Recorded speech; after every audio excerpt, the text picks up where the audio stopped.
ejected. And then while the summer goes, it's propagating to the equator. Similar, but to a lesser extent, same thing is visible here in the southern hemisphere. At the same moment, you do mapping of the ozone, and now I switch to ozone, and you see that these two gases are really anti-correlated. I can switch back and forth. And this is really explained by the chemistry, by the chemical, chemical interaction between ozone and water vapor. And this was a detailed one annual cycle of these two species, but we have many of them. And so you see this, each part of this puzzle is the annual cycle, and we see them for water for several years, for ozone, for oxygen emission, for UV opacity, meaning dust, temperature, etc., etc. So this is really a wealth of meteorological information which is now available from the mission. And this is one of the exciting images from the very recent investigations. This is really elongated elongated cloud around the Arsia Mons. Arsia Mons volcano is here, and this is orographic cloud, which extends to about 2,000 kilometers, downstream from the volcano. We see this kind of orographic clouds on Earth, but on Earth they are to a much less extent. Really, on Mars, this is a record, what we see in the solar system. Well, in the aeronomy and plasma environment, as I said, so this is the example of the ions which are leaving the planet, and the spacecraft is flying in this region and crossing magnetic boundaries. And from this, we can do topology of plasma boundaries because they are very much flexible, very much dependent on the external conditions, like solar wind, like UV radiation from the sun, like internal conditions, like dust loading and magnetic fields. So we can study those just by crossing with the spacecraft, by crossing these boundaries. The second what was done is really a determination of how much material the planet is losing at the present moment at different conditions. Solar wind conditions, UV conditions, and propagating this back to the history. And basically the conclusion that if we are speaking about ion escape, we can lose with this channel, we can lose only 10 millipar of the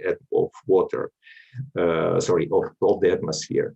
So this means that it cannot explain really the geological features like the network valleys, like the catastrophic outflows, which we clearly see on the surface of the planet. So this means that this is not the only loss mechanism, and there is something in addition and probably more efficient than ion escape. Well, what we're preparing now is the first active plasma sounding. We have the MARSIS radar, which sends pulses to the planet and also excites the plasma around the spacecraft. And Aspera, the particle detector, it really catches those accelerated ions and electrons. And really, this can be used to analyze the plasma properties. So that's what we're now investigating. And you see what I'm trying to say is that even after 17 years in orbit, we still have something new to do. Well, these are new, nice images, very recent image of Phobos. Close flyby, we're coming as close as 50 kilometers. This is just safety distance from the moon. Now we're trying to study not only just by imagers, but also by spectral images, by spectrometers, by plasma instruments, radar, really to look at it in more complex way, look at the moon in a more complex way. And these are the tools and databases which were developed by the Mars Express community, Mars Express teams, and they're available for the community. It's Mars Climate Database, where you can find all the parameters of the atmosphere depending on the season, on the altitude, on latitude, on many parameters. This is the visualization of the surface investigations. Here you can look at different maps You can also overplot different images from different missions. And from this, you can really try to look for changes on the surface. Also, complex models and databases of the plasma environment, all these kind of tools, they are now developed and are in use by the community. And well, this is the last slide. So basically, yes, 17 years of science operations. Well, lots of stories can be told about this. The spacecraft is still in very good health, and we can continue at least until 2025 with resources are available on the spacecraft. Well, we have now formally extension approved till the end of 2022. Well, it's not granted that we will be extended further. But we are fighting for that. We are trying to really prove that Mars Express is still capable of doing many new things. And as I always say to all the teams and communities and different people, that really new ideas, suggestions, collaborations are really welcome, because we are open for the new people to come and work with the data. And with this, I would like to thank you and ready to answer your questions if you have any. So, amazing mission that has revolutionized our view of Mars, and that was built with a medium-class budget.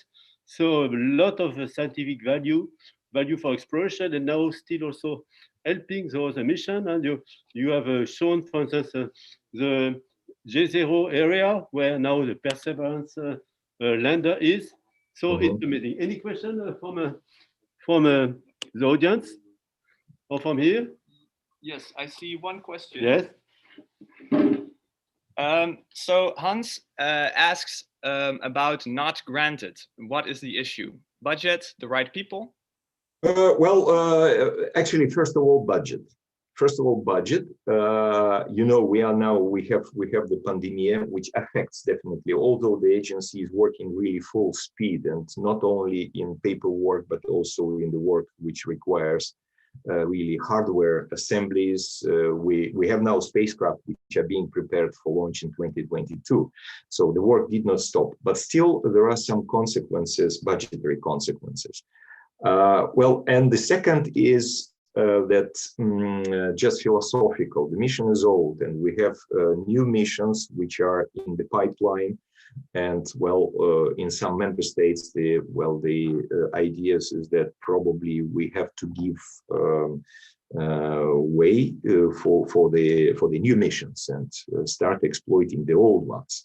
And that's what we are trying to fight. We cannot fight against budgetary problems, because we are not oligarchs or billionaires, but we can fight against these ideas that Mars Express is old and not worth flying further. So that's the thing. And a lot of scientific publications still coming in. So long life to Mars Express. Thank you. Yes. Okay. Thank you very much. So you want to introduce the next speaker? Yes. And then with that, I would like to give the floor to Iris Schuring.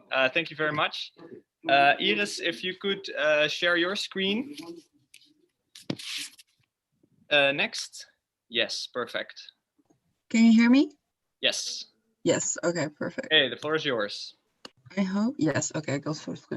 So I'm Iris. I'm a physics bachelor student from Amsterdam University College, and I've been doing this internship with Bernard, for which I'm researching the Martian Valley Formation, and I'm specifically looking into the possibility of these valleys having been formed by subglacial erosion at a high obliquity.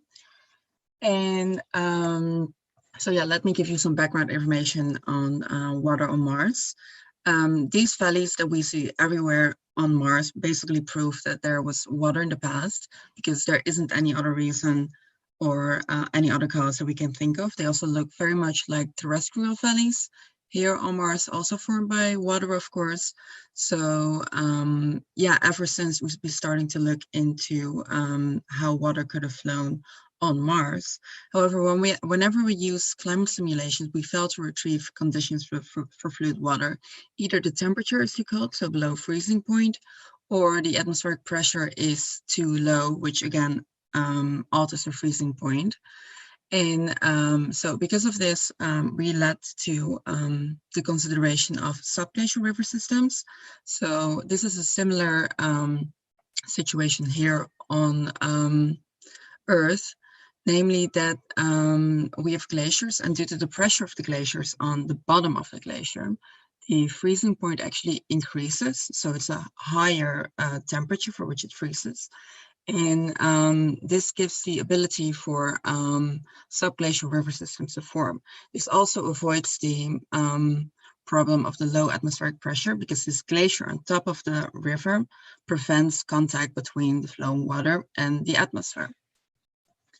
So for my research, I'm comparing glacial deposits in the form of glacial landforms and also patterns in valleys to climate model simulations. So here you can see the glacial deposits that are found, and the color dots show glacial deposits. And as you can see, there are many findings at tropical latitudes, which is very interesting, because as of now, the poles, and so the glaciers, or the glaciers can only be found at the poles. So this kind of shows that the current day situation, of course, does not harbor any glaciers at these latitudes, at this size at least. And so that means that we have to look for other situations. So that led to the consideration of a high obliquity. And a high obliquity basically means that the angle of the axial tilt of Mars is very skewed. So right now we're actually at 22 degrees, and I'll be looking at 60 degrees. And the thing about a high obliquity is that it amplifies the water cycle, and it also changes the circulation, which is very interesting, because basically all the water, which right now is mostly trapped at the poles, circulates back to the tropical latitudes, and it also stays there most of the time. So a previous research has looked into a 45-degree obliquity, and it has already showed widespread glaciers in models. And another paper found that a higher obliquity of 60 degrees had a 90% possibility of having occurred over the last 3 million years, and an even higher possibility of 98% or 97% over a longer time period. So it is very likely that this has happened, and this must have had a huge influence on the circulation of Mars. So that's why I'll be looking into a 60-degree obliquity. And so I'll be doing this by using the Mars climate model, which is also the model that is used for the MCD model, or like MCD database that Dimitri talked about earlier. And it's quite a complicated model. It's based on terrestrial models, which are well developed. And well, so it is very complicated, so I won't go into it that much, but it includes, importantly includes the water, CO2, and dust cycles, and also their interactions. And it is currently set to the current day situation, because it works to collect data for the MCD, but I'm right now working on it. I'm trying to change it for a 60-degree obliquity. And hopefully we'll get some results in the next few months, and then I can start comparing it with the ArcGIS map that you saw earlier. And that was my little presentation. Thank you for listening. Excellent. Thank you very much. Important, so bravo. So Iris is very interested in climate, so she's looking at Earth climate and climate model applied to Mars. Hopefully, we are not going to become like Mars or like Venus, and she's what she's looking at. Any question for Iris? So Iris, so what is next? So right now I'm working on the LMD model, which is pretty complicated. So I'm actually supposed to go to Paris because of the pandemic. That's not possible. So now I'm trying to figure it out myself, which is pretty hard. But hopefully within like a month or maybe two, I finally have, basically these climate model maps for Mars, and then I can start comparing them with the glacial deposits, which is going to be really interesting. And if I find something specific, I can also zoom into that and maybe see like a specific local development of the climate and the geomorphology in a certain area. May I ask a question, Bernard Aris? Yeah, sure. Yeah, well, my question is, we'll say 10, 20 years ago, we have been talking about warm and wet climate, which is really looks like pretty warm weather like on Earth. So is this idea already now buried and we cannot really talk about this, or it's still on the table? Yeah, so the warm and wet hypothesis is kind of off the table. Some people are still looking into it, but overall, like when we look at the past simulations, they never really show it. The temperature is always too low. So there's people looking into a wet and cold like regime. So that's what this looks into. And because like you need enough humidity to form these glaciers, but it also should be cold enough. And then there's also people looking into a warm and dry regime. And this is also like a lot of interest in the community looking at this right now. So it's like we have like two candidates, and they're like, yeah, it's like them against each other right now at the moment. Okay, thank you. Thank you very much. All right, so the next one up is Jourdain, who will talk about Changi. And Jourdain, yes. Could you share your slides, please? Then, perfect. We see you, we hear you. The floor is yours. Hello, everyone. So I'm a final year geology student at St Andrews, and I have to do my dissertation research project. So I'm working with Bernard and two other supervisors from St Andrews to basically create mineral maps for the recent lunar landing sites. So this is Chang'e 4 and Chang'e 5. So the aims of my research project were to create these mineral maps for Chang'e 4 and Chang'e 5. And we want to relate these mineral maps to the goals produced by the National Research Council. And this is particularly goal 2 and 4. We also want to use these mineral maps to comment on the suitability of these landing sites and what this tells us about future landing sites. Furthermore, can we actually understand the formation history of the moon from both data gathered on these landing sites and also the data taken during the landers and during the missions? So why do we actually want to observe the minerals present? So the National Research Council produced a list of goals to prioritize research into lunar goals. And goal 2 of their mission was to comment on the structure and composition of the lunar interior and whether this provides insight into the differentiation of planets. So the Chang'e 4 landing site is located in the South Pole Atacama Basin, as you can see circled here. This is on the far side of the moon. It's 2,500 kilometers in diameter, and it's one of the largest in the solar system. This is very important because it's an impact crater, so it may have exposed lower crustal material. The importance of the Chang'e 4 landing site being in this South Pole Atacama Basin is, can the lander actually pick up some lower crustal material where it had the U-22 rover? So the Chang'e 4 landing site. This was launched on the 3rd of January in 2019, and it landed on this von Karman crater, as you can see here. Blown up on the right is the von Karman crater. You can see the very flat crater bottom, which is mare basalts. So the main aims of this lander, they wanted to measure the composition and temperature of the soils. They also wanted to use a ground penetrating radar to calculate the stratigraphy so they can figure out the thickness of each of the layers. Importantly, this may be a good analog for moon mantle. So this is an elevation map of the Chang'e 4 landing site. As you can see by this white arrow is the approximate location of the Chang'e 4. You can see it's very flat, only a couple craters that don't extend too far down. Some minor craters here. And you can see here on the topography map. This is very important because from this point where the lander began, the rover that the lander was carrying went towards the northwest, towards these group of craters over here. So we can kind of plot out the different minerals that that it could identify as it went through. Now the Chang'e 5 landing site. This is a bit more interesting. It landed on the near side in the north, in an area called the Oceanus Procellarum.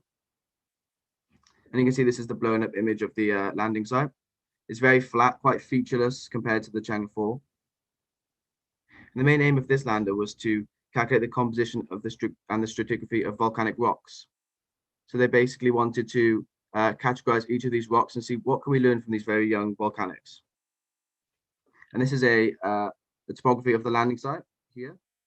Lies between the Mons Rumke, which is an ancient volcanic dome, and the highlands over here. As you can see, denoted by this blue line, this is an ancient, it would be like an ancient collapsed lava tube, maybe. So these are spread out through the landing site, which is important because it gives us a history of the ancient volcanics. There's one very important thing about the Chang'e 5 mission is that it returns samples to Earth, meaning whatever data we gather from the spectral maps, we can correlate this with the data return. It also lies within a very important region of the moon, within which elevated heat-producing elements are located within the Chang'e 5 landing site. So this is how I carry out the data analysis. You can see here by this flowchart, most of the data is using the M3 data, which is basically a multispectral data set with 85 different wavelengths for every X and Y pixel, for every X and Y location on the moon. And we want to gather this data and just constrain either the Chang'e 4 or Chang'e 5 landing site. And depending upon which type of map we wanted to create, whether we want to create a map to show pyroxenes or olivines, we take two different paths. But they both end in a map which shows color proportions of what minerals and the abundance we expect there to be. As you can see here, this is a map created to figure out the FeO content. So the low FeO denoted by the yellow, and then the high FeO denoted by the dark green. So you can already see this simple map helps to identify and split up some of the rock types. And this is some further analysis. So what we do is we select points across the craters, and we plot the graphs. So this is reflectance against wavelength, and it basically gives us the spectral features. So you can see these big, long spectral features present above 1,000 and 2,000. This is basically a very good way for us to calculate the pyroxene content. And pyroxene is very important because it exists in two compositions. It can either have like a low calcium or high calcium or anywhere in between. And the difference between the low and the high is low calcium is more denoted, it could denote like lower crustal material, whereas the high calcium is more of the mare basalts. And olivine is one of the most important minerals to conclude the lunar magma ocean hypothesis. So the lunar magma ocean was a hypothesis produced that basically says there was a magma ocean, and as it cooled, these dense minerals cooled first and they sunk to the bottom, and then they created layers. So these bottom layers, which would be the lower crust, are likely to be the dense minerals like olivine and orthopyroxenes. And as you extend up through the stratigraphy, you're likely to see less dense materials floating on top. And these are some preliminary results from the Chang'e 4. So it shows two distinct pyroxene contents. This is an M3 map made. And you can see these orange spectral values and these green hues. So the orange are high calcium pyroxenes, and the blues are these low calcium pyroxenes. And importantly, you can see these orange high calcium pyroxenes are much larger, present in much larger craters. And these low calcium pyroxenes are present in much smaller craters. This tells us that these larger high calcium pyroxene craters must expose deeper than these low calcium pyroxene craters, meaning they must expose through the regolith to the mare basalts, whereas these low calcium pyroxene craters must only expose a layer only several meters thick below the regolith, which is quite important because we want to figure out how this low calcium pyroxene layer actually got here.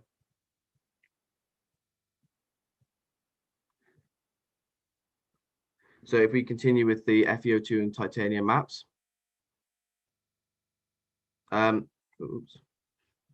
so you can see within the eastern portion of the Von Karman crater, this is where just right of this big long big anomalous region here, so where the Chang'e 4 landing site is. And it lies in a region within which the FeO and titanium are a bit sparse. They don't show strong spectral regions.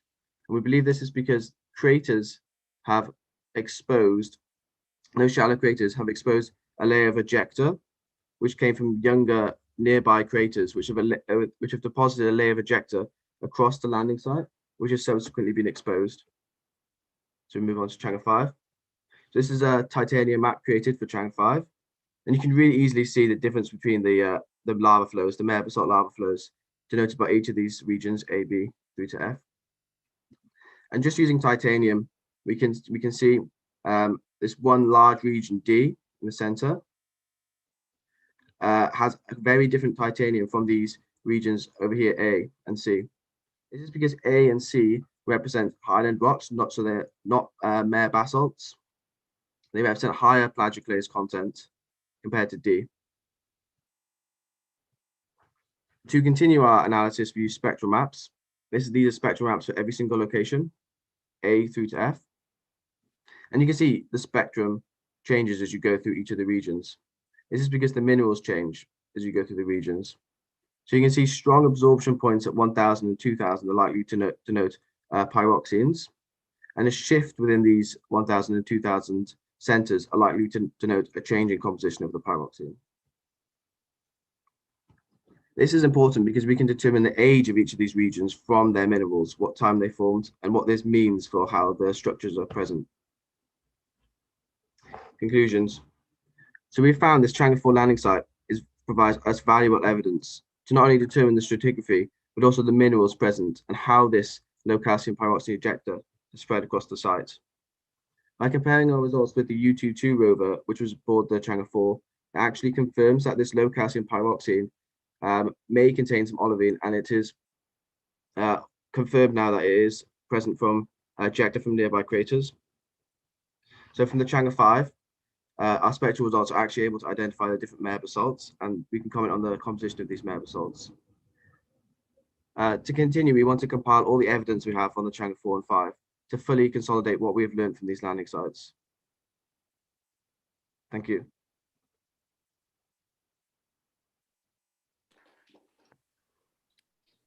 Very interesting. Latest result from the landers, Chang'e 3, 4, and 5, and we will have the sample return from Sentinel 5.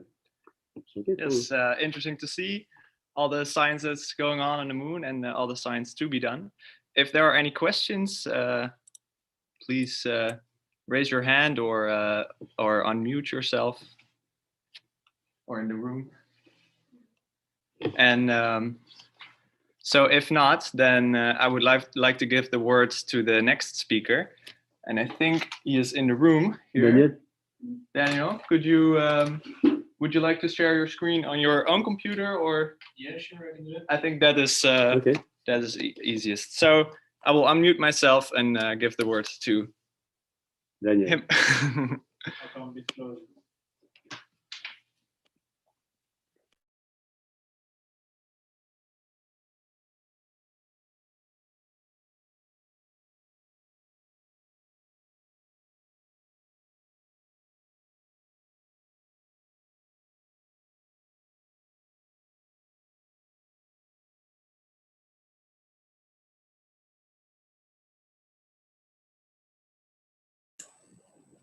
I think that you are muted.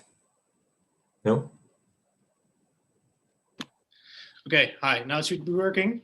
My name is Daniel. I'm a master student from the University of Amsterdam, and I'm doing a research project in collaboration with Esa and Bernard. I'm working on characterizing moon sites using deep learning. I'll tell you some more about that. So first, why am I doing this? Well, to characterize potential sites on the moon for future science, moon exploration, and eventually to build, hopefully, some lunar bases and a moon village, so people can stay there for a long time. So to characterize these sites, I'm starting with crater detection, since, well, there are a lot of them on the moon. So there are the traditional methods like the U-transform for edge detection, and the more recent methods like deep learning, where I'm focusing on. Deep learning methods show, well, better results. but there are still improvements possible. Some of the difficulties lie in the main crater and secondary crater detection. In the picture below, you can see, well, the impact generates the main crater, and rocks flying from there generate smaller secondary craters. And it's notoriously hard to detect the smaller craters. So I'll probably be focusing on that. And how to characterize these craters. So I'm using a convolutional neural network, and I'm using it on a digital elevation model that is better prone to different camera angles and stuff like that. So in this image, you can see the digital elevation model from the moon. There are two main methods that I can use for this crater detection. There's the object detection that you see in the bottom picture, where there's a bounding box placed around a car or a person, or stuff like that. And there's semantic segmentation, where every pixel in the image is labeled. There's, to my knowledge, no such data set for the moon. So I'll be now focusing on the bottom one. And what I'll be using is, I will be training a CNN. The picture you are seeing here is, by the way, not a CNN, but couldn't find a good picture that fitted in my slide. And then I will detect the crater edges using this CNN, and then extract the coordinates to compare these coordinates with the coordinates of the craters in the data set, so to check if they are correct or not. I'm using two data sets. These are the two main data sets. There's one larger one from craters that are 20 kilometers in diameter and above. It's from HEAD. And there are some smaller ones that are focusing on 5 to 20 kilometers in diameter. But a lot of small and shallow craters are missed. And even in the database from HEAD and Povilitis, there are a lot of missing craters. So there's now a quite recent data set, I think it was 2019, that claims to have all craters available on the moon. So it's in the millions, and I'll be focusing on that to extract better results. So the paper I'm using for inspiration is this one. Here you can see the convolutional neural network that they are using. I will not go into too much detail. And here are some results from that paper. So on the left, you can see the original DEM image that's transformed. And then you see the ground truth, so that is labeled by people like HEAD. And you already see that there are, well, it's not really visible, but there are some craters missing. And the right one is the neural network that is detecting the craters. So you can see the green ones that are correctly classified, and the red ones that are incorrectly classified. There's also a lot of new detection of craters, because there are a lot of craters missing in the data set. And so the problems in the current research is that it's pretty hard to classify small craters, and it's also hard to classify overlapping craters. And here you can see some results from the recall precision. DR is the discovery rate, so that are the new detected craters that are actually existing craters but are not available in the data set. And what I'll be doing for improvement is I might use some other architecture like instance segmentation to help see overlapping craters. And I will maybe combine the digital elevation model images with ordinary image features, since some data sets are also based on that. And the main thing I'll be focusing is on increasing the training data and using the new data set that has millions of craters and also a lot of smaller craters. And here you see a nice image of the different segmentation and detection things. So in the left above, you see a typical classification. So it is balloons. And on the right above, you see the semantic segmentation. On the left bottom, you see an object detection. And the right one is the instance segmentation, which I will be probably using. And it's good for classifying overlapping things like craters or that are on the moon. And that's it. Wow. Excellent. I know some colleagues, they did their master and PhD thesis, finding thousands of critters with the eyes. So now with your technique, you are going to save them a lot of time It's a lot to the easier, next generation. Yeah. Excellent. Okay, so great to see this applied to lunar data and planetary data in general. And so, okay. Yes, so if there are any more questions for Daniel. Also, we can use the chat. Don't hesitate. Also, yes, you could use the chat and we'll read it during the sessions. And if there's a question, we can go by it in the end. Yeah, we go to the chat so that we keep in time. No, and this was, I think, the first in a series of AI talks that we're going to have now, going deeper and deeper into artificial intelligence and space and astronomy and physics, because now I would like to give the word to Benjamin Miller from the University of Amsterdam. Hello. Yes. So the floor is yours. We hear you. We do not see your screen yet, but... Yeah, let me share my screen. Great, thank you. How does that look? Perfect. Okay, cool. Thank you very much. Yeah, feel free to stop me if I go long, but I've got a timer, so hopefully it's enough. Thanks for having me. I'm a PhD student at EMMESI in Grappa, and I'm working a bit with Christopher Hones on his project. And I'm going to talk about my research, which is about estimating posteriors using simulation-based methods, in particular, marginal posteriors.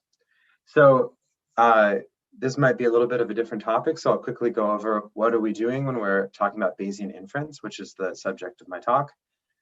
Bayesian inference maps beliefs, observations, and then also a likelihood function to parameters and constraints. So there's a few different pieces to start out with.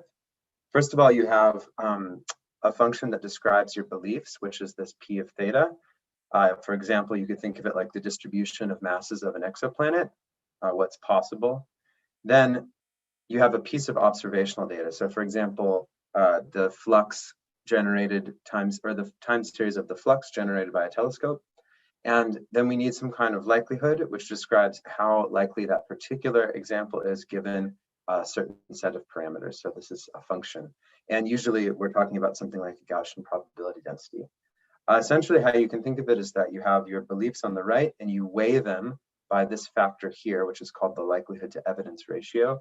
And that produces a description of your beliefs about the parameters, for example, the mass of a particular exoplanet, given this data, which was this time series.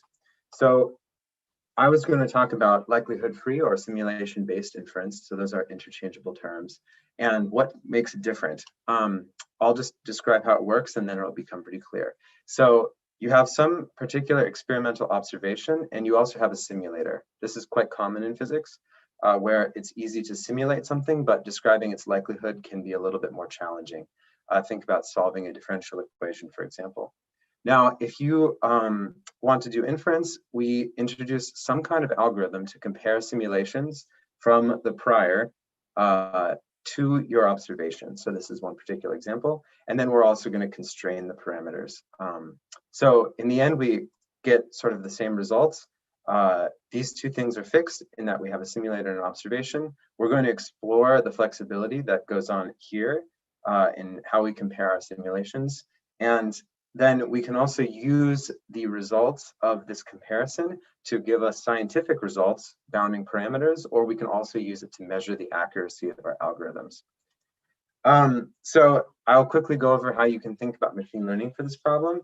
It's essentially, we have some posterior, which is the ground truth, something that we can't necessarily evaluate or easily sample from. And then we have an approximation of it, which is this Q sub W. So it's a function of the same parameters, but in addition, there are these weights, which we are going to learn. In our method, we train a binary classifier, which sort of implicitly describes the odds ratio, or it describes the odds ratio, but then it implicitly defines this Q, which is our approximation of the posterior. We evaluate our approximation using this loss functional. I won't go into exactly how it works. It's the binary cross entropy, but we compare these two things, we minimize it, and we update the weights using this gradient descent. So after many steps, hopefully our weights are in a position where this loss is minimal, thus Q looks like P. So this is a quick sort of tangent onto what the relationship between odds and probability is, because I think it sets up how our method works. So if you consider this poker hand, you have 2 cards which are private, and then there are 3 cards that are public. Your goal is to get another ace on what's called the turn, which is the next card. You can quantify the odds of you getting that ace by dividing the number of aces in the deck by the number of other cards. So we would describe this as 30 to 44 in favor, and that's also equivalent to 44 to 3 against. So this is one description of the positive outcomes divided by the probability of the negative outcomes, or the total number of negative outcomes. And you can turn this into a probability by this relationship. So we have a 6.4% chance to catch the ace. So the reason that this is relevant is because that's exactly what we're going to do in our learning problem. First of all, I'm going to talk about it in this sort of broad sense, where we have a classifier. That the classifier, its goal is to either positively or negatively classify a particular piece of data. So that's what this describes here, where we're saying that 1 is equal to positively classified, and this is just the probability. You have the positive outcome divided by the total probability. Now, instead, let's write this in terms of the odds ratio. So the positive outcomes divided by the negative outcomes, or odds in favor. When you do that, you can do some division and you end up with this relationship. So this is exactly what we had on the last slide. What we're going to do is we're going to create a binary classifier, which is parameterized by some learnable function. And when we compose a sigmoid with the outcome of this classifier, then we can write the definition of the sigmoid. And we see that there's this sort of e to the y divided by e to the y plus 1, which is a very similar shape to this odds ratio. And we can see from that the classifier recovers this probability when the learned function returns the log odds of a particular sample and parameter. So that was pretty esoteric, but let's bring it sort of home, which is that, remember, the target of our interest is to get to the posterior. The way that we do that is we weigh our beliefs by this likelihood to evidence ratio. We're now going to recover the likelihood to evidence ratio using the method I just described. Take samples that are distributed jointly from the probability distribution x and theta, and then take samples that are distributed marginally. So this is also a bit esoteric, so I'll make it discrete or like clear to explain what these 2 different things are. Sampling from the joint distribution is a matter of essentially taking a parameter and then passing it through your simulator. That's what we're going to call positive. Now, sampling marginally is a little bit more complicated. Essentially, you have to take 2 samples, A and B, and we're going to pass B through the simulator. We're then going to pair A with the sample that was generated using parameter B. You can think of this as marginally distributed because we have a sample from our data distribution and a sample from our probability distribution, but they're independent from each other, therefore marginally distributed. So all we have to do is apply the definition of the odds, and we put those things above and below the division sign, apply the rule of probability, and we recover exactly what we're looking for, which is this likelihood to evidence ratio. So on the last slide, I explained how we're going to parameterize that. And what that means is that if we want to recover R, we take E to the output of this learned function, and then that is equal to the likelihood to evidence ratio, exactly what we want to weigh our beliefs by to do inference. The next point is that, so now we've described essentially how we do simulation-based inference using likelihood ratios. And my contributions are that I would like to make this more simulator efficient. That's because often even what might seem like a relatively fast simulator, something like half a second to a minute, is too slow when it comes to the number of points that you need to get good posterior estimation. So we can reduce the number of simulations and then essentially speed up the method. The way that we do that is First of all, we make an assumption about our prior, which is that it's factorizable. So this is a relatively mild assumption, considering that often priors in physics are something like a uniform distribution. So that would be true in this case. I don't want to go exactly through the math, but the main point here is that you can do some integration and use the fact that the prior is factorizable to recover exactly the same sort of functional form that we had before, but this time we're using var theta, which is a subset of the parameters of interest. So we can learn the ratio using the method I just described, but this time looking only at the marginal. So in practice, when we use the methods, we assume that the prior is fully factorizable and we learn all of the one-dimensional marginals simultaneously. The reason that this is useful is that we can further simplify matters by constraining the prior. So one thing that you want to avoid is running simulations that are completely useless to understand your posterior. So very exaggeratedly, you can think of it like there's regions in the very far tails of your distribution that you're not interested in simulating. We provide a algorithm that zooms in sort of to a region of the parameter space that's interesting. And then you sample merely from this box, which is, as you can see, containing all of the posterior mass. So we don't sample from regions out here, which would be a waste. Instead, we sample from regions in here, which are, remains useful. I'm going to quickly go over a couple of use cases and then I'll finish up. So we used our method against a classic likelihood-based sampling method called multi-nest. This is, even though there is a way to write this as a simulator, which is what we did, we're using a case where we can actually compute the likelihood in order to show the efficacy of our method.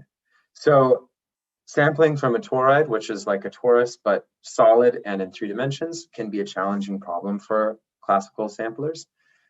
It's sometimes difficult to find the surface. And what we do is essentially on the left, we have our results from Swift. On the right, there are results from multi-nest, which is something like the ground truth or what we're comparing against. You can see that our results are qualitatively and quantitatively the same in terms of mode and also in terms of the shape. But you can see here that from the first run, we were able to use 1 order of magnitude fewer simulations to recover the same distributions. That being said, there's another advantage to our method, which is that follow-up runs, because we used a sort of caching method for our data, are much faster. So this is 2 orders of magnitude faster than running multi-nest, where you'd have to start from the beginning in terms of simulation runs.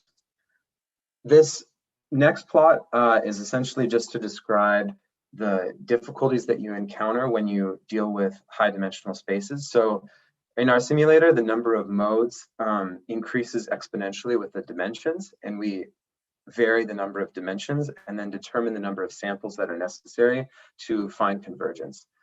Since multi-nest is working in the full joint posterior regime, that means that as the number of modes increases, or as the number of dimensions increases, multi-nest needs many more samples. Since we're looking at just the marginals, we're really solving a different problem here, because we can go up to some level of necessary samples, and then after that, we saturate. So thank you very much for listening, and here are some of my collaborators.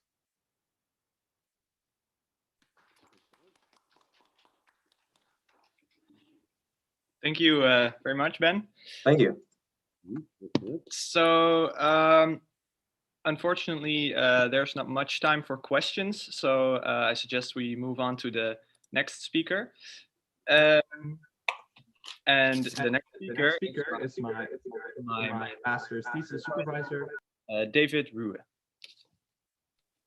Thank you. Just 1 minute. I lost my slides. That's okay. There you are. Let me share my screen. All right.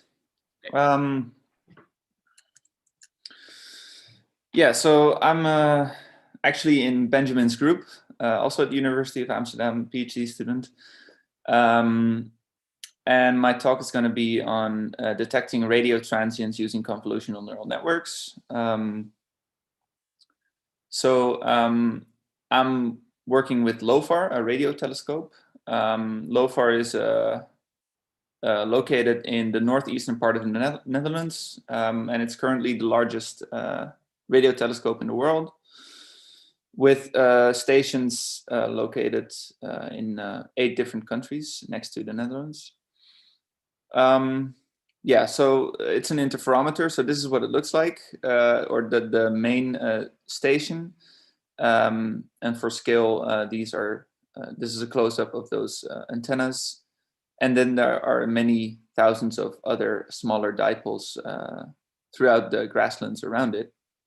And so everything, so it's an interferometer, it's not a classical telescope, and everything is correlated and calibrated and imaged using software at the University of Groningen. LOFAR operates in the, it's a radio telescope, and it's actually right in the region of AM and FM radio, which makes that it has to deal with a lot of radio background noise. Next to that, radio emission is low in energy, so we have to deal with very low signal to noise ratios. So LOFAR is also used to detect transient sources in the radio spectrum. And then transient sources is a sudden burst of a known source or an unknown source, usually seen across multiple frequencies. So here you have light curves across many different frequencies, and then at some point there's a huge burst. Usually they integrate that to get an even higher burst. And this was a pulsar detected by LOFAR. Me specifically, I'm using a facility called ArtVac, which is an all-sky monitor, so and real time. So every second it generates, using LOFAR, an image of the entire radio sky, which is something that hasn't been done before, because you need to do all the correlation, calibration, imaging in real time. But it allows you to, well, monitor the entire sky continuously and look for transients such as neutron star mergers, fast radio bursts, pulsars, and many other. So to give you a quick impression of what an ArtVac image stream looks like,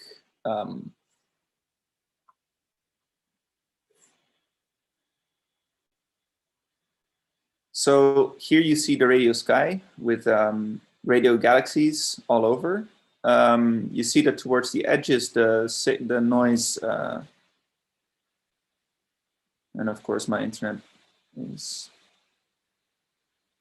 okay.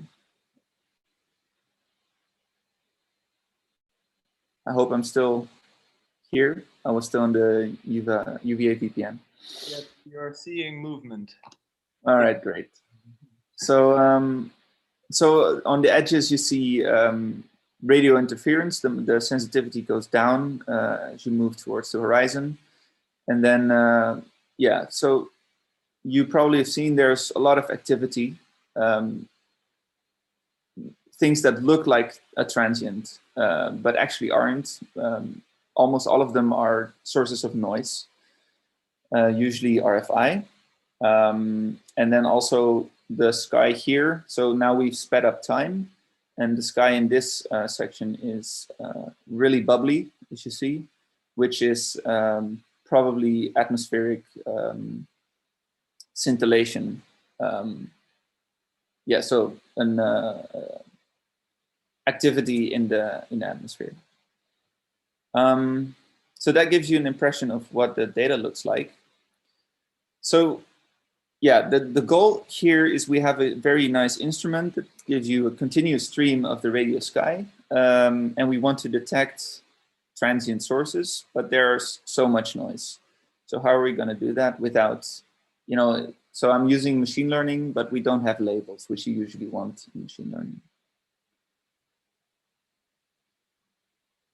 So we have a recent submission where we propose a pipeline to do that. The main parts are source detection using convolutions, source monitoring, which is not much novelty there, and a real-time neural network inference step. So the stream that you just saw is a bit of a older version of Artfact. This is the current version. So you see that the resolution is much higher. And to detect the source, what you usually do is you estimate local noise statistics. And you see, you check if some source has flux that's significantly above the noise level. And so you need, because you see that there's a lot of galactic emission here, you need different statistics to detect the source here than over here. So what they did before to do that is simply use a grid. So they divide the entire image into a grid, and then in every grid cell, they compute the noise statistics. But then you can have edge cases where, for example, if your grid cell would be like this, then this source is less likely to be detected because, well, you have all this noise in your this galactic noise in your noise estimation. So what you can do is you can use an overlapping grid, make the grid cells overlap, and then you get a finer idea of the noise in a certain location. But then if you do that in the limit and do that for every pixel location, then you simply get a convolution. And convolutions can be computed really fast using GPUs and Fourier transforms if your kernel size is very large. So that's what we did. And so if you compare, so this is the noise estimate of the image that you just saw using the previous methods. And this is, our method, which looks much more intuitive if you look at the original image. So if you've monitored a certain source for a while at different frequencies, I forgot to put the labels here, but the y-axis is our frequencies. So this might be 80 megahertz, and this might be 40 megahertz, and this is time. Then you get a plot that looks like this, which is called a dynamic spectrum. And here we clearly have something that looks like a burst. And how are we going to separate this? How are we going to determine if this is an actual astronomical transient or just RFI or scintillation? Well, one of the most important properties of transient astronomy is in the EM spectrum is dispersion. So the light emitted from a source is delayed by interaction with electrons along the line of emission. And this is dependent on the frequency that it was emitted at. So there's an extra delay dependent on the frequency. So, and this is inversely proportional. So the higher the frequency, the less the delay. And so, for example, in the first FRB that was detected, the high frequencies clearly arrive first, and then the lower frequencies follow. And so this is a clear indication that the light came from very far, which you cannot say for AM/FM radio. So this is a very important feature that you want to observe in data that you're analyzing. So what we did is we made a simulator that simulates dispersed signals, as you can see here. And we trained a neural network, a convolutional neural network. So on the data with a certain weight set, we output estimated parameters. And we train it according to a Gaussian likelihood. And then, so here you see a simulated burst, dynamic spectrum. Here are the parameters, some of the parameters that we simulated it with. And here we get means and standard deviations of the estimate that the neural network estimates for those parameters. And applying that, incorporating that into the pipeline and then running it on some data that we have, we actually found retrieved dispersed bursts. So these are not simulated. These are taken from actual artifact data. And especially this one is interesting because it was discovered earlier as a potential extragalactic transient by Quiak et al. And so, yeah, that is our recent research in radio transit astronomy. Thanks. Oh. Thank you very much, David. Very interesting. Oh, sorry. Yeah, good. Oh, very interesting, and it looks challenging with all the noise in the data. If there are no questions, let's look at the chat. Then that concludes the first session, and we move on to the exoplanets.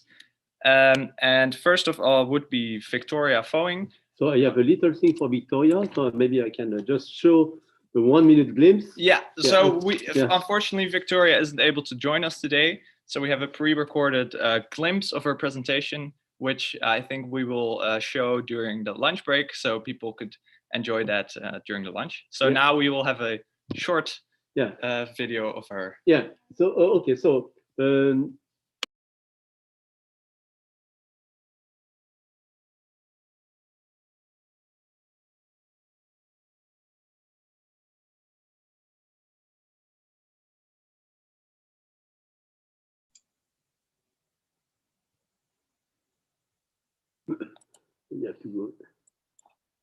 Hold on. Can you unmute me? Yes. Yes, finally. Oops. Yeah. No, a little bit from. So yes, Victoria did our master research thesis at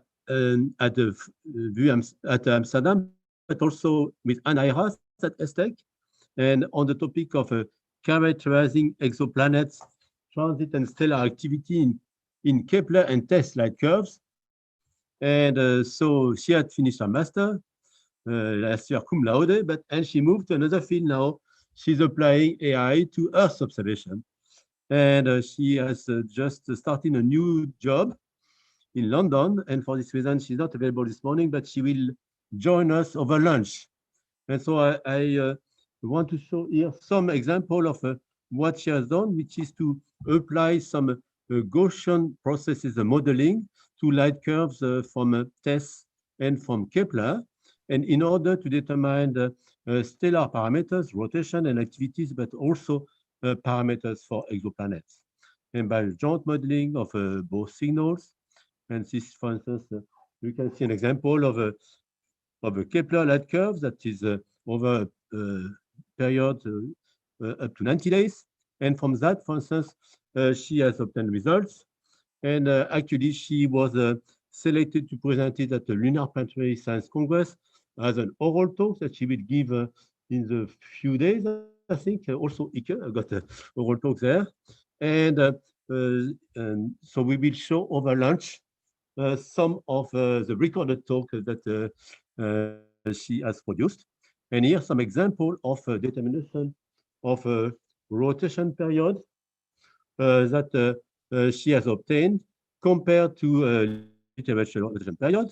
But also on the right diagram, we can see that she has been able to determine the radii of planets that was observed by Kepler, and compared with what is given in the literature. And she has obtained some very new data for that. So that's in short for Victoria. And this leads us to be exactly on time for the next talk, which is to be given by Ike. So I have to stop sharing. By Ike Rusticus.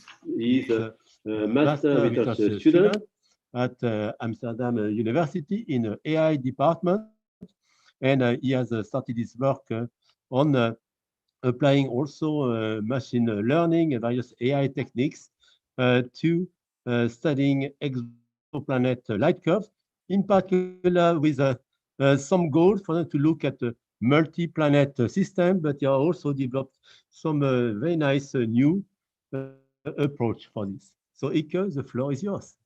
Thank you. Did you? Yes. So, yes. So thank you, Bernard, for this introduction. I will share my screen now, if I can. There it is. So I hope you now all see my screen. Perfect. Yes, so I'm Ike. I'm a master's student AI at the University of Amsterdam, and I'm currently writing my thesis about the detection of transiting exoplanets using artificial intelligence. So the steps of transiting exoplanet detection can be categorized as follows. So first of all, of course, we have the collection of data, which in our case has already been done by the TESS satellite, which is shown here. So TESS monitors the brightness of hundreds of thousands of stars over time. And if a planet would move in front of one of those stars, we can expect a small dip in brightness in the so-called light curve that we see here in the bottom. And we would like to detect these so-called transiting events because that could hint at the presence of a planet. And the next step would then be to validate our detections and look at each detection in closer detail, perform statistical analyses and comparison against theoretical models to rule out the false alarms. And in the end, if a detection passes all the tests and possibly some follow-up research, then we can further characterize the system, for example, like Victoria did. But in my thesis, I'm mostly concerned with the detection step. And in particular, I investigate whether we can use recurrent neural networks or RNNs for this. So RNNs, like other neural networks, can learn from labeled training examples. In our case, that could be a light curve where we know that there's a transit present, as you can see here on the right. And we can use the flexibility of neural networks to avoid annoying pre-processing steps like, for example, detrending, which is often used to remove the large-scale patterns in the light curve. However, this brings the risk of also reducing the signal that we want to find. Moreover, we don't have to assume specific transit shapes, durations, and depths during our search using neural networks, because we can already include that in the training phase. Another type of neural network is the convolutional neural network, or CNN, which has been used several times in similar tasks. However, as opposed to the CNN, the RNN can handle arbitrary input sizes, which is very useful because light curves can be of varying sizes. And second, the RNN provides an output at every time step, which makes it an appealing network for the detection of transits. However, RNNs have barely been explored for this task, so that will make it a perfect opportunity for my thesis to see what we can do with it. So we start with simulated light curves, and that is because starting off with real-world data could be quite a hassle, because then we have to deal with all the complexity at once. So missing data, outliers, multiple planets, or undetected transits. So by using simulated data, we know exactly where the transit signals are located that we want to find. So we have full control over the parameters, which makes it more easier to validate. In the end, of course, the goal is to apply this method to real data. So we train our network to classify each time step of the light curve as being an in-transit measurement or an out-of-transit measurement. As we can see on the right, we have a light curve segment, which shows 2 transits. And after training, we can see the outputs of our model in the bottom, which basically tells us how sure the model is that at that time step, a transit is visible. And in this case, it is able to detect the 2 transits correctly. And in the middle, we have some response as well. So during training, we would like to push that down and tell the model there's actually no transit visible there. And after training, we can apply it to full-length light curves. So for example, in this case, with 4 visible transits. However, we can see that we also have some false detections here in the bottom. So what is often done is that we can use the fact that planets orbit stars periodically, and thus constrain our search to planets that only show 2 or 3 or more transits in the same light curve. So we basically, so the algorithm that we could use for that basically says here on the left that we look at each peak and all the combinations of peaks and see if we can find consistent pairs of detections which could form a planet candidate. And this could be done for multiple planets at once, giving us corresponding parameters and planet candidates. And these outputs we then can compare to existing methods such as the Box-Least squares algorithm, which is a different transit detection algorithm, which basically fits a box function to the data, which is supposed to mimic the transit signal. And we evaluated both methods to 10,000 simulated light curves, and we evaluated them on their ability to retrieve the planets that we hid in them. So just to give a quick summary of the results that we have seen so far, is that we've seen a similar performance in our simulated experiment between our method and the Box-Least squares algorithm, which is promising because it is a new method and we're still developing it. However, we saw a slightly worse performance for the shallowest transits for our method. And we saw a slightly better performance for light curves with large fluctuations, which could indicate the benefit of not having to use detrending. The thesis is not done. However, we're still improving this method, and the next steps are to also include missing data and let the model actually fill in those missing data. And second, we would like to have some indication of confidence over the outputs of the model to better distinguish the false positives from the true positives in the end. And this, of course, is all to pave the way to applying the method to real data and hopefully in the end detect some new unknown planets. Thank you. Excellent. Very good timing. So any question for Ike? So what's the next step? Oh, there's... Oh yeah, there's a question?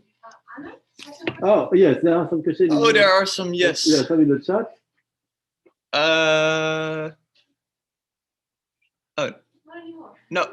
no question. Okay, Anna is online anyway. Also, if you're online, you want to ask a question, you can also unmute yourself and just ask it. Yes. Yeah. But so what is next? Then I think what is next? What well, improving the method and applying it to find new planets. And the next speaker will be Christoph. And I think we are great on time. We're great on time, but since we are on a tight schedule, I think so try to keep it below 10 minutes, but if it's above 10 minutes, I will just give a warning at exactly 10 minutes saying 10 minutes. Okay, great. The floor is yours. Okay, thank you. I will quickly share my screen.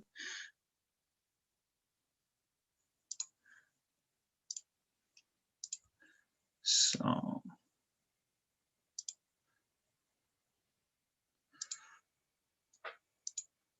okay. So can you all see my presentation now? Yes, okay, then I will start. So hi everyone, my name is Christoph Hoeneß and I'm a Master of AI student at the University of Amsterdam. And I'm currently also doing my thesis together with Isa on the topic detecting anomalous transit shapes in test data with deep learning. So here just an overview about the structure of my talk. I will start with the introduction of general concepts. Then I will tell you something about my research questions leading to my method. And then I will conclude with the challenges I faced so far and how I plan to tackle them in future work. So first, I wanted to show you how light curve data is generated. So TESS is a space telescope that orbits Earth and takes full frame images of the night sky every 2 minutes. They look like this on the left. And if you're interested in a particular star, you have to zoom in and select only the pixels that correspond to the star. And you can track the brightness of those pixels over time to create some light curves like shown on the right. So the first one on top shows an active star with some flares, but there's no transit signal visible in it. And in the light curve below, you see some periodic dips in brightness, which indicate a exoplanet signal. So as Ike explained already, transit signals occur when the planet passes in front of the stellar disk and blocks some light. So this creates these shapes in the light curves. So Ike also mentioned that we can fit a model to the data to infer some parameters of the stellar system. And here is just an overview about some important parameters. So first, as you could think, the ratio between the stellar and the planetary radius is an important parameter. Then also the semi-major axis, so the distance between the star and the planet. Also the orbital inclination plays quite a big role. So this is the angle between the plane of sight and the plane of the orbit. And also the eccentricity plays a role, but a rather small one. So here, just an example of how the different radii sizes can affect the transit shape. So only the depth is affected by that. And the orange line shows like you would see a transit signal from our Earth in front of the sun. Compared to the blue line, which would be a Jupiter-sized planet, which would give you about a 1% drop in the brightness.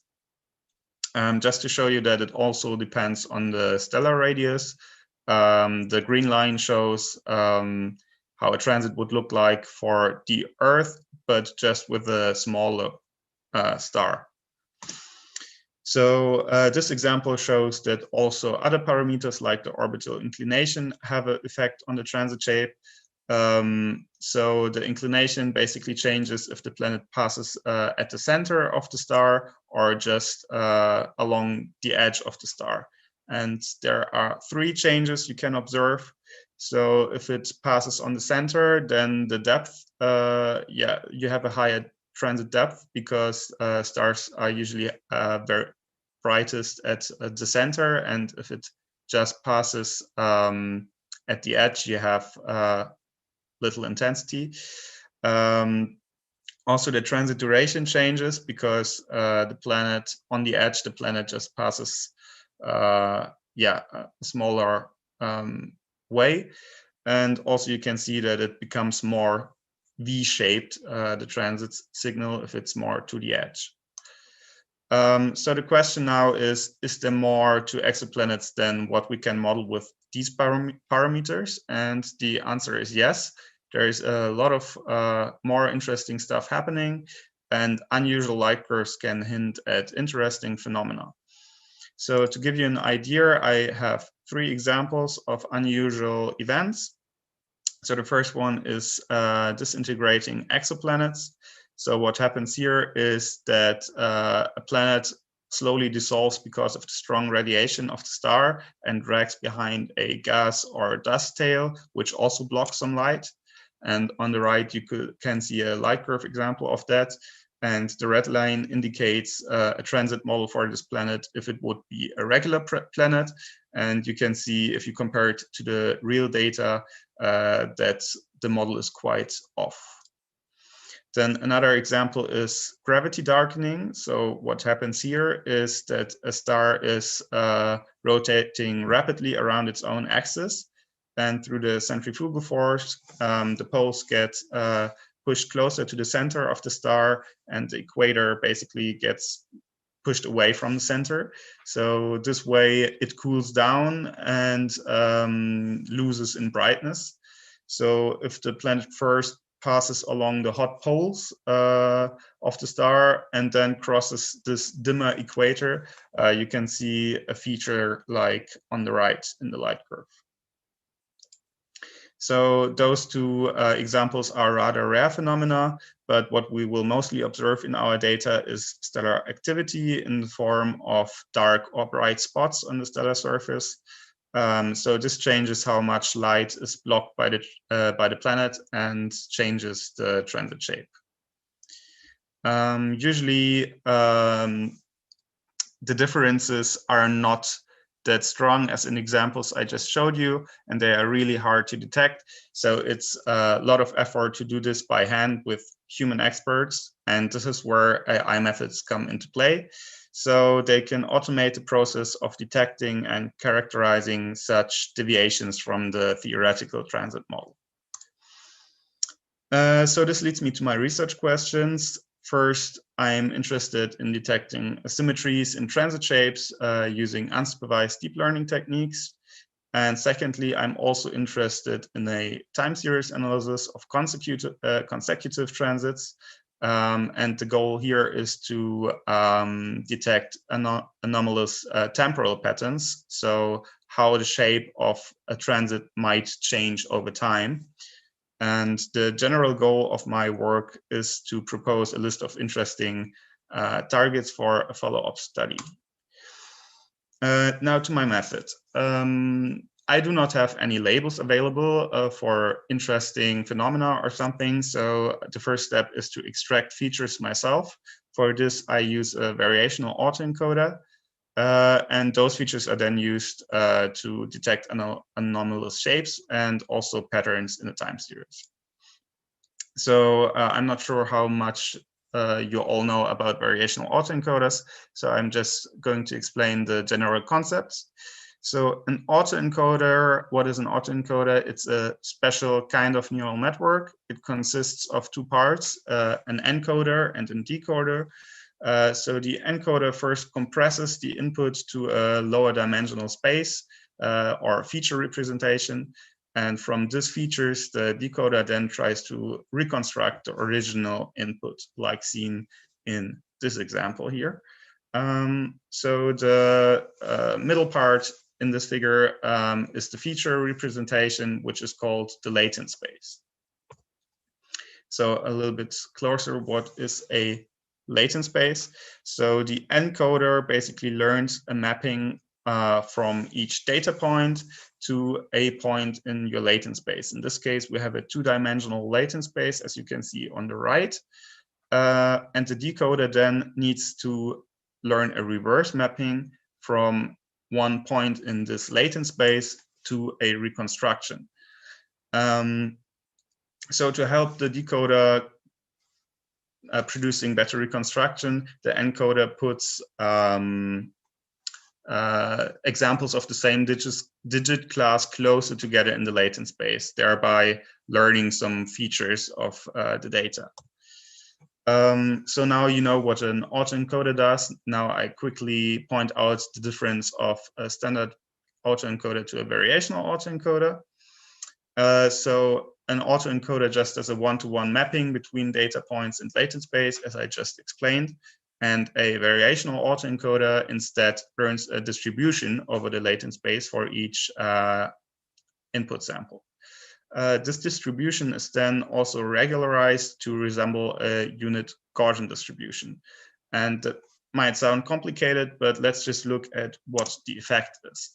So on the left side, you see a latent space produced by a standard autoencoder for this handwritten digit data set.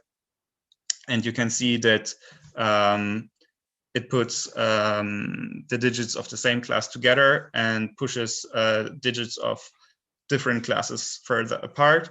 But this leads to gaps in the latent space. And this is bad because the model doesn't really know for these gap regions, what it means or how to reconstruct a sample from that. On the right, you can see a variational autoencoder, and there it looks better. The latent space is better structured. And this also then leads to a better feature representation. So now I just have to apply this to test data. So instead of having handwritten digits, I have my transit shapes. And my variational autoencoder is based on convolutional neural networks. They are great at extracting visual features using some filters. And CNNs have also been successfully applied to related topics like exoplanet detection or exoplanet candidate classification. So I will use then those features which are extracted in my latent space as input to my time series analysis as well. And the model I use for this will be a long short-term memory network, which will search for some interesting patterns, temporal patterns from one transit to another. So especially this part of my work is still work in progress, as I was facing some difficulties with the feature extraction. And so now I'm going to tell you about the challenges. So first, test data contains a lot of very noisy transit examples. So it is very hard for the model to uncover the true transit signal sometimes. Also, the number of planetary candidates is limited. Usually deep learning techniques have a huge amount of different data available, but I just have a very limited number of data samples. And this 2 points leads to the third one, which is that my data has just little variance. The transits all look kind of similar because the noise shadows some of the differences. And yeah, so now just quickly to tell you what I want to do in future. I had the idea to include the theoretical transit models for the data I have available. So this makes it easier to spot differences or deviations from the expected transit shape. Then also I want to augment my data with artificially created transit shapes. This way I can increase my data set size, and as well I can control myself the variability of my data, so what features are in the data, and with that I can also maybe make some of the latent space dimensions interpretable. So this was basically it from my presentation. Here's some image references. I'm not sure if we have time for questions, but thank you all for listening. Yeah, and I give the floor back to Ike. Right. So thank you. Thank you. Thank you. Yeah. Thank you very much, Chris. I see no questions in the chat. So if there are no questions in the room, then yes. Yes, then let's move on to the next speaker, which is Johanna Terpstra. Are you in the, yes, there you are. So if you could share your screen.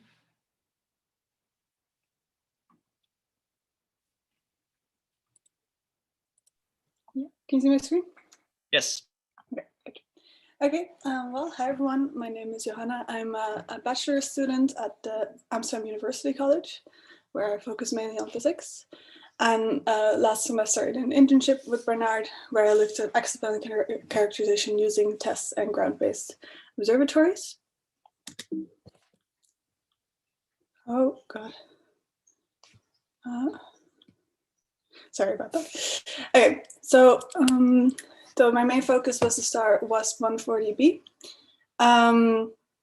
This is a star has an orbital period of the planet has an orbital period of 2.2 days, low eccentricity, and it also has a rotation period. The star itself has a rotation period of around 10.4 days. And I chose this star because Victoria, who didn't have a talk today, but she analyzed the star as well, and she saw the clear rotation period. So you can see it in this test data as well. So the vertical lines are the transits from the planet WASP 140b. But on the main, you can see that the transit, the data is not flat. Is that because the star WASP 140 rotates as well, and it has star spots, which means that the brightness varies when the star rotates. And this can be separated out as well.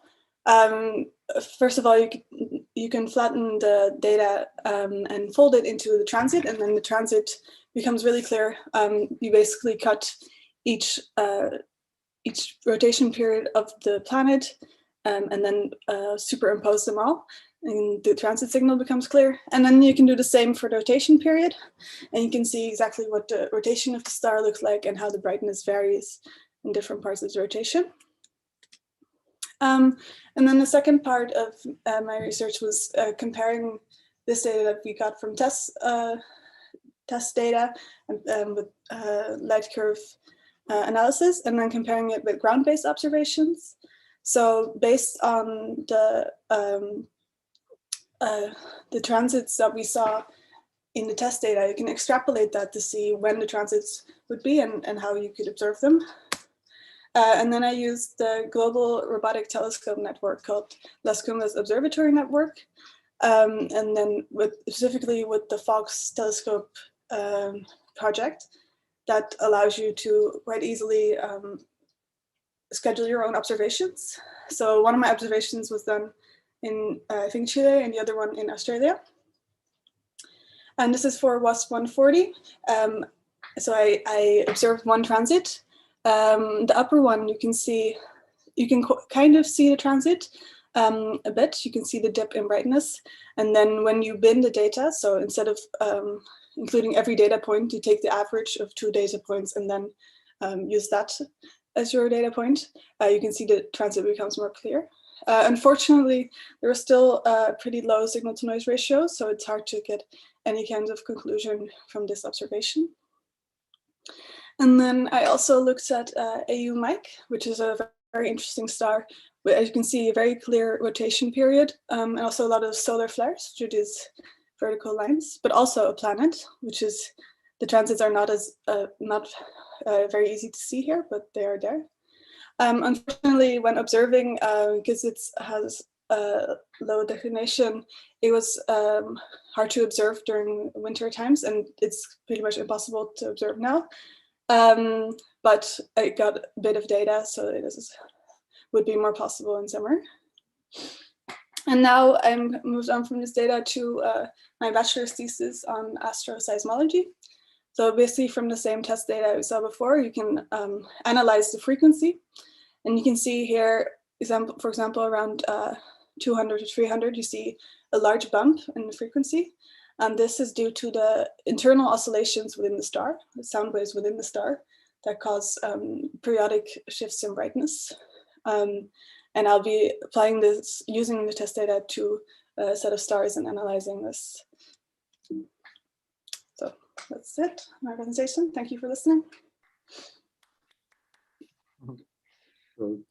I tried to unmute the microphone right before the applause, but I hope I was in time this time. Thank you very much, Johanna. Interesting to see the old school astronomy as well, but with observations from all over the world. And yeah, interesting next period of your education, the bachelor's thesis.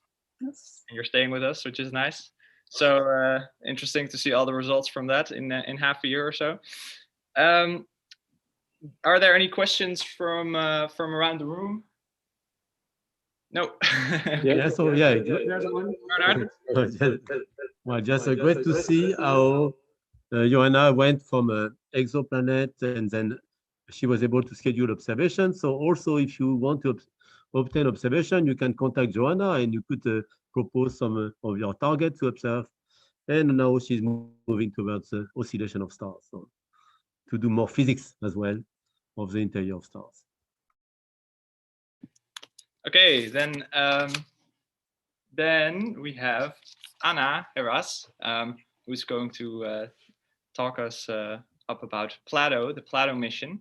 I would like to invite you to the podium, Anna, and share your screen. Good morning. So yeah, I share the screen. Let me see. This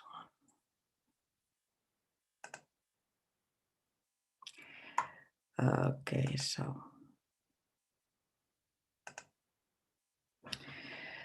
Yeah, so good morning, everybody.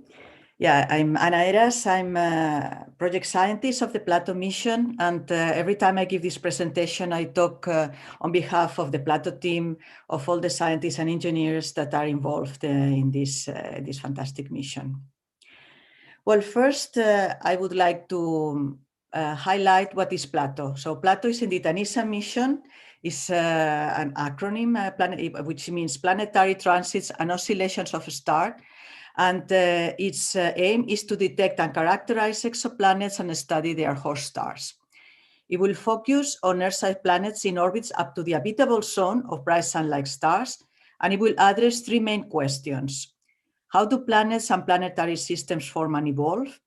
Is our solar system special, or are there other systems like ours? And are there potentially habitable planets? Well, the question is that why do we need Plato? Why do we need another exoplanet mission? Well, first, if we want to know what a planet is like, there are two parameters that are the most important to determine. And this is its radius and the mass. And then with this, we can determine the density, and then we can have an idea of the composition of the planet or the exoplanet. But what is the current situation? So now we indeed know more than 4,000 exoplanets that are indeed confirmed, plus almost the same amount of candidates. But for most of them, we only know the radius. So there in this graph, I show the exoplanets, the number of planets as a function of the stellar optical magnitude. And then if you go to the right, there are fainter stars. And so for most of the exoplanets that we know, which are the ones represented in blue, we know the radius. But if we want to know the mass, then we have to observe on the ground the exoplanet through radial velocity measurements. And for this, you require a lot of photons because you need to do high resolution spectroscopy. And therefore, you need bright stars. And that's why for the planets where we know their mass is represented here with a brownish histogram. And then in this case, indeed, you see that the distribution is shifted towards the brightest stars. So for those exoplanets for which we know both the radius and the mass are represented here in orange, which is indeed less. And then if we go to the smaller ones, which are indeed the ones similar to Earth, the ones that have possible terrestrial compositions, so we only have this small amount here represented in green. And then these are 64 small planets. We have a radius that are 2 times the radius of the Earth, or less than 5 Earth masses. And then these are the ones that for which we can determine their composition. But of course, we need many more because exoplanets are very diverse. And then in order to understand what they are like and then how they form, then we need many more statistics. So we need to observe bright stars in order to determine both the radius and the mass. Okay, another issue that we really need is not only to know the radius and mass, but also to know with enough precision these values. And then here I represented the radius and mass diagram.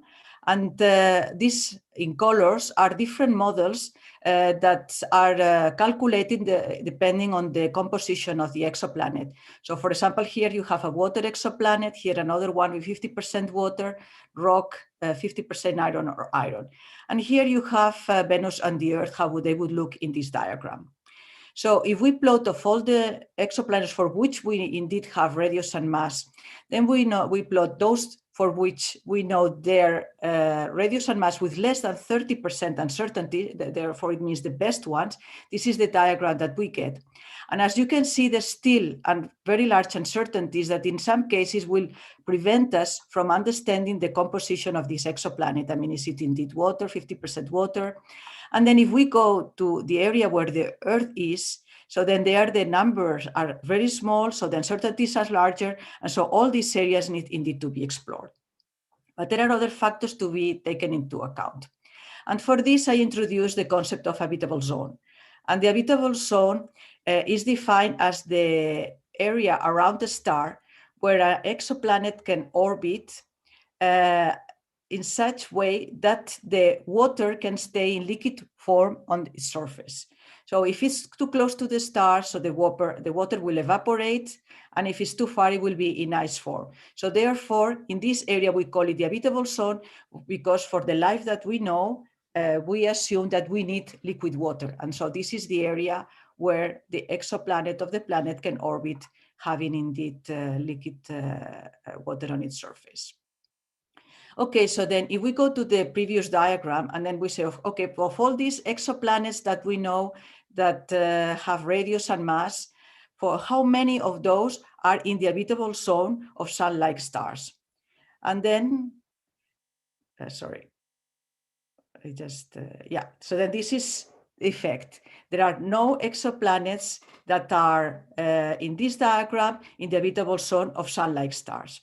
And this is why we need Plato, because we need to fill in this, this diagram. We need to understand much more about the composition and about the planets that, that may host life.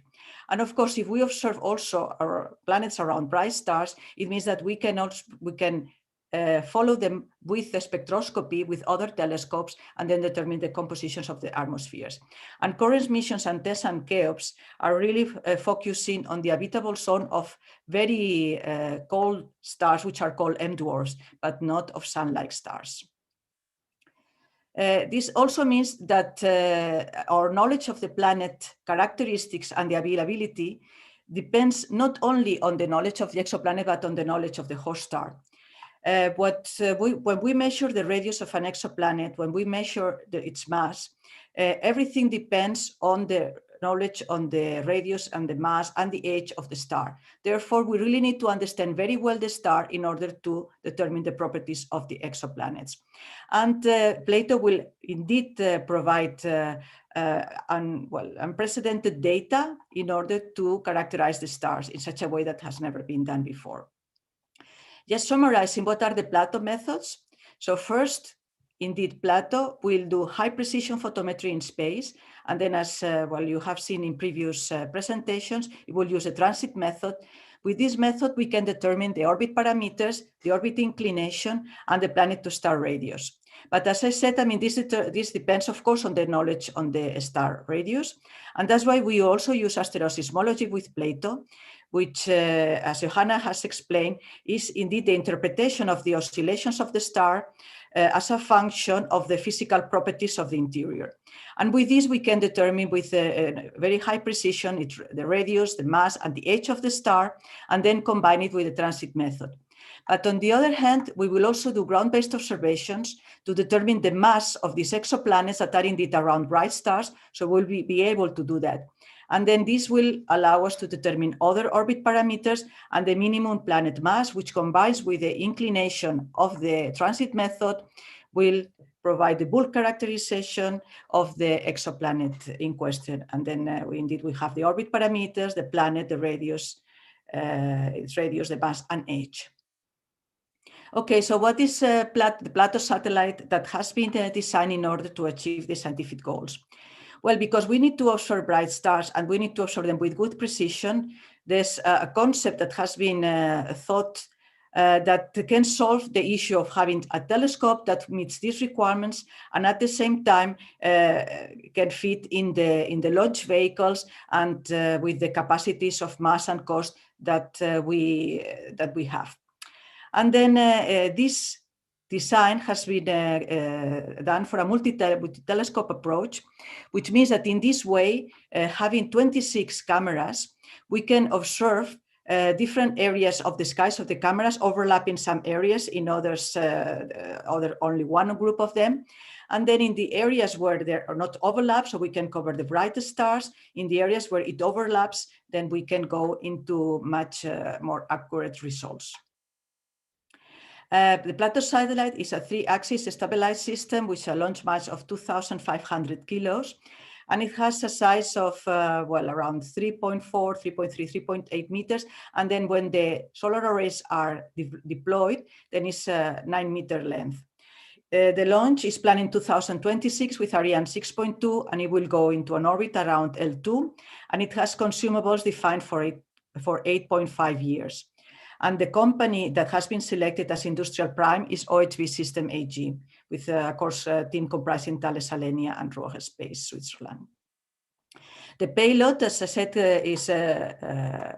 consists of 26 cameras, and is indeed a multi-telescope approach. And 24 of these normal cameras have a cadence of 26 seconds, 25 seconds, and will operate in white light. And we also have two fast cameras that have color each, red and blue, and with a much faster cadence of 2.5 seconds for the brightest stars. And these cameras will also be used as fine guidance sensors. And the payload is provided by the consortium, which consists of universities and institutes around Europe, and also ESA. 10 minutes.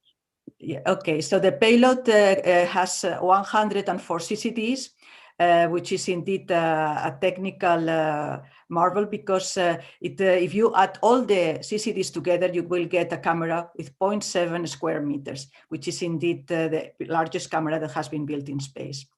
The observation strategy is, well, basically consisting of two samples, a core sample of 15,000 stars and a statistical sample of 245,000 stars that will be observed in two long points lasting 2 years each. I mean, this is one of the scenarios, but we may change it 2 years before launch. And indeed, we will produce light curves like has been shown in previous talks.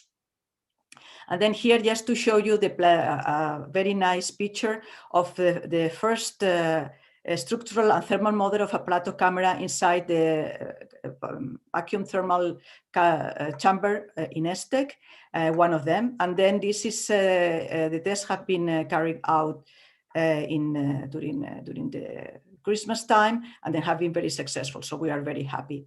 And then just to close, that indeed that Plato will detect transit signals of hundreds of exoplanets in bright stars that are bright enough to determine their masses with radial velocity spectroscopy. And Plato will provide a sample of well-characterized Earth and analogs, characterized terrestrial planets in the habitable zone with high accuracy, radius, mass, and age. Enough accuracy to study small planet diversity, so we can really investigate how unique is Earth, planets of all ages, understanding planet evolution, and accurate knowledge of the host star, including its activities. And we hope that with these interesting exoplanets we discover, we can really provide them to other telescopes that can do atmosphere spectroscopy to determine the composition of their atmospheres. And thank you very much. With this, I finished.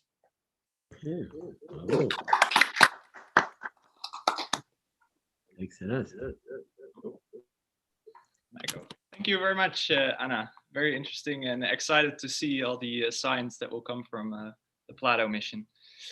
Yeah, indeed. We have to wait a little bit, but well, at least you see the hardware starts being developed. So then this is, yeah, this is fantastic. And then it's going rather fast now, yeah. Yes. All right. So next I would like to invite Theresa. Is that, yeah, to the podium. And yes, I'm there. I just switch on my camera and start sharing if possible. Oh, for some reason my camera doesn't want me to switch it on. I'll try. And I also cannot. The screen is set to do a share screen, correct? Could you? I should be able to share the screen, correct? Yes. Okay, then I have a problem with my corporate laptop, it seems. Let me check. Okay. Now it seems to work. I also have your slides, if that is. Okay, no, I think just apologies for the slight delay. Camera is working, so I hope the screen can work. The share screen is working as well. Application window. I think I'm nearly there. Do you see my screen already? No. Okay.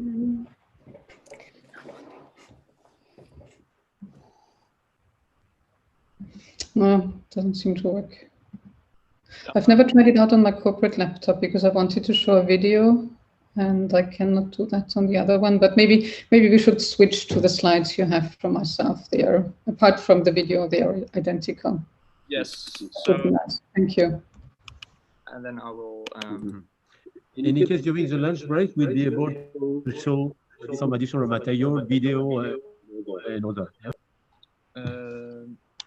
I will share my screen then. So this is working? Yes, good. If you just go to, oh yeah, that's the whole screen already. And I'll just ask you, switching to the next slide, if that's okay for you. Yes. I cannot do that, I guess. Okay. So. Oh no, I will stop my. Yeah, can you go back to the first one? Yes, thank you. So thanks for having me, and I'm particularly happy to take part in a workshop also online where people are back in physical presence. So that's really nice to see that it can be, at least to some extent, done already again. I'm Theresa Lüftinger, the ESA Ariel project scientist, same job, same profession as Anna, just talking just before me, but working on the Ariel mission. Next slide, please. And also, when I'm speaking, I'm always speaking, of course, on behalf of the multitude of technicians, engineers, and scientists behind that mission. And one exciting, big, and very positive news happened last November. The mission got adopted, which means that we could move from blueprints to reality, and from the study phase to the development phase, as we call it at ESA, and now can make it real and work on building the instruments and building up the science based upon the Red Book that was published in November as well. Next slide, please. So Ariel is the fourth medium class mission, or of the fourth medium class mission within the ESA Cosmic Vision Science Program. It was selected in March 2018 and adopted in November 2020 at the SPC 165. And we are focusing as Cheops and Plato, other ESA missions, and test JWST, to some extent at least as well, to the study of exoplanets, and in particular on the study of exoplanetary atmospheres. We are going to launch in 2029 with an Ariane 6.2 for an orbit in Lagrangian point number 2.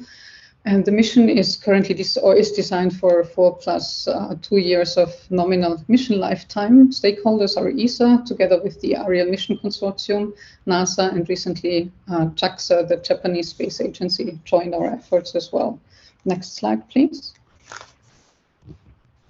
So the important scientific questions we want to tackle with Ariel, the important science we want to answer is: what are exoplanets made of? How do planets and planetary systems form? And how do planets and their atmospheres evolve, actually? And Ariel will carry out the first chemical sensors of a large sample. We're going to observe up to 1,000 exoplanets of planets that are really diverse in their composition, in their sizes, in their atmospheric composition. And the progress in these areas totally relies on spectroscopic observations of hundreds of transiting planets, spanning different planet sizes and equilibrium temperatures, and also orbiting a variety of stellar types. So this is what is making Ariel special with respect to other exoplanet missions. We are going to do spectroscopy in space for the planets, photometry and spectroscopy, as I'll show you later on. Next slide, please. And to put Ariel in context with several other exoplanetary missions, Cheops, TESS, Plato, Anna just gave a fantastic talk on the Plato mission, JWST. I would like to mention that I find it was really a great move of ESA to agree to all of these missions. We are participating in JWST as well, to a large extent, and are leading Cheops and Plato. It's really nice and will put us in the forefront of exoplanetary science, that all these missions were agreed upon in a row, and we can really heavily study exoplanets in the coming years, and a lot of exciting science is going to come out of that. Next slide, please. In terms of what we know already on exoplanets now, and Anna has touched upon that as well in her talk, we have detected a huge number already. So we are at 4,695 confirmed exoplanets in 3,467 systems. I looked it up for you just yesterday in the exoplanets.eu database. And what needs to be said is that we know a lot of planets already, but we only know for a few of them the mass and the density, the mass and the radius from which we can get the bulk density. And so this is only very few examples we know, and from even less of them we know any kind of spectroscopic information. So this is really to be done. And Ariel will cover a lot of science, a lot of targets in that respect. Next slide, please. Doing that, or observationally, we will probe atmospheric chemistry and dynamics. We'll do transit and eclipse spectroscopy.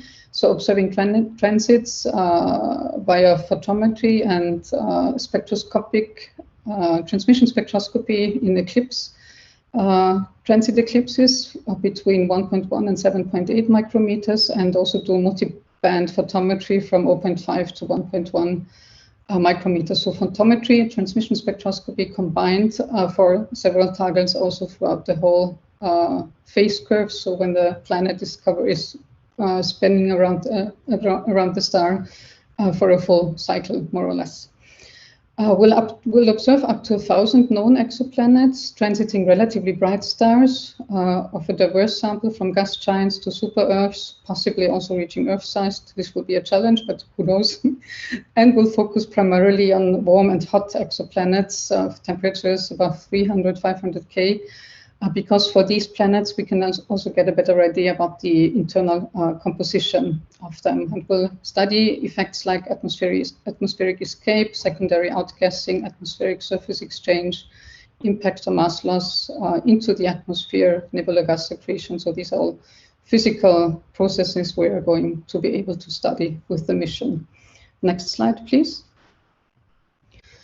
A big science theme is, or a big thing we want to tackle is planetary diversity, because we really don't know a lot about it yet from exoplanet observations. And the solar system, for example, is only one outcome of planetary system formation, but there are many others possible, of course.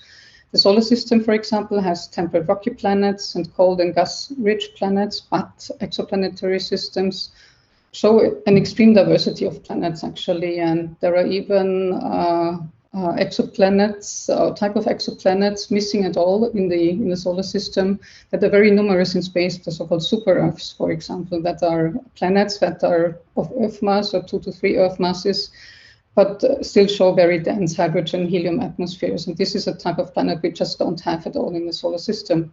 And there is more to come with the data we are going to observe, of course. Next slide, please. Another big science question we want to address, and we will be able to address, is migration. Planets, when they form around stars, they form in very different chemical environments, because the disks further out are composed in very different ways when further in, closer to the star. And if we observe a planet and its chemical composition, we will be able to find out if this planet really formed where it's now visible or not. Planets migrate, they are scattered during evolution. So we'll also get a much better idea about previous composition in the disk, likely, and also about planetary migration and scattering effects during the star planetary system evolution. Next slide, please. Another thing where we cannot tell a lot about yet, because we just know bulk densities, if we know masses and radii of planets, but we want to go beyond that. So it is well imaginable, or it is actually the case currently, that for the same observed bulk density of a planet, the real planet behind that, behind the data we have, can be very different. So it can have either rocky interior and hydrogen helium primordial atmosphere, or icy interior, water vapor atmosphere. And currently we are not really able to distinguish between these compositions, but with the Ariel data we will be able to do that on a large statistical basis. Next slide, please. So we will be able to observe or to distinguish between planets that are snowballs, magma ocean planets, planets where the crust on the surface has solidified already, planets with cloud covers or not. I would have wanted to show you the videos here, but it's not working. I hope it's not so bad. Maybe I can upload the PowerPoint at some point. You would have seen the planets rotating and seen the different surface areas of the planets here. Next slide, please. The instrument itself, the payload, it's also built by the Ariel Mission Consortium, consists of spectrometers in 3 different bands, the so-called NIRS-spec, ARS0 and ARS1, where in total they cover 1.1 to 7.8 micrometers in wavelength range. And additionally, we'll have 3 photometers, VSPHOT and FGS1 and 2, whereby the FGS sensors will also be responsible for the fine guidance of the spacecraft, but also give us very important scientific data. The telescope will be an off-axis Cassegrain telescope made of aluminum or another material. We're currently investigating that, and will have a 1.1 times 0.7 meter aperture, so an elliptical shape, 0.6 square meters collecting area. And the industrial prime is not selected yet. We currently still have 2 industries on board, and one of them will be selected in the next month. So very exciting phase the mission is currently going through as well. Next slide, please. Here, that would have been a video to show you the light beam or the light that enters the telescope and then moves through the instrument. I cannot show you, but I can easily send it to Bernard or somebody else, and then you can have a look at it. It's a very nice video that shows the light path through the instrument and the filter bands that we are going to observe as well. The molecules we are going to be able to observe in the spectral range that was selected for the Ariel mission. You see here to the right, C2H2, methane, CO, CO2, water. So all the important molecules we need to find out more about atmospheric composition and physics within an atmosphere and within the planetary interior, actually. What I'm showing you to the left is Ariel model spectra we've calculated already, where in green, red, and yellow you see figures or graphs for different physical parameters, different bar levels, and a clear atmosphere. And this is to show you that with the Ariel data that will likely look like the data you see here, we can clearly distinguish between these different scenarios. And we will be able to see at what bar level, at what cloud level, if there will be cloud covers or not, we are focusing or we are seeing when analyzing the atmospheric data of a planet. Next slide, please. So in terms of observation, observational program, we are going in a so-called tier 4 approach. So up to 1,000 planets will be observed to a certain accuracy level. And there we'll want to find out what fraction of planets do have clouds or not.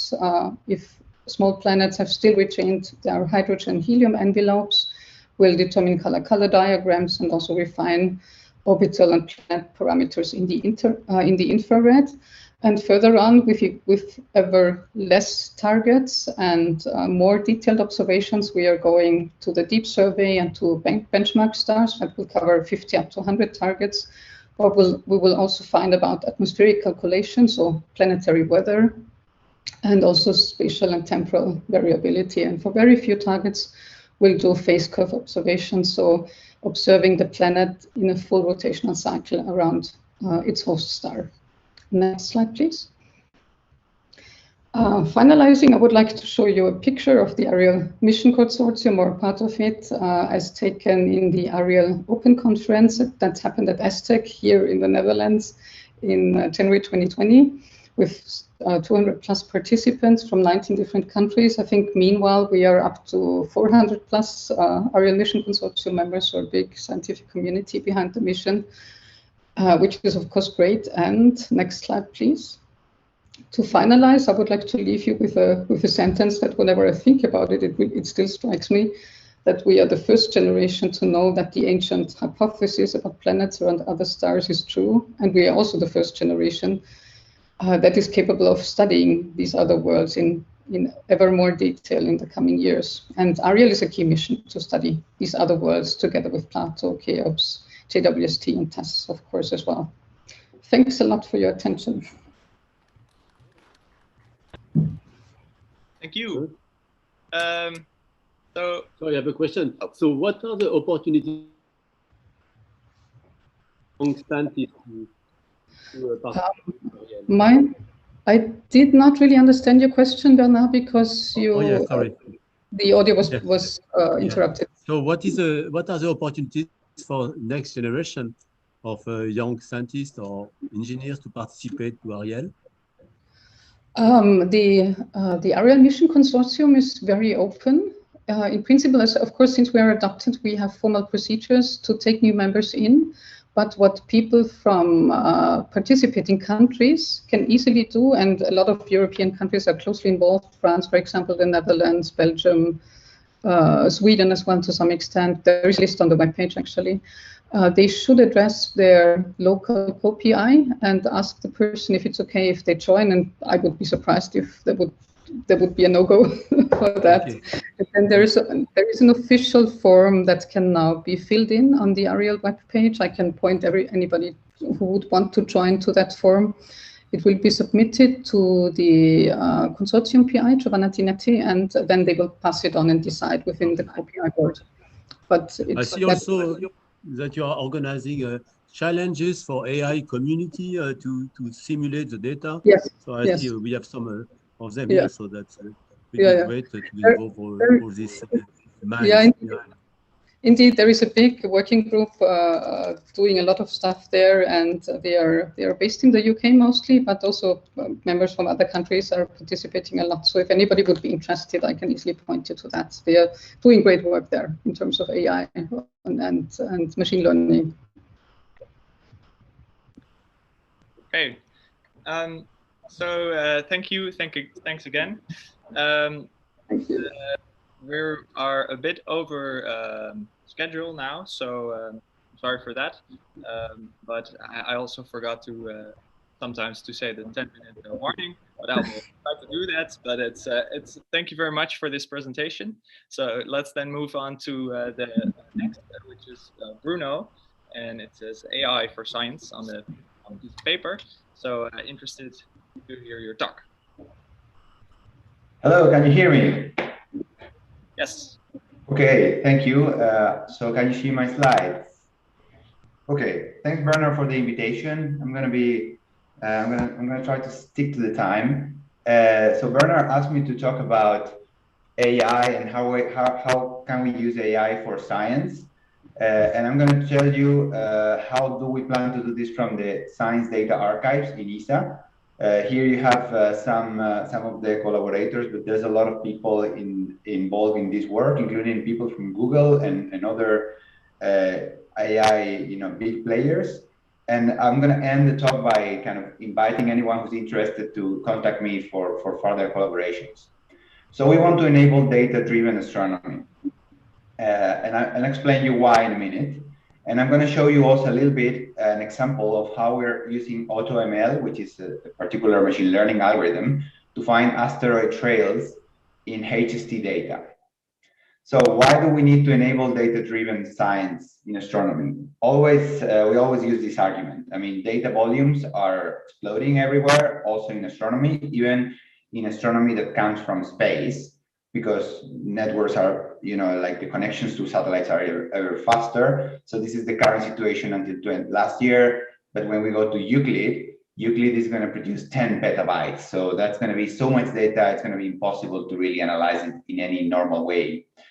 You know that also astronomy is becoming a data-driven science. And the example is shown in this figure, where you see that half of the papers produced by the Hubble Space Telescope are actually coming from the archive itself, not from people who requested to observe something with Hubble, but from people going to the archive and finding data and publishing it.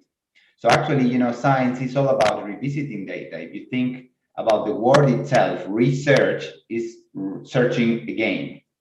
So we're moving from the traditional workflow where scientists would make a hypothesis, then try to get data to test the hypothesis, then analyze the data they got, and then they revise existing data with a new theory, and then eventually publishing the result and getting fame and glory.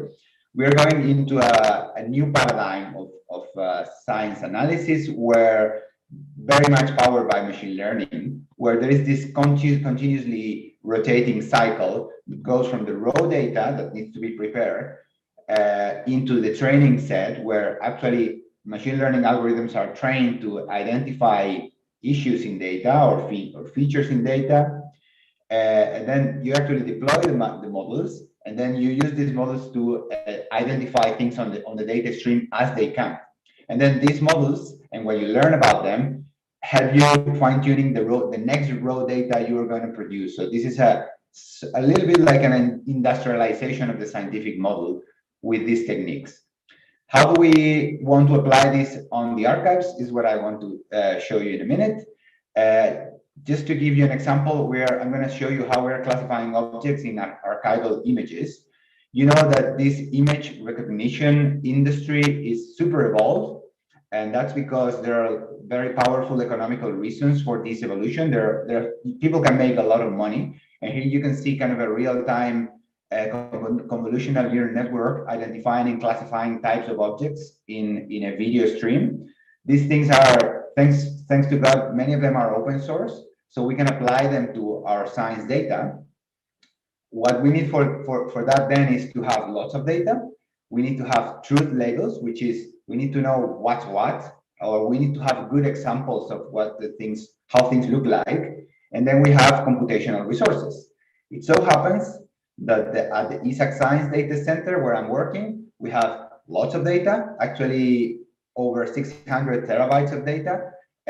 Of course, many thousands of users retrieving data monthly. So it's kind of the perfect place to apply these techniques, and that's actually why we're investigating all these methods. So let me show you a few examples of these asteroid trail searches. So asteroids sometimes are accidentally found in Hubble images, and to find them, we created a citizen science project together with Sandor Crook, a research fellow from ESTEC, where we ask volunteers to tag them, kind of to identify them. You see these little trails in the images, and people click on the edges of the trails. With this sample, we trained, of course, there were people also found false positives, which were either cosmic rays, gravitational lens arcs, and satellite trails, which are really not what we were looking for, but people found them. So with this, we trained a neural network called AutoML, which is essentially a CNN encapsulated by more machine learning that modifies the layers, the structure of layers in the network to maximize the precision of the network. You might have seen these networks that have like 4 or 5 layers with lots of different neurons. And just to give you an idea of what the level of complexity of this AutoML network, which auto defines itself, this is the structure of the network that AutoML produced to be able to classify our Hubble images and search for asteroids. Every single step there, it's either a convolution layer or a pooling layer or a feature extraction layer. So you see, this is the kind of complexity that machine learning produces when you let it design the network itself. At the end of the day, when this runs on Hubble images, you get the classification of whether you have an asteroid, a satellite, or any other kind of object in your images. So using this algorithm, we can evaluate. This is a snapshot of the actual Google AutoML vision system that we used. You identify the objects, and here you can see a couple of examples of asteroid trails in the top row, and a couple of examples of satellite trails in the bottom row. And now we can compare how the machines do against the humans for different types of objects. Here you can see in purple the classification for the machine learning algorithm, and then in yellow what the humans from the citizen science project found. You see the matches are pretty good. even for gravitational lenses, or even for satellite trails. So this is really very encouraging. Of course, when you have in this universe project that we ran, we got 100,000 people looking at images, and that was fantastic because they found lots of things. The good thing with the machine learning is that then you can scale this up to a lot larger amount of data. So what we did is, once we have trained the model, we used 3 hours to train the network, and 7 to classify the whole Hubble archive in just 7 hours. And with this, we found over 2,400 asteroids classifications, most of which are actually new to the literature. We also, and then once we have them, we go to the Minor Planet Center to figure out whether they already exist or not, and whether they were known. And we actually found that only 30% were known, which means 70% are new detections that were just in the data, just sitting there to be discovered. We actually find that we are finding a lot fainter asteroids than the ones that people typically found, or when they were looking for. And then we also found all these satellite trails, which we didn't expect. We found 3,800 satellite trails on Hubble images, and that's actually 10% of all the HST composite images have these satellite trails. And because we could look at the whole archive in just a few hours with these techniques, we could find super incredible and funny things like the following. Here, these 4 examples show satellite trails. The top left one shows a satellite that flew very close to Hubble, and that's why the streak is so wide. I mean, the physical satellite just flew very close to Hubble. On the top right, you can see one that's blipping. So we can see some sort of light shining in this satellite, and this is all serendipitous observations. And then the other 2 ones are curved trajectories or multiple objects. We even see rotating space debris that we didn't really were looking for, but we found it in data. And then you see that we actually found so many that we thought this was very encouraging. So how are we fitting this into our data center?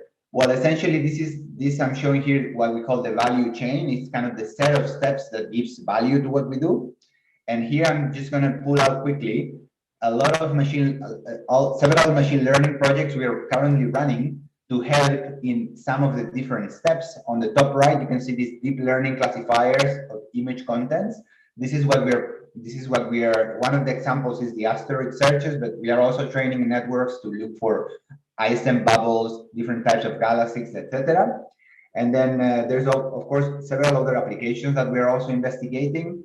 And I think that's essentially all what I wanted to say to stay in time. So the take-home messages is that we are convinced in the ESAC Science Data Center that this machine learning application to the archives has huge potential, and actually our first tests are showing that.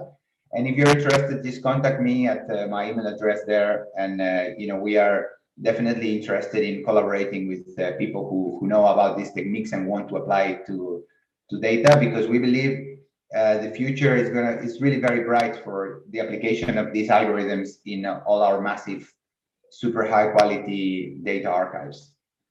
Thanks for your time. Yeah.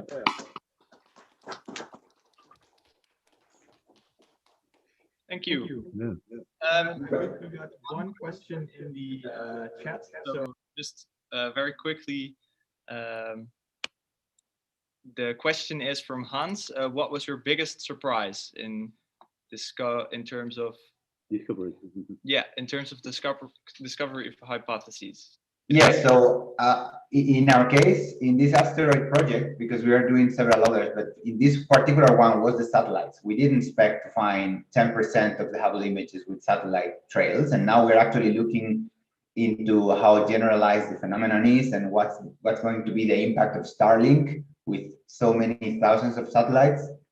So we actually kind of wrote a paper just about this, which we didn't plan to write because we were looking for asteroids only. So yeah, and then I didn't mention that also with the citizen scientists, they found 300 of these strong gravitational lenses in Hubble images that no one knew and they had never been published. So there's so much, I mean, there's so much that you can find on the archives if you apply these techniques, that I'm sure we're going to find lots of other things like this. But I would say the largest surprise has been the satellites, finding so many satellite trails in Hubble data. Right. So yes, let's quickly move on to our next speaker. Thank you again. You're welcome. And our next speaker is Oliver or Olivier or Olivier. Yeah, Olivier, hello. Good morning, good afternoon. The floor is yours. Okay, so let's see. And thanks, Bernard, for the invitation. Good to see you. Okay, let me know if you see my screen. We see your screen. Okay, good. So let's have a quick introduction on the JUICE mission. So I'm Olivier Vitas, the project scientist of this mission. So JUICE, it stands for the Jupiter Icy Moon Explorer. That's a mission from the European Space Agency. We launched in 2022, so we have to be patient, and we arrive in the late 30s or beginning of the 30s. And I will give you a very short introduction on the mission itself. So we have two main topics. So the first one is to study the habitable world around a gas giant. In particular, I would like to focus on the three large icy moons, which are Ganymede, Europa, and Callisto. The interesting aspect of these moons is that we have good reason to believe that there is a lot of liquid water inside the moons due to the tidal forces and internal heat, which melt the ice inside the moon. It's quite fascinating to think that there are maybe more liquid water inside those moons than on our own Earth. So we are going to really study those three moons in details and to compare them. Since we will be in orbit around Jupiter, and in order to study the moon, it's very important also to study the Jupiter system as well. And in that case, we are going to study the Jupiter atmosphere, the big magnetosphere, and the interaction between the magnetosphere and the moon, which is quite interesting to study. And we are going also to study the dust and all the other moons when it's possible. So a few slides on the moon. So why they are interesting. So Europa is maybe one of the most interesting moons in the solar system because of this internal subsurface ocean.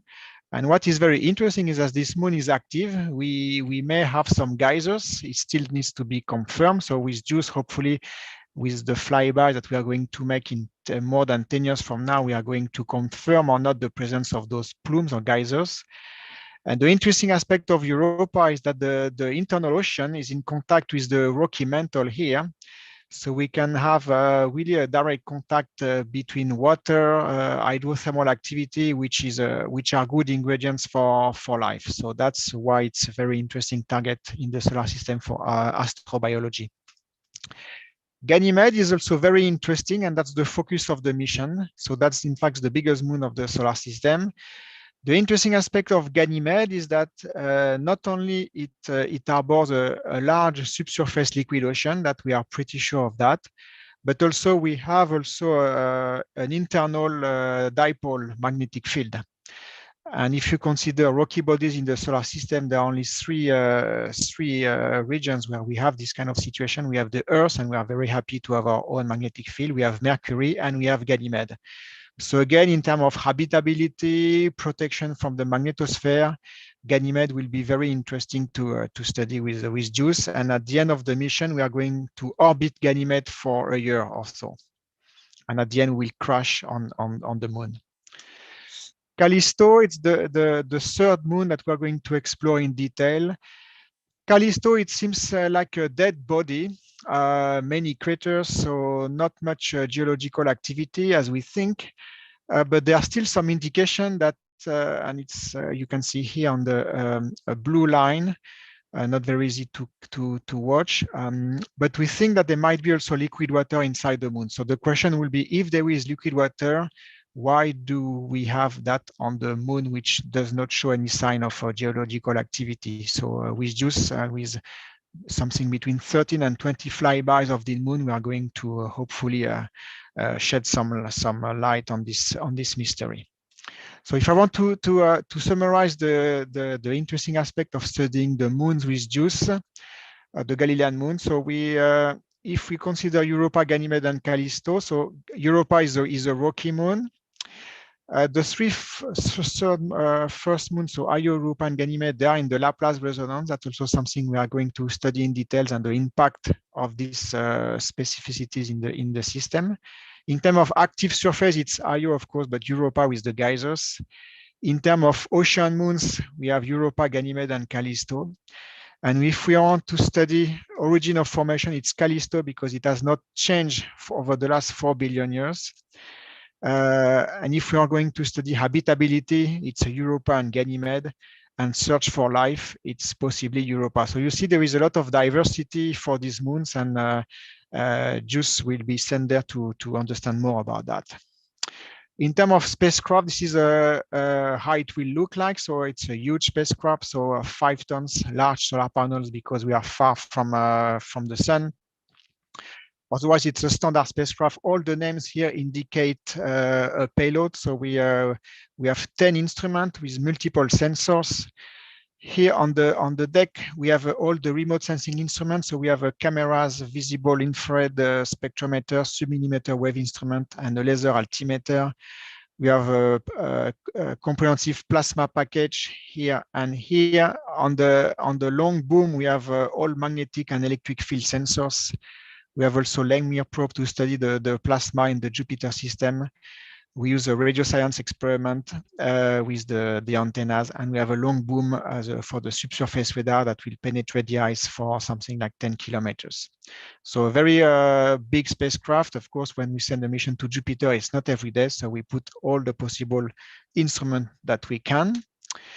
In terms of broad science and interdisciplinarity, here it's an example how all the instruments will work together at Ganymede. So this is an internal view of Ganymede, of the interior. So we have with the core, rocky mantle, ice mantle, the possible liquid layer here, and the crust. And outside we have the thin atmosphere and the magnetosphere. And that's the name of all the instruments. So for example, for the ephemerid, so the position of Ganymede, we will use 3 experiments, radio science and camera. For the core, we'll use the magnetometer and the radio science. Then to study the liquid layer inside Ganymede, there will be many instruments, so including the magnetometer, the laser altimeter, and a special mode of the radar. For the crust, we are going to study that with the radar and the laser altimeter. For the surface, all the remote sensing instruments, the radar and the laser altimeter. And for the atmosphere and magnetosphere, most of the instruments. So you see, that gives you a bit of the complexity. We have to make sure that all the instruments work in the best way because we have a limited data volume, of course. We are far from Earth and we have a limited power. We are far from the sun. But we are already working on the best possible planning to get the maximum scientific return. Here are some examples of models. So the JUICE family. So we started with a one-to-one test model to what was called the helicopter test model to test the behavior of the radar antenna here. So that was 3 years ago. Then we had the thermal test model that we tested in the STEC vacuum chamber to test if the thermal design was okay. We have here an engineering model of Toulouse. So it's a replica of the flight model, but just to test the sequence, the integration, and later for the operations. We had a few models that to test again the radar antennas behavior. We have a small model which is made of gold to test specific properties of some sensors on the big boom, which is here. So you see the size 1 to 40. We have a DESP model. We have a Lego model. So all kind of model, but the most interesting one, of course, is the flight model, which is currently in Germany in Friedrichshafen. And you see here one of the latest image with the magnetometer boom here, which was integrated last week. And if you look at the ESA Twitter account, today we have released a movie to show how the boom was integrated on the spacecraft. So that's quite interesting to watch. In terms of challenges, I won't go into all the details, but we have a number of technical challenges, in particular radiation, because the radiation environment at Jupiter is very complicated for a spacecraft. And also in terms of electromagnetic compatibility, that's a lot of strong requirement because we want to measure very fine structure of the electric and magnetic field.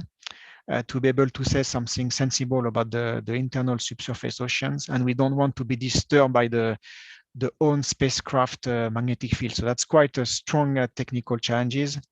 In terms of operational, we have a lot of navigation, a lot of flybys, 2 orbit insertion, one around Jupiter, one around Ganymede. So it makes also the navigation quite complex. Planetary protection is something which always need to be taken into account when we perform a planetary mission. And as I mentioned, we have limited by power and data volume, so that makes the planning also quite tricky to make. Programmatic, I don't need to talk about that. And human challenge, I mean, a mission, a project which lasts 30 years or so, it's always a challenge in terms of human, but it makes also the project quite interesting. And that's my last slide. So if you want more information, you can always contact me, of course. You have my email. You can ask Bernard to put us in contact. We put some movies of the JUICE development onto the YouTube channel, so they are quite nice, I think. So you can have a look. Follow us on Twitter. We every day we put new stuff, and we have also the webpage at ESA if you want more information on the mission, payload, and science. And I will stop here and take any questions if you have. Thank you very much. Thank you very much, Olivier. Sorry. Yep. So I think for the questions, we could do that. We could use the chat and pose the question to the speaker, but direct it to everyone so everyone can read it. And then if the presenters keep notice of the chat and reply to all, then we can keep the questions and answers going, and also the presentations. Good. So we can now move on to the Earth observations. So we went from exoplanets to now moons, and now we're going more and more closer to Earth. I would first like to invite Xiaodi Yu from the University of Amsterdam. Hi. Can anyone hear me? So cool.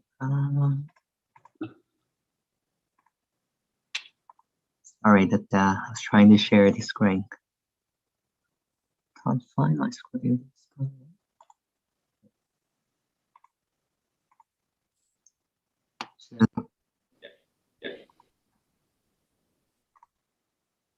Okay. So thanks for first of all, thanks for the invitation from Bernard. I hope that I realized that the session is moved to the Earth, but actually starting from something that is too grounded. I will talk about a computer vision and then a little bit about how to, that they're in our area. We are more about programming and machine learning, but nowadays we move the old-fashioned way to come back to a little bit to the physics. But I totally understand this physics is completely, that they're childish in comparing with those things in the astronomy. But anyway, my topic is about how this physics can be used in deep learning, actually. So the topic is physics-based vision in the deep learning era. My name is Xiaodi. I'm currently a university docent in University of Amsterdam.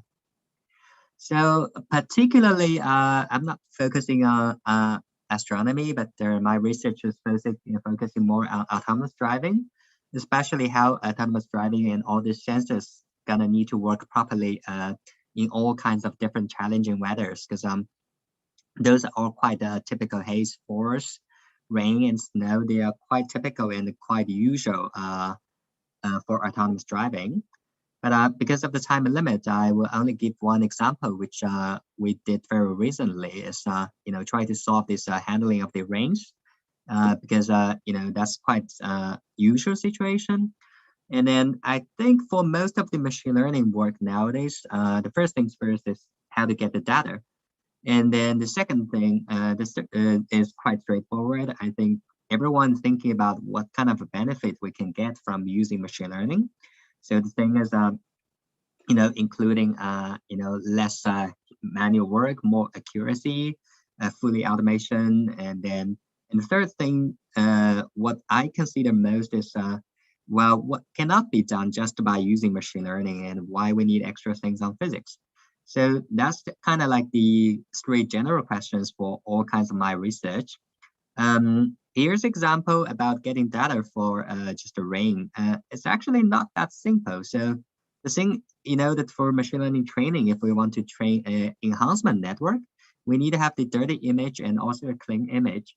While in a synthetic scenario, it's quite straightforward, but for real physical world, we found it's actually not that straightforward, because we can't simultaneously have exactly the same image with both rain and non-rain. So that's some of the in our area that's some of the existing data set, which looks really funny to me.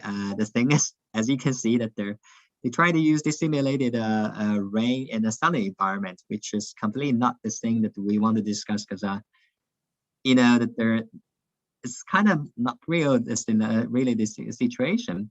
So the alternative way we found is we can use all these optical models from modeling the physics all the way up the geometry, from the gravity, the surface tensor, and also we can do all the reflectance and reflections, and we need a little bit of the polarization for the reflectance to get the photometry correctly.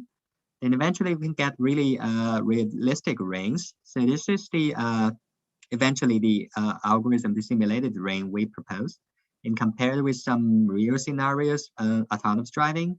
And we also, can use this to argue for some of the existing data set, which looks really bad. And that solves our problem now getting the data. And of course, we also give like why we can benefit from the physics. So that's kind of something that we want to really do. And those kind of things is not necessary to be easy solved by a machine learning algorithm. And of course, then after that is in our area, it's quite usual that you just stack everything into a network, and the network has some modules with specific understanding of the physical background. So that's the comparison about this work is 2 years ago about what can be done nowadays by the image enhancement using a network that is trained on physical realistic data. And we not only just give out a image processing of visual enhancement, but also we actually demonstrate this can actually work better in semantic segmentation. That is giving a autonomous driving images. If it is we do the state-of-the-art semantic segmentation, we can get a different color for each area of interested area. For example, if we zoom in here, there's pedestrians standing on the sideway. But if we could some noisy data with rains on it, then we can see the segmentation can be quite problematic. And with our restoration, the semantic segmentation, although it still has some performance job, but the performance job originally can be down by nearly 10%. Now it's only down by less than 1%. Similarly, we can use this to enhance the detection by removing the rain. So these are the detection result. If you can see the label here is detection result is car, and here is the confidence, like 0.7 or 70% confident this is supposed to be a car. But however, if we actually don't have this kind of enhancement, we can see we can actually have a lot of funny result by, this false positive, like some of the jobs can be identified of birds, which is, not really any birds there. So now the second part is actually what I've been starting doing from 2 years ago is in machine learning that as I mentioned, usually our understanding is we always have to have tons of labeled data. But however, for this kind of an image-based thing to image rather than image to label, it's kind of more or less impossible for you to do a pixel-wise labeling. So as you see in the previous research, the label was done in simulation. Now we are thinking about what if we just use the real images or and without labeling, so that goes to unsupervised learning. So this is a task, as here usually we call it intrinsic image decomposition. So we have a natural image. We have a natural image and we want to decompose it into two sets. One is the color part or the reflectance, and the other is the shading. The shading is actually the environmental lighting condition, and the reflectance is the object surface color. But of course, it's this kind of like a channel separation. I only give the example of separating a mixed image into two channels, but actually these two channels can be with any other physical meaning, but this is example. So traditional method of doing the machine learning is to, you have to have a training data that is pixel-wise, but actually, that this kind of real data is impossible to capture in the real world. And other than that, the thing we are trying to do is we actually use the training here is mining with the real data. But however, the training on the separation is on the unlabeled, unpaired simulated data. And then let the network to learn style or content consistent style transfer. While doing the style transfer, we're putting all the physical constraint about how the reflectance and shading or lighting should be mixed. And by doing so, that we actually move further about the physical world into unsupervised learning. Here is one more thing. Finally, we go to the sorry, Bernardo. Finally, we go to the ground-based thing. This is finally remote sensing. So we've done a very similar thing about remote sensing. So in remote sensing, we also need to do the this kind of segmentation.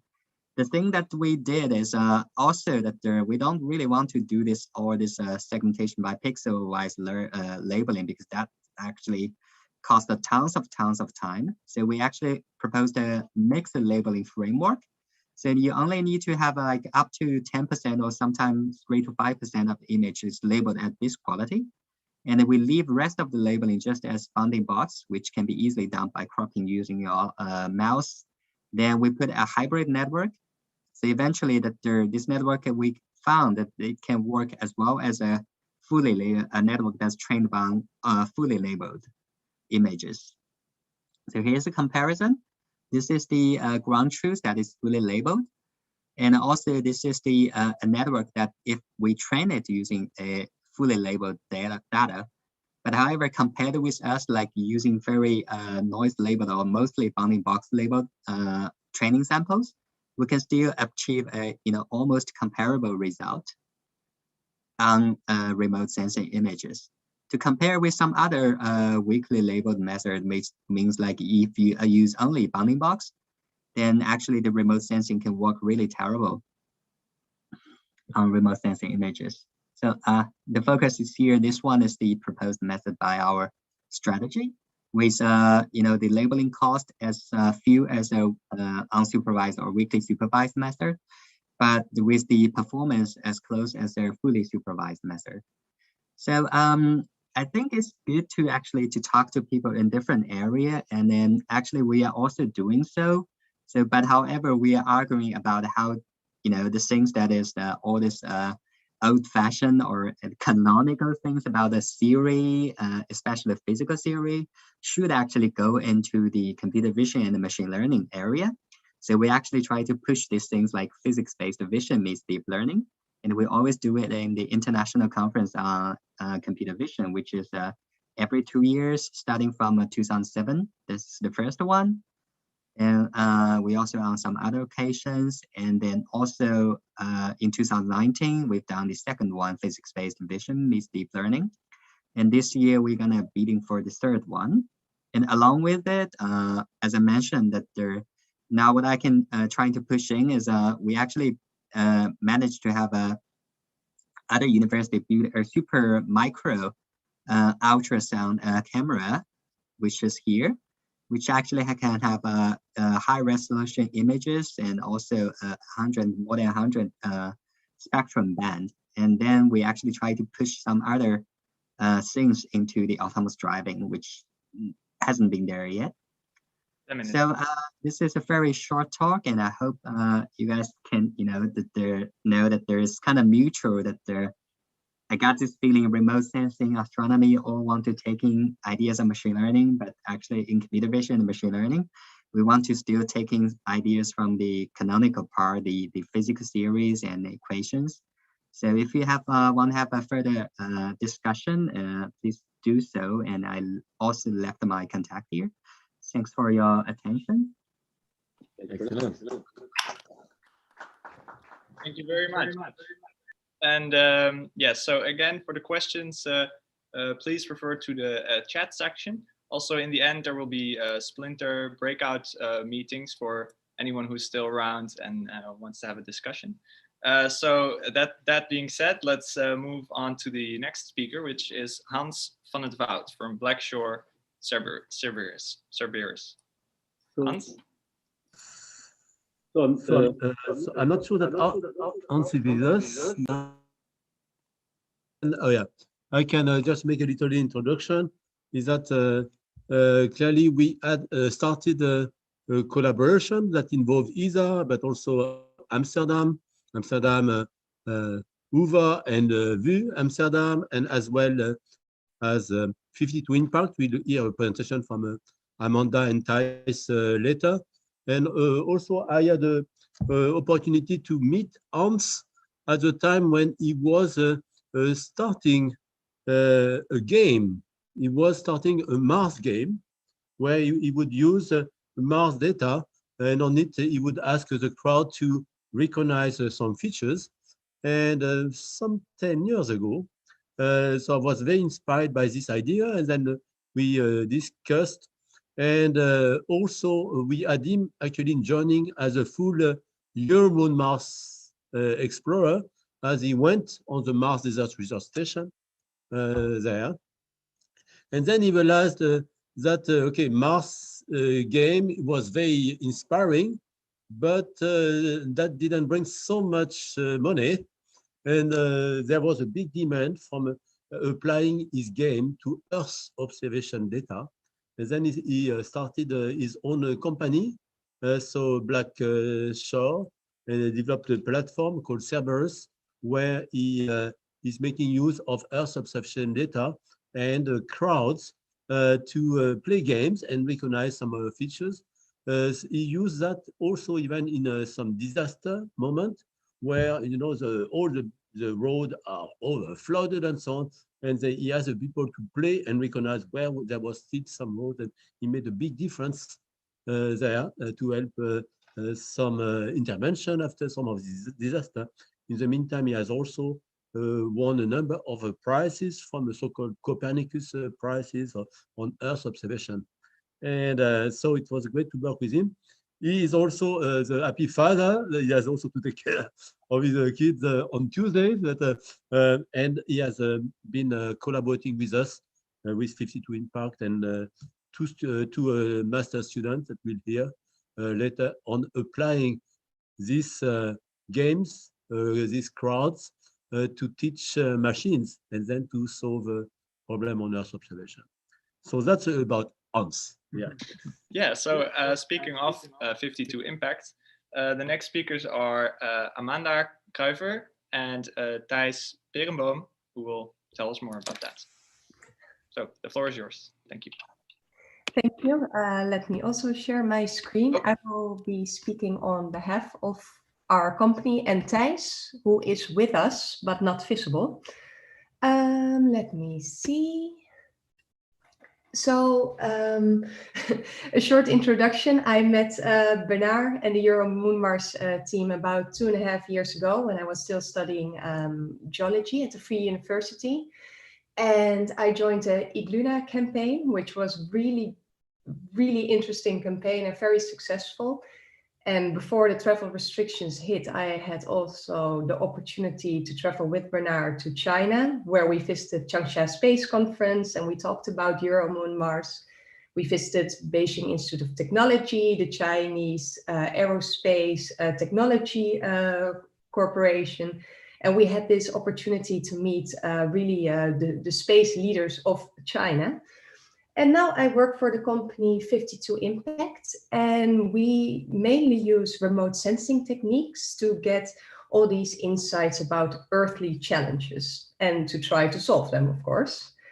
Because our focus might lie elsewhere now with the current pandemic, but still our Earth is changing unnoticeably maybe to the human perception, but the temperatures are still increasing, the sea level rising nanometer by nanometer.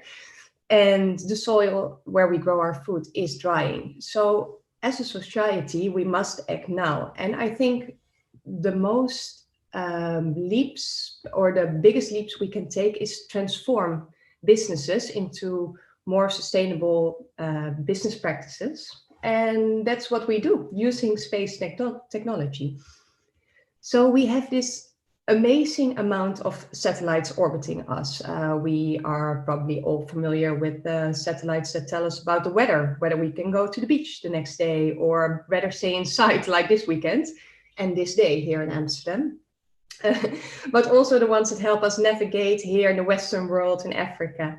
But there's a large amount of satellites that is a little bit more unfamiliar to the general public, and that are the Earth observation satellites. And this market is expanding fast. While there were about 350 of these satellites in 2015, now it has at least doubled this size. And these satellites generate this enormous wealth and amount of data, and that's what we do. As a company, we utilize this data.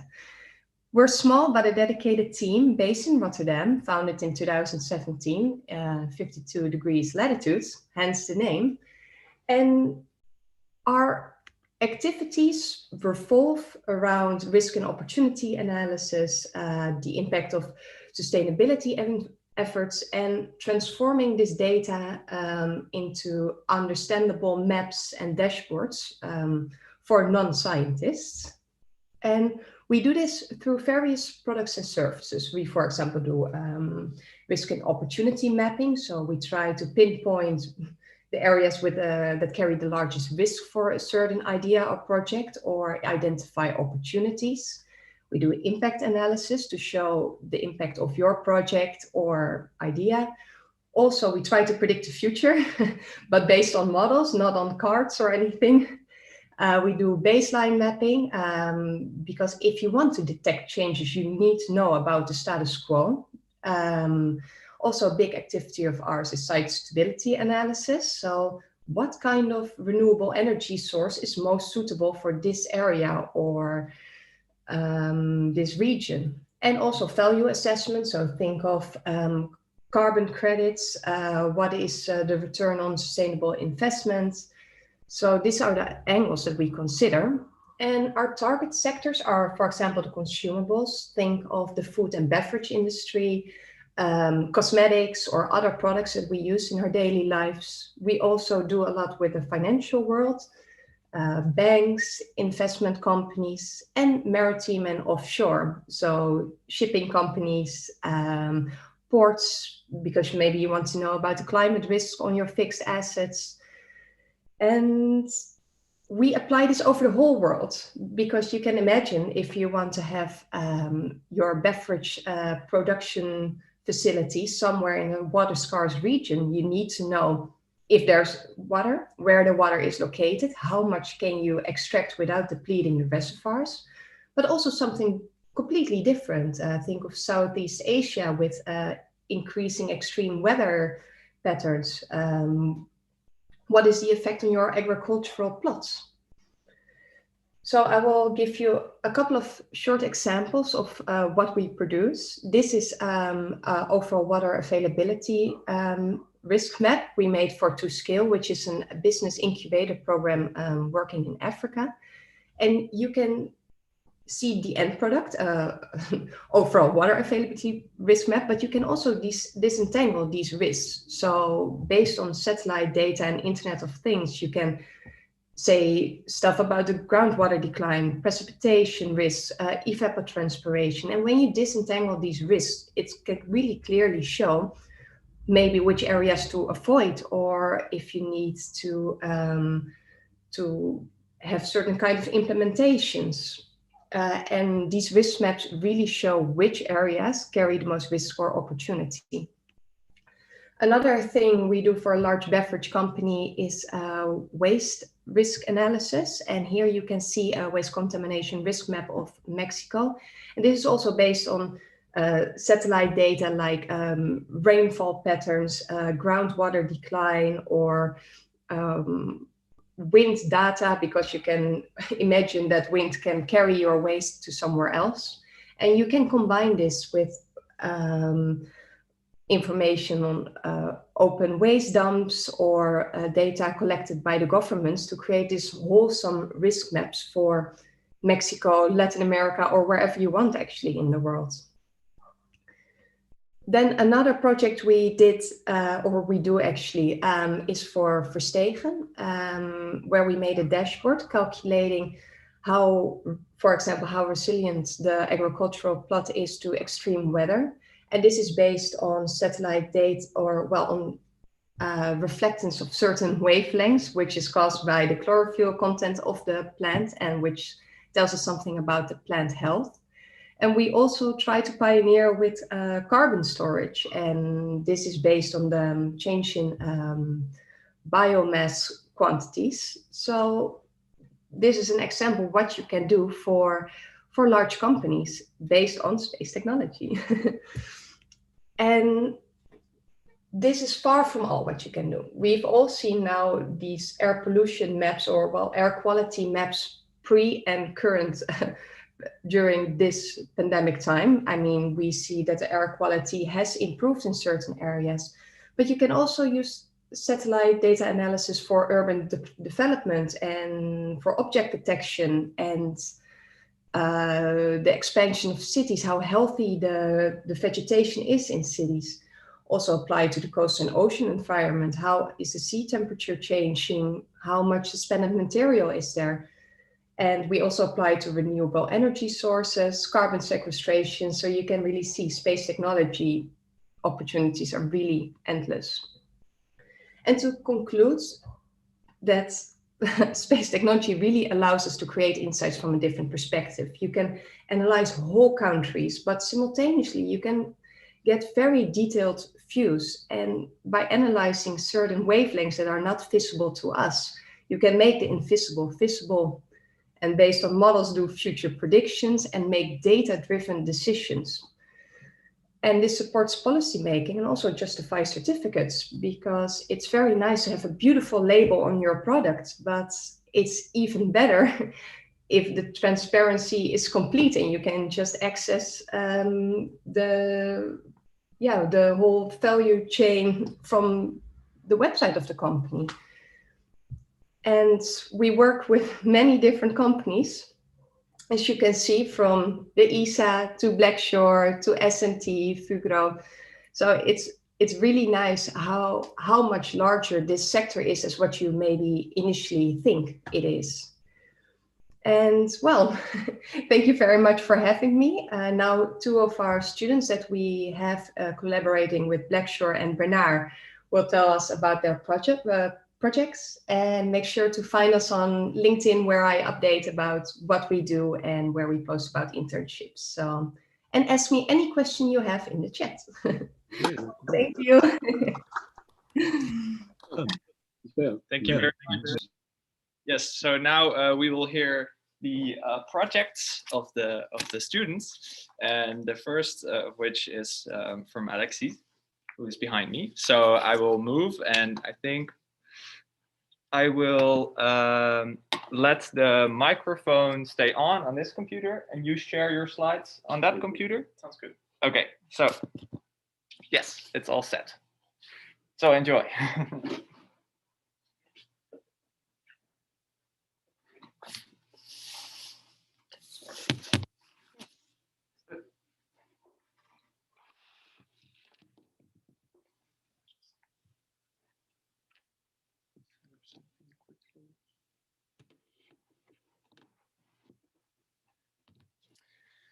Okay, so hi everybody. So today I'm going to present to you quickly my project, which is, we named it Crowd, Crops and Machines, and how does crowdsourced annotation help towards crop classification. So it's a project that is in collaboration with ESA, 52 Impacts, and Blackshore that Hans couldn't present, unfortunately. So quickly, who am I? I'm a UVA Master AI student, and I'm currently doing my thesis, about halfway through it. So to tell you about the project, let's say that you pick a country and you would like to learn more about its political stability. then there are many parameters that have to be taken into account. And one of them is food security, including crop production. So, for example, here we've chosen Ethiopia, as it is a country that is known to have a rather large crop production. And we then acquire some satellite imagery thanks to the Sentinel-2 satellites. There we go. And yeah, then a lot of questions arise. What kind of crops are there, and which is the level of production for these crops? And how reliable it is if we take a lot of sources from governments or any entity. So that is where Cerberus comes in. Unfortunately, we couldn't present the whole thing, but basically it's video games where people can send their fleets to different maps, and then they will just basically map in an area that is roughly 30 square kilometers. They will map different kind of crops, which are wheat, barley, and maize, and other classes such as buildings and so on. So this is the area of interest that the players are being shown. And it's been launched in December. And after about a month of collecting data, this is what we were given, what the players did. So the hexagons that you can see is what the player decided to map. So in green, it's the cereals, and the rest is roads, building, vehicles, and so on. So we had to convert that so that it fits the Sentinel-2 resolution. So it should be per pixel. So we did some rasterization. And for example, for width, this is what we obtain. So the brighter the color, the more player actually mapped this crop. But as you can guess, there were some challenges. And the first one being that it is not a fully labeled environment, so that makes it a bit harder. There are quite a lot of cloudy images. So for the time series, it can be a problem because not all the bands are passes through the clouds. And also the players themselves are not entirely reliable sometimes. So for example, this is a short period with different dates, and we can see that there are quite some clouds in most of them. And for example, so I come back to the wheat that we had. And if we filter out the reliable ones, so that means that at least 4 people mapped an actual crop, then we're left with only this, which is before it was 10% of the image, now it's about 3%. So not that much. But there are solutions to that. So we can make use of semi-supervised learning that falls between fully supervised learning when we know the label of each pixel, and completely unsupervised where we have no labels, and we try to do some clustering where the clusters share some similarities. And then there is also interpolation and GANs, if I have time, for removing the clouds. So that would simply take 2 dates and then interpolate the value that it could be between those dates if there is a cloud in between. And also generate auxiliary classes. So yeah, my input is the Sentinel-2 bands. So we've discarded the 60-meter resolution ones because they did not provide any crucial information. But we decided to upscale the 20 meters bands to 10 meters so that we have more data to work with. And also we generate some non-crop data thanks to those bands. So for example, this is the ground truth that we're given. So in orange, it's the wheat, in green, it's the barley, and in yellow, it's the maize. And if we apply some clustering algorithm where there is no overlap between the classes, then this is what we obtain, which is the non-crop classes, I would call it, which augments the data set so that we have something to compare against. But there is a class imbalance, as we can see in the picture before. The non-crop stands for 85% of the data set, which is not ideal. And even within the classes of the crops themselves, there is quite an imbalance with a width standing for about 90%. So to tackle these, there are two approaches. The monotemporal, where we just pick one image and try to get the most out of it, which is what I've done. And the multi-temporal, which is looking at time series, which is what I'm focusing on right now. So for the monotemporal, basically the two best models were decision-based classifier, where it's basically a random forest, so a forest of decision trees, and CNNs. So for the random forest, this is the input that I gave it to, and this is what it predicted. So in red, it's the non-crop class, and I fed it to the algorithm, and this is the output. So we can see a lot of maize is being predicted and confused with the trees, for example. That's probably due to the fact that there is a very, very low amount of maize being mapped. And then for the CNN, it's trying to learn spatial features, and it gives more blobby shapes like this. But they perform almost equally good on the ground truth data. And now the fun part with the multi-temporal, where I expect to have better results, where I'm going to use recurrent neural networks. So it was introduced a bit before. Basically, tries to extract temporal features and give more or less importance to events along that timeline for each pixel in that case. And then a more creative approach consists in combining those recurrent neural networks with a generative adversarial networks. Briefly, it's like kind of be seen like a fraud game, whether the frauders would keep getting better by beating the system, and then the authorities would also keep getting better by recognizing the new methods to fraud, and they keep learning from each other. And this is supposedly the optimal choice to make them learn. But I'll explain you slightly later how it works in that case. So for the vanilla recurrent neural network, the prediction with the very small preprocessing that the unsupervised that I showed before, this is what we obtain.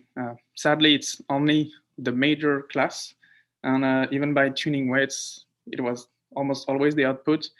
So there is some preprocessing to keep on doing, which is what I'm focusing right now.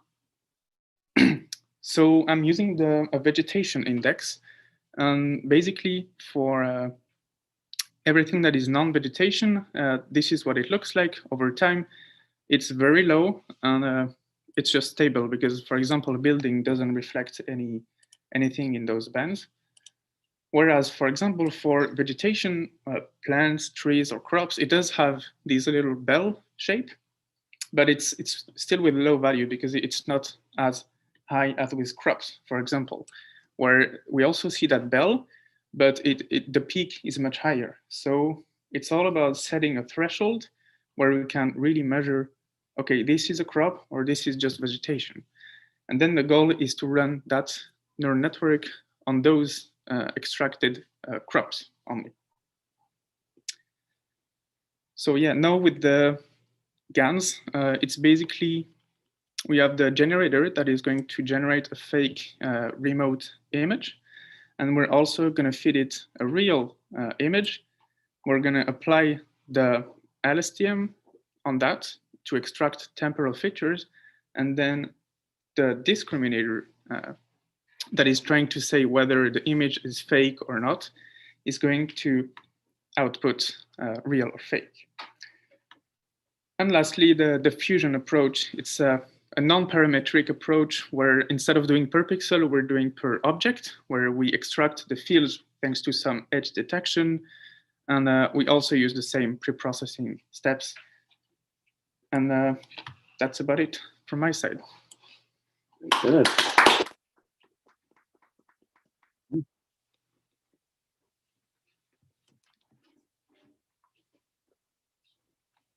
So can we play the game and contribute to the?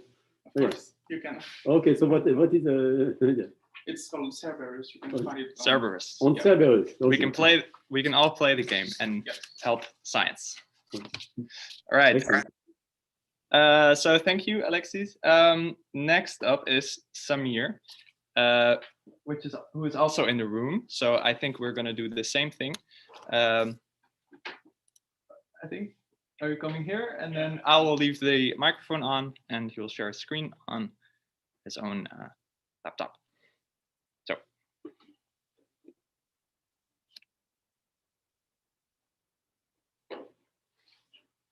Yes, there we go.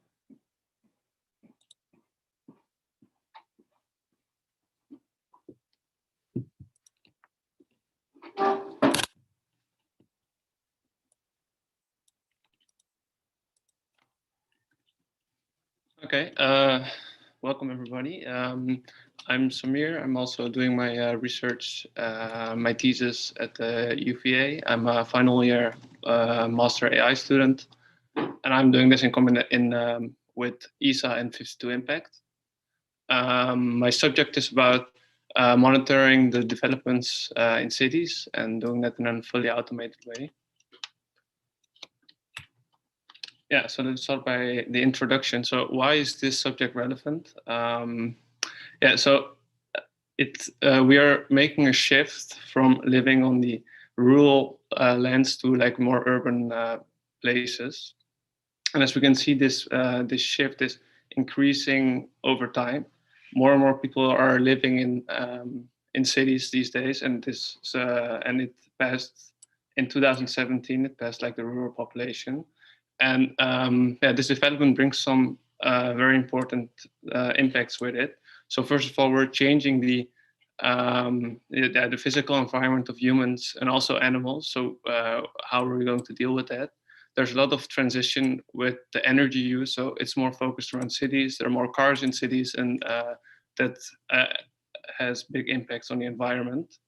As I said, animals are losing their environment. So how are we going to deal with that? I think cities needed for the city planning, creating infrastructure. So it is a development that we should closely monitor for these reasons and many more, of course.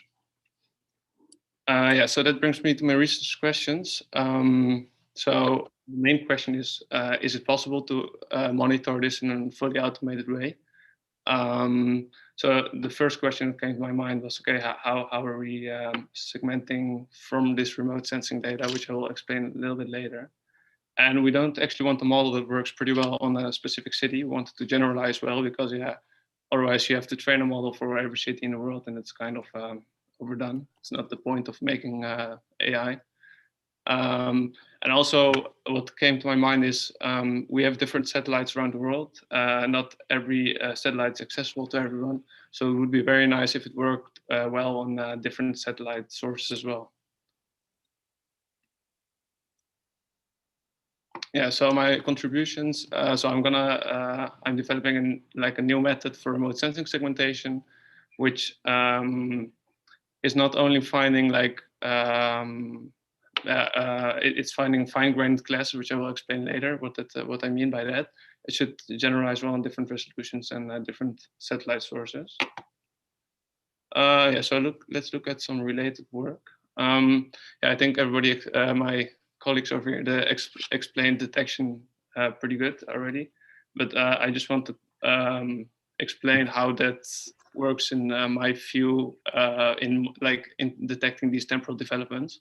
So we have two images from different time steps. So if you look on the left image over here, so we have the green bounding boxes, which represent some area that has changed over time. On the right bounding box, so I think that field has been increased in size. And on the right image, we see a building. On the left image with the green bounding box, and on the right image, we see that building, I think it has been destroyed or it's not a building anymore. So this is one way to detect these temporal developments in cities. So you can create the bounding boxes around the things that have changed over time. But in my opinion, that was not the best way to do this because in the end, we have a lot of bounding boxes and because these images are big, so then you have to go over all these bounding boxes and check what the actual difference is. So my idea was to apply segmentation, and as just a quick reminder, segmentation is so in the previous method, you're finding a bounding box and you're detecting some differences.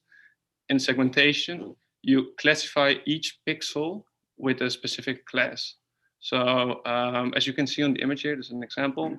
You see the water being classified with the correct shape as blue.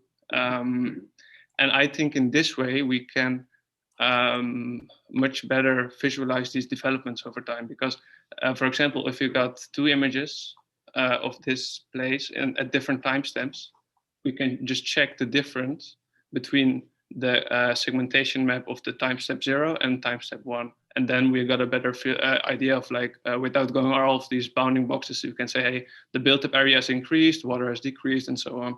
So that's kind of the idea, what I want to accomplish with my thesis. So this is a paper which is quite relevant, and they also try to do what I want to do. They got pretty okay results. I won't go over it in much detail, but it's essentially a neural network that classifies these images, and then it classifies this by small patches. And then you got like this map over here. But and then they use like a selective search method, which looks at the color and makes the more fine-grained segmentation over the more like the better shapes of the map over here, which is pretty nice. So then I looked at the paper and what were their problems. They actually performed pretty well on 5 classes. So looking only at 5 classes, but when they increased the number of classes. So what I mean by that is, so first, instead of looking, is something built up, you look, is it rural residential or is it urban residential, that kind of stuff. And they saw that the spectral response of these classes are very similar, and therefore it's very hard for a machine learning model to distinguish it. And this was especially the case with low or medium resolution images. That brings me to my method. Yeah, so first of all, I'm using this data set, which is also made by the authors of the previous paper. It's a data set of very high resolution satellite images with annotations for, yeah, so pixel-wise annotations. So those segmentation maps are available. Yeah, and what I mean by more fine-grained classes is also on the image over there. So you see, for example, water and and they already solved the problem kind of saying these 5 classes, so they have 90% accuracy in that. But when they have to distinguish between river, lake, or a pond, the model has got more problems with it. And that's the problem I'm trying to solve with my thesis. So this is the model I'm currently using, and it's inspired by these authors over here. So essentially, we're looking at so the previous paper stated that the problem was occurs for the lower resolution. So the images of lower resolution, and that they couldn't distinguish between the very similar classes, and that was due to the low resolution. So my idea was, hey, let's make that image of higher resolution, and maybe we can create a better segmentation map then. And what this model does, very briefly, is it tries to create this segmentation map from an input image, could be of any resolution. Then in this bottom part, you're trying to upsampling the model to a higher resolution and create that segmentation map again. And then you compare those 2 segmentation maps of the higher and the lower resolution, and you're learning the model to make segmentation maps more look like the higher resolution one. That's essentially what it's doing. And therefore, you need to train it with high resolution imagery, but after the training phase is done, you can use it for every type of also low and medium resolution imagery, because it learns to make the transformation from low resolution to high resolution. And it's very nice. Yeah, I'm going to show you some first results. So it's already receiving 72% accuracy. So by that, I mean looking at the pixels in the image and how much that corresponds with my output of the segmentation map. The upper image is the RGB input, and the Second image is the ground truth, and the image on the bottom is the prediction. So it already looks pretty nice. There are some improvements to be made on this, because right now I'm upsampling the whole image, but that's not necessary. We want the model to focus on those regions where it can distinguish between the classes, that it learns to upsample those instead of the whole image. And I'm also looking into some data augmentation methods in order to realize that, and some improvements on the further model, but that's still to do. That was it. Thank you for listening.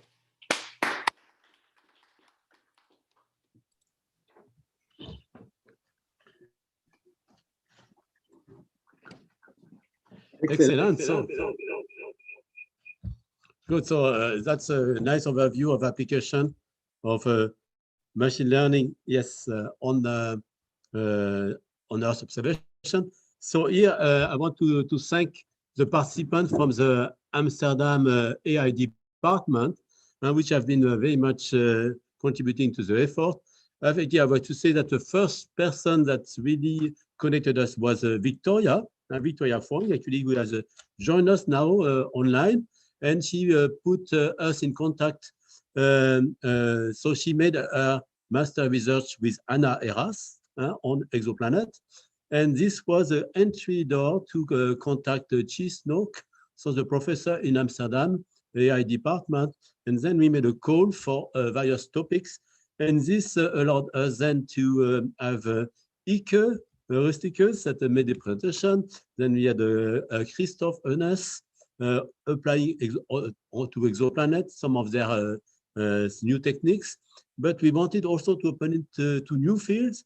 So we looked at Earth observation, and then we made the contact with 52 Impact, Black Shore Cerberus, and you have heard the talks from Alexis on crowd and machines. And then we had the talks from Samir. I call it city life, monitoring the life of the city. And we have also Daniel now applying these techniques to the moon. I think it's also Earth observation, because Earth, moon is one double planet. And this is an idea that I share with a very good friend of mine, that is Will Marshall. Will Marshall, I've met. Oh, he's one of the EuroMars, even earlier, founder. Before he was the CEO, and he created the Planet Lab and then Planet. He built a lander at NASA Ames that he tested, and they seem much more advanced than the one we have here that you will see in this venue. And he was also very active at the Space Generation Advisory Council. So I was one of the founders of the Space Generation Advisory Council in 1999 in Vienna. And now we have more than 15,000 youngsters part of this community. But Agnieszka was executive director of the Space Generation Advisory Council, Agnieszka Lukaschik. And then she has worked for the European Commission, and she has worked, now she's a senior director at Planet. And I'm very happy that she has agreed to give us a talk, an overview of Planet. And we have a lot of questions we will follow later. If you can join us after your next commitment, because we have a lot, as you see, interest in how we could use Planet data for our project. So welcome here, Agnieszka. Yes. Absolutely. Thank you so much, Bernard, for the invitation. This is very exciting. I would obviously prefer much more to do this in person, but it is what it is. I'm still hoping that our paths will cross again soon. I am not Will Marshall, so I'm. It's, you know, but this is this is as good as it gets right now.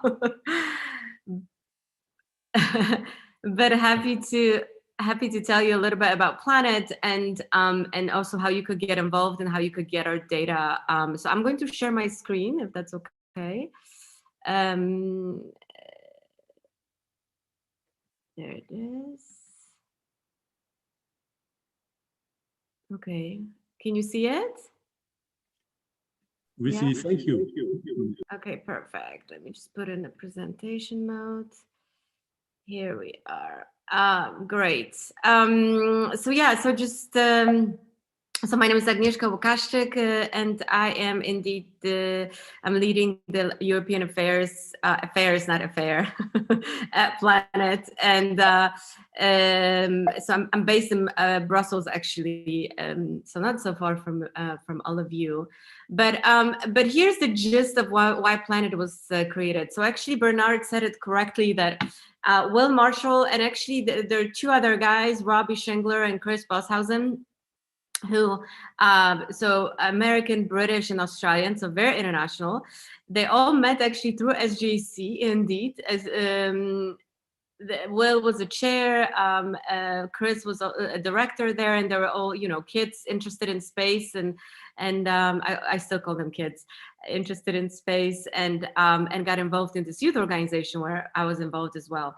And they became really good friends. They then helped each other to get jobs at NASA Ames, and they were all at NASA Ames working there, and they're all actually alumni of ISU as well.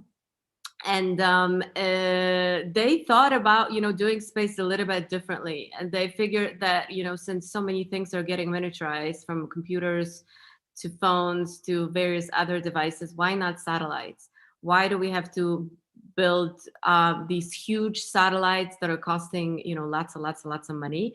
Only obviously satellites are useful and they're important, but we could perhaps complement it with something that is more agile and just have a different business model, because they thought it was extremely important to image the entire world every day, because we can't really know what's happening, and we can't really act properly and act quickly enough and make informed decisions if we don't know what is happening. And, you know, with big Earth observation satellites, for instance, you look at Sentinel, they're great, but there's only a few of them. So it takes 5 days for them to come around and see a place. And as you can imagine, many things can happen in 5 days. And so the founders really thought about, you know, they wanted to do something a little bit differently. So they thought about global coverage, that we have to have a really proper awareness of every place on the Earth all the time, high revisit time daily, good spatial resolution, and of course, a lot of archive. We want to keep all that archive so that you can also monitor the progress and have historical, monitor the historical change when it comes to, especially this is relevant for climate, for environmental monitoring, but also for some military efforts and humanitarian efforts. So this was kind of the notion, and they figured that we have to study really what is happening in the real time, and uncover threats that are around the world. We also have this view of what we call transparent planet. That means that more transparency there is, more we know what is happening, less likely governments are less likely governments will enter into a shady business, right? Because if they know that people are watching, people usually do secret stuff that nobody sees, right? But if you know that everything is transparent, then you're gonna think twice, or maybe 3 times or 5 times before you do something inappropriate. So so this is kind of our motto. We want to make our planet transparent planet, because we believe that you cannot fix what you cannot see. So you really should be able to have a proper understanding and visibility to what is happening on Earth. So we have now 3 constellations, but one is retired. So Rapid Eye, as you probably have heard of it, Rapid Eye, there are 5 satellites, about 6 meter resolution. We are decommissioning them right now. They have been working super well for over 10 years, actually 13 years. And we are decommissioning them now, not because they don't work anymore, but because we're trying to be also a responsible space actor and making sure that we're not congesting the low Earth orbit. So we're bringing them back. So we have 2 other ones, and I will tell you a little bit more about them in just a second. But with those, we have global coverage, frequent revisit, and it's very easy to get our data, actually. So SkySat is our super powerful satellite, which is a little bit larger than our CubeSats. This one is about 100 kilos. It's about the size of a small refrigerator. And this is a VHR satellite. It actually has a 50 centimeter resolution. And we have, it used to be 70 centimeter. And so I think this number has to be updated here. But it was 70 centimeter. And in order to get 50 centimeter resolution, we simply just lowered it. So we lowered it by about 50 kilometers. And that gives us a better resolution. So we've lowered the entire constellation. They're at 400 kilometers right now. And these satellites can take videos also up to 90 seconds, and they have propulsion, so we can task them. So they do not monitor all the time. They don't take imagery all the time. You can task them, and then they can take images or videos. What's interesting in them that we have them on 2 different orbits. We have them on sun-synchronous orbit and on an inclined orbit. And that gives us combination of these 2 orbits. They're also in the morning orbit about 10:30 and then 1:30 in the afternoon. That if we do things right, we can actually revisit a place from 10 to 12 times a day if we task the satellite for whatever reason that a customer is asking. Rapida is the one that I've told you about. It was also about the size of a small refrigerator, 150 kilos, and it's 6.5 meter resolution. It's really good for agriculture. And we, like I said, there's no new data coming out of that satellite, but this is really interesting for research because we have archived data from 2009 from this satellite. So it's really nice to go back and to find out about various observation trends. And last but not least, our baby Dove. So Dove is what made Planet famous and operational. This is our baby, and it's really a baby. It's 3U, so 10 by 30 centimeters, 5 kilograms heavy. So it's actually, my cat is heavier than that one, just if you can imagine. My cat is on a diet now, by the way. And this satellite has 3.5 meter resolution, and we have launched over 300 of those to date. Obviously, some of them are not operational anymore, but we have constantly over 150 satellites in orbit, and they are passive satellites. They do not have propulsion, and they are forming this kind of like a belt around Earth, sun-synchronous orbit. And what is happening, obviously, that the Earth is turning inside, and each satellite takes a strip and a strip and a strip. So within 24 hours, it's like Earth is going through a scanner. So with those satellites, we really are monitoring, because they're taking pictures all the time. We're monitoring the entire Earth every day. And it's a really nice combination with a SkySat, because these guys are monitoring what is happening. And then if there's an area of interest for a customer, we can then send a SkySat, zoom in, and really get a detail of whatever is happening on Earth. We are also, as you can see, the solar panels are pretty. We're also really into art. We artsy-fartsy. We are also launching art into space, which I think is very cool. So we work with artists. If you are an artist, by the way, if you know any, we have this artist in residence program right now, which any sort of art. And we want to combine technology and art. You can find information of that on our website. But we can launch our art into space if it's painting. But we can also combine and do a big exhibit here on Earth. So if anybody is interested, that's definitely something you could do. Bernard, I think you could maybe make some music or something. I don't know, combine it with planet theme, Earth observation theme in mind. We can brainstorm on this. But yeah, so those are doves. So here you just get like kind of an overview. I'm not going to read all this, but just to kind of tell you, so you can see the comparison of these satellites and what is happening. I know we don't have too much time, so I'm not gonna go into details. And so now, of course, we are providing all these insights, this daily imagery, because we want researchers, scientists, academia, but also businesses, also decision makers, to have up-to-date information. What is really interesting with our company is also that we are vertically integrated, which is quite unusual for a space company. A lot of companies either like manufacture and then sell satellites. Others only operate or only process. We do everything in the house. So we do the R&D, we manufacture, we own all the ground station antennas, and we operate our satellites and do some processing. So that allows us actually to, every time, you know, we launch a bunch of them, because when we launch DOFs, it's always in bulk. They're always better than the ones we launched before, because we can always tweak and improve them a little bit just to see, just to make them better. So it's always a top technology that is up there in space. So here, this is what could be interesting for you. We have a lot of programs to work with universities and researchers. We have an in-house global education research program.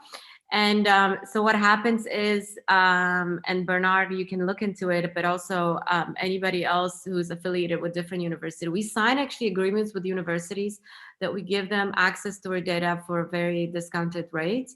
And then all the students and researchers at that universities get that data for free. So that is something that is of interest, that could be of interest for you. Here's some pricing, for instance, for this is either if it's just a department that is buying or if it's a whole campus. But on top of that, which I would like to also say, that you can also get a academic license as a student for free. You have to apply through our website, and there's obviously a limit of what you can see and what you can do with it, but that's also possible. And we are also, you can also get our data through ESA EarthNet program, which I think that, sorry for just a second, I lost my stuff. Okay, you can just get our through EarthNet program, and that means that if you have a research project, you apply for it, and ESA reviews it, and if you get access, then you have access to all of our data for free. RapidEye, PlanetScope, and SkySat, of course, just for your project. So there are several ways to really get engaged. We also have internships and that we do at Planet that you can apply for, and we also have this scheme called I know it's really, I think we are not limited to only Germany, but I know in Germany this is a thing. I don't know if it's in other countries, but it's called working student. So you're still a student. I think you have to be in your master's, and you can work with us like 2-3 days a week, which you get paid for, and you also get credit for this for school. So I know in Germany this is very common to do that. I'm not sure how it is in Netherlands or other countries. So also worthwhile to look into it. So I just want to, I don't want to take again too much time, but there's just some use cases, some research that has been done based on our data by various universities. By the way, there's lots of publications that are also available for free. So there's one on biosphere, here on cryosphere and hydrosphere that are fairly recent studies that have been done. It's not always just using Planet data. We also have, by the way, our DOVs, I should have mentioned that, they are really mirrored on Sentinel-2, but they just have higher resolution, more revisit time. So Sentinel-2 is 10 meters, we are 3.5, and we have a daily revisit. But the band, alignment, and everything is just like Sentinel-2, and this is precisely done for scientists and researchers, so you can use the same algorithms for both. So you can pretty much put one on top of another, and it works really well. Yes. So here's more publication that you can also, I can send you some stuff later on. And but really, I mean, it's space is the limit, or there is no limit really what you can do with this. You can also, if you're planning to do a research paper, or obviously you can apply to get our data as well. My gosh, there's so many examples. But here are my details that you can contact me. It's either agnieszkaplanet.com or on Twitter, Agnieszka Space. But I also want to give you this contact. This woman, Matilda, she is in charge of our SME and like university program. And so if you want to get exactly talk about, you know, subscription or these sort of things, that she's the person to contact. And that would be all from me. Thank you so much. And if you, of course, have any questions, I'm happy to answer, and let me know how we can help. Okay, excellent. Well, thank you. thank you, Agnieszka. We all love Planet Lab. So I'm sure there are some questions because I have a number of brilliant master research students. They are finishing their thesis, but they are also looking for opportunities. Possibly. So do you have also a program for PhD research using Planet data? So do you have some collaboration? Can you unmute, please? Sorry, yeah.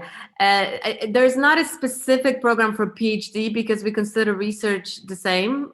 So it doesn't matter what stage of your research you are. If you have a academic research project, be it for PhD or for masters or for postdoc or whatever, then you can benefit from any of these programs that I've mentioned. Yeah.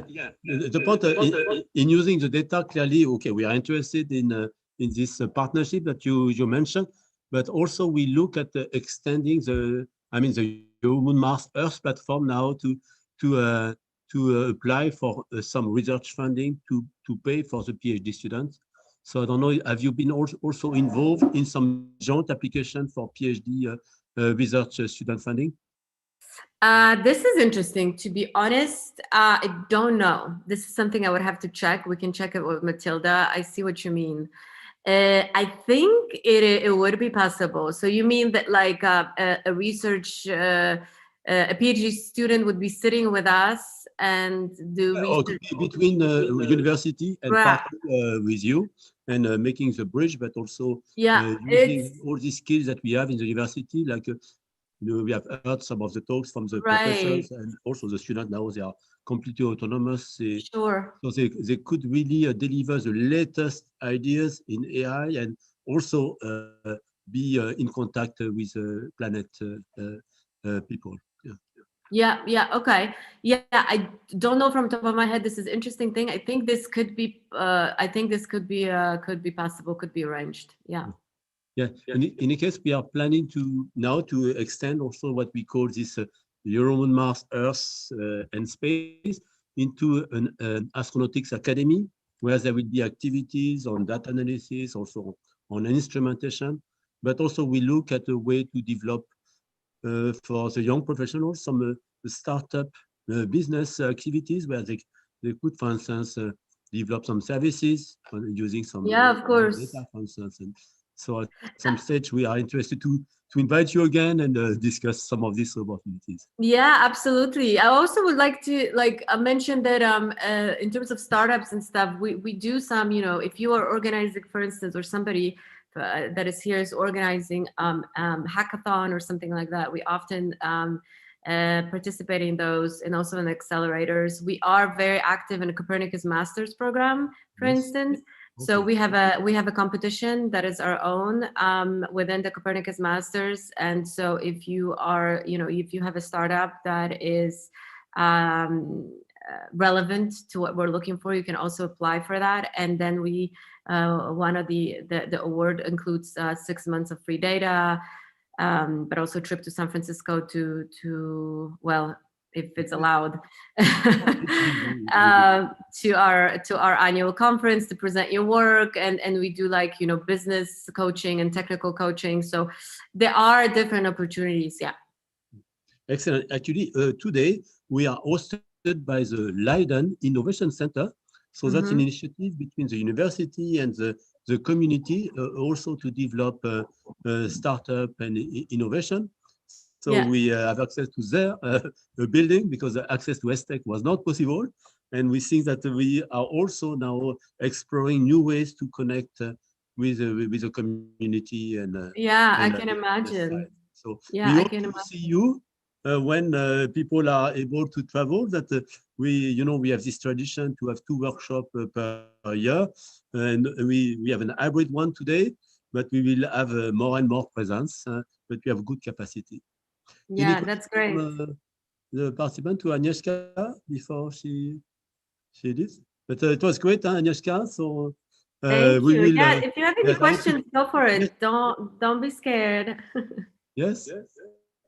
So yeah, Alexis, Samir, are you using Planet Data, or you would like to use Planet Data at some stage? Yeah, at some point for their project. So I've noted what you mentioned in some easy access, and also with the University of Leiden or Amsterdam, we could see what is the status of agreement with Planet. That's a good point, because I actually I'm lecturing next week at Leiden, because I lecture there every year at the space law. Yes. Yeah, and normally I do it in person. I always go there, but obviously not this year and not last year. So, but I don't know if they have actually. This is a very good point, because I do not know if we have agreement with Leiden University, but it would be definitely worth looking into. Okay. Yeah, or Delft or something. Yeah, but in the Netherlands we have a polder culture, so we work with all the universities. Yeah, and let me tell you about Netherlands, because we have a bit of a bias at Planet. The last 3 winners of our Copernicus Masters competition were all from Netherlands. So some people think that we are very biased towards Netherlands, because all our winners always come from Netherlands. So yeah, it's true. There were 3 Dutch companies that won our challenges in the last 3 years. So there's some good business going on there. Okay. Oh, there's a question from Victoria. Victoria, you want to ask your question? Sure. How is Planet using the data to contribute to sustainable development goals? So it seemed like some themes you covered in your presentation about looking at biosphere and cryosphere, but is that a big part of the company's identity? It's huge. This is a very good question. So, and I'm glad you asked that because I haven't really talked about it too much. So we are definitely a so-called mission-driven company. So these 3 guys that started Planet, they really, I mean, some people find it, silly, but it's really true. And Bernard knows them, so he knows it's true as well. But they really, as cheesy as it sounds, wanted to make this world a little bit better place. So they really have this positive impact on Earth in their mind. So obviously we have to make money, because otherwise we won't survive. We won't be able to do all the cool things that we're doing. But the making money is just a mean to an end, and the end is really to making world a bit more sustainable.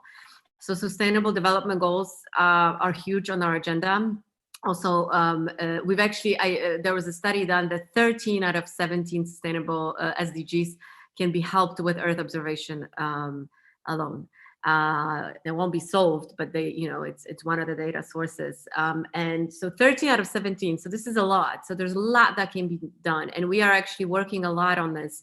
We're working with World Bank, we're working with World Economic Forum, we're working with the UN, we're working with the EU. We are now very much engaged in the European Green Deal, which is, the new priority of the current commission. And this is really on top of our agenda. We're also working very closely now in preparing for COP26 in Glasgow. So it is our bread and butter, working on sustainability for sure. Excellent. So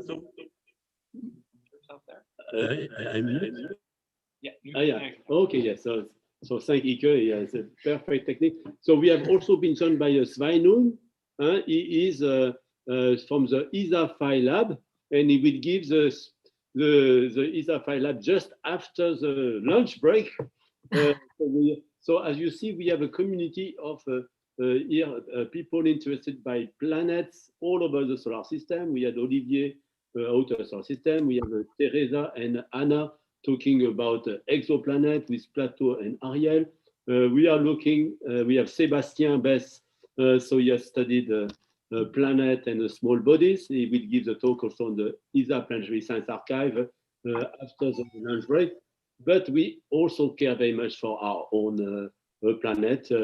And so I think in particular, it's how to apply intelligence to analyze those data and also to contribute to the Sustainable Development Goals. Also studying exoplanets contribute to education, inspiration, and I think that's also important. Absolutely. So thank you very much.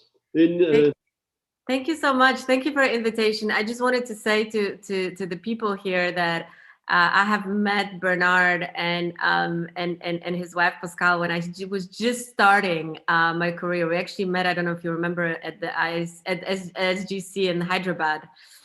And it was long, it was 2007, I think. And I was just starting and I was new, and they have been both really great mentors until now. So you are all in very good hands. Take advantage of it. Excellent. I propose that you all switch on your camera and then we take a picture with Agnieszka and with all the participants. So let's do it. Let's do it. And this will be the end of our morning session. And we have then a fast lunch break. Everybody can switch on their camera. And yes, I think. Oh, yes. Yes, and the crowd here. Yes. Thank you also with the physical present party. Yeah, excellent. Okay, so let's thank you very much. So thank you. Good luck. Bye-bye. Make a fast lunch break, and we will start as planned, because we have also our YouTube viewers on the program. We will start at 2:30 CET, and actually we will start with Svenung. He has a constraint, so he will speak just before Sébastien. Yeah, at 2:30 we start with Svenung, and during the lunch break we are going to try to display some recorded presentation that we had as intermed while we are having lunch. And in particular, there was the one which recorded by Victoria for the Lunar Planetary Science Congress. So Victoria, you want just as an introduction to that, to introduce what you have been doing? And sure, I will just give a quick summary. So I did my master's thesis in collaboration at the University of Amsterdam in collaboration with ESA last year, and worked with Anna Heras and Bernard Foyng to characterize exoplanet transits and stellar activity with machine learning. And I worked with Kepler and test data.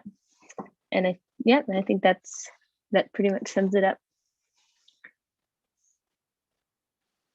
Oh, you're muted.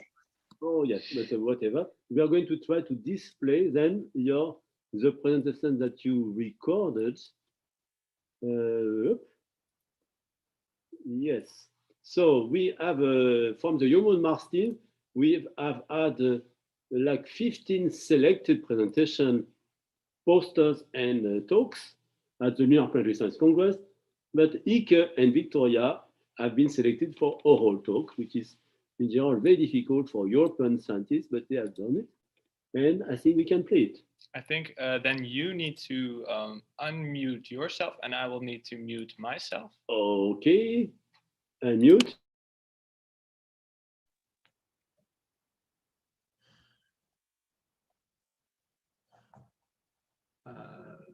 Yes. Oh, I don't have the sound. So Victoria, I think you have to give the comment. My lunch break is over. I unfortunately have to go back to work. I'm really sorry. Okay. In any case, okay, we have the video going on. We can read it and break for lunch, and we reconvene exactly at 2:30. Yeah. Okay. Bye. Thank you, everyone. All the best. So we have even a commercial during the lunch. So I'm muted. So how can I unmute? Oh, maybe I have to unmute. No? No, you are unmuted, and if you now press mute, well then we still don't have sound. I was in zero. Oh, yeah. We can, Should I restart it? I restart it.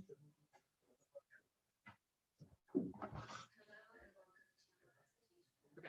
Yes, I think this works. Yeah, I think it works. I think for oh no, they must talk as well. So let's start over there.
The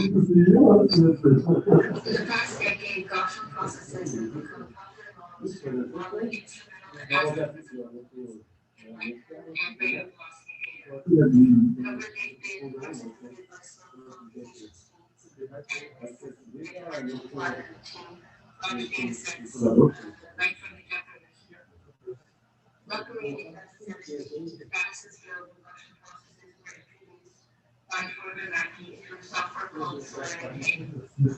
Since then, Solidity has been used by several astronomers to model stellar variability. So, in this work, we decided to use Gaussian processes for characterization. They have several nice qualities that make them suitable to our problem. They're non-parametric, so they can model noise without knowing the detailed physical processes. They're flexible, so they can model a variety of processes from stellar activity to exoplanet signals. And they're interpretable, so we can use them to obtain parameters that directly describe astrophysical processes. And finally, they capture uncertainty, so we can use them to get uncertainty estimates of our parameters. These are the questions driving our research. One, how accurately can we model stellar activity with Gaussian processes in light curves? So you can see the figure in the bottom left. Second, how accurately can we model exoplanet transits with Gaussian processes in light curves? So you can see in the figure in the center. And finally, we want to investigate whether the joint modeling of the exoplanet transits and stellar activity will improve overall characterization of the rotation and transit parameters. To answer these questions, we've developed a pipeline for astronomers which automates multiple stages of data analysis. instrumental correction all the way to parameter estimation. To begin, the pipeline corrects the instrumental effects in the light curve, and next, the pipeline detects the transit signal and the rotation period using traditional physics techniques, and then makes initial estimates of the transit and rotation parameters. These initial estimates are then used to define the priors of the kernel function parameters and the mean function parameters of the Gaussian process model. We then use Markov chain multi-kernel sampling to sample from the GP model and approximate the standard distributions of our parameters. The Kepler data that we work with has a cadence of 30 minutes, which is quite a long cadence and can sometimes result in smearing of the transit shape and needs to be corrected for. The targets are observed in 90-day quarters, and stars have 4 years of data available. In our work, we focus on 1 quarter per target, and we select the pieces that pipeline correction and to remove the text. And you can see how this correction works in the figure. Very new versions of like.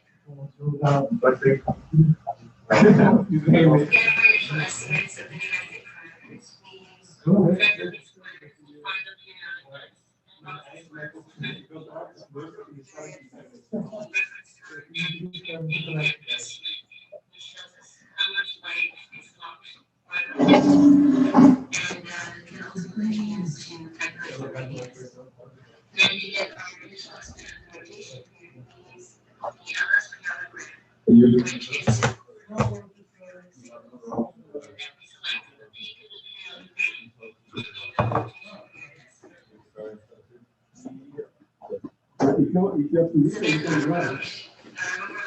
rotation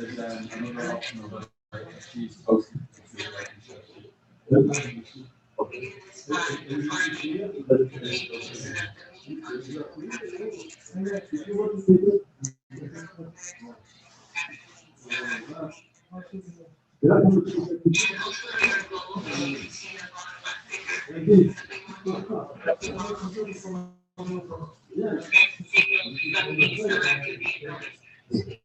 Characterize the signals as accurately as possible. We set up our experiments to directly answer our research questions, and we have one GP model that addresses each research question.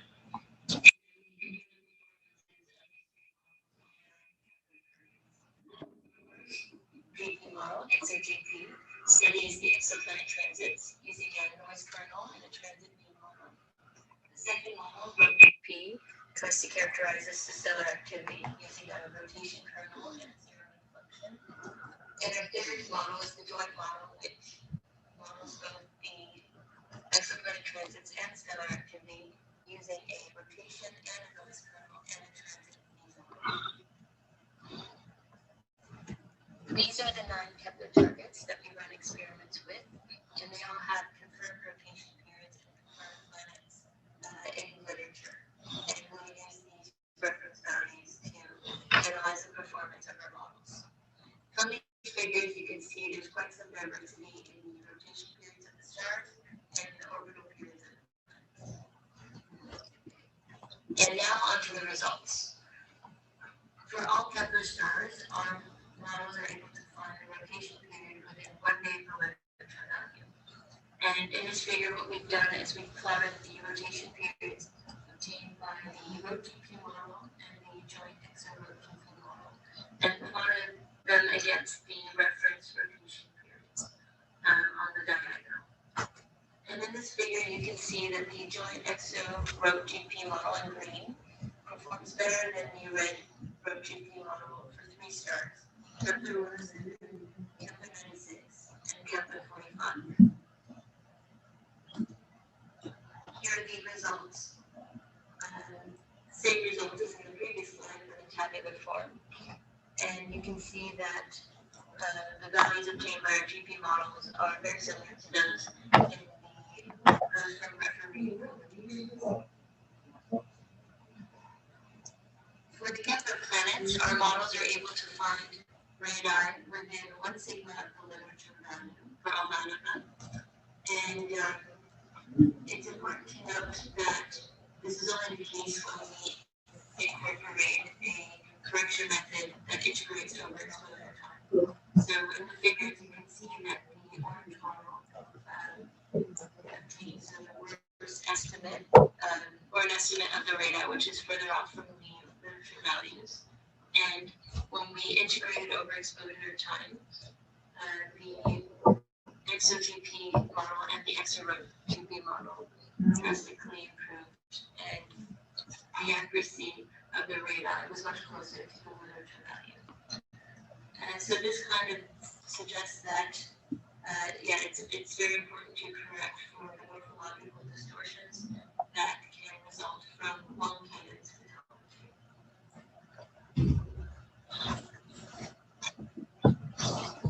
Here are the same results as in the previous slide, but in tabular form. And you can see that we are able to find radii for super ERCs as well as large super ERCs. To sum up, here are the answers to our research questions. So our first research question focused on characterizing stellar activity, and we were able to demonstrate that our Gaussian process models were able to find rotation periods for all 9 Kepler stars ranging from 4 to 27 days.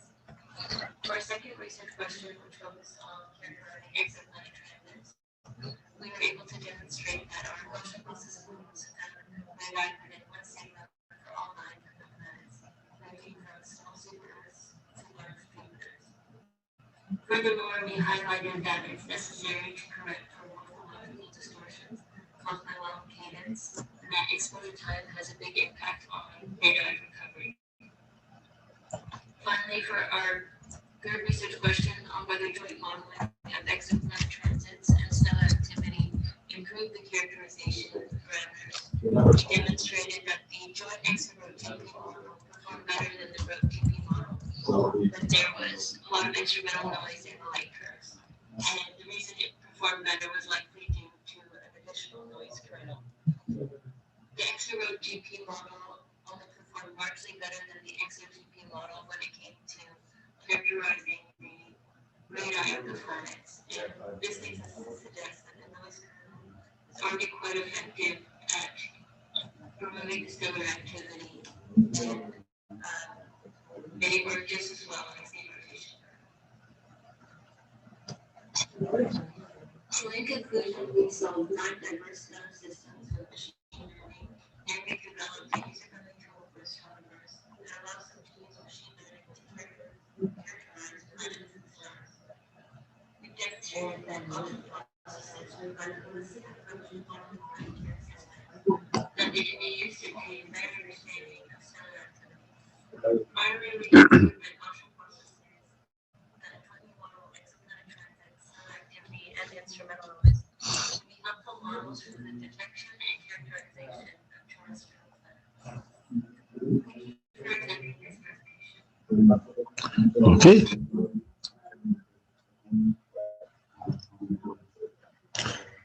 Good.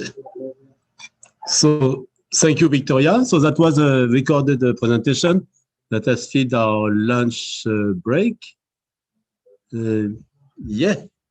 So we are back exactly on time for our program. Let me just share with you the schedule for the next part. And this is, we have completed the morning session. And now, if you can see, yes, we will have a free presentation of actually from ESA, a Phi Labs. We'll have Sveinung Loken, and then we'll have Sebastian Bess that will present ESA Planetary Science Archive. And the third speaker is Jara Pascual. She is developing a platform called CollabWith. So that's a free presentation of 12 minutes. And then after, we have the opportunity to organize breakout for different splinter groups. So one on data analysis, and I've asked Ike to coordinate that. one on instruments. I've asked Gary, Anna, Sherayut Kornezat, one on business, one on astronauts with Kevin, and one on Art Moon Mars. Yeah, so I think that now we are exactly on time. And yes, we can have the presentation from Sveinung. Okay, thank you very much for that, Bernard. Can you see my screen? Okay, so you. We cannot see your screen yet. Can you mute? Perfect. Yeah. Hold on. Why doesn't this work now? There you go. Now it should be working.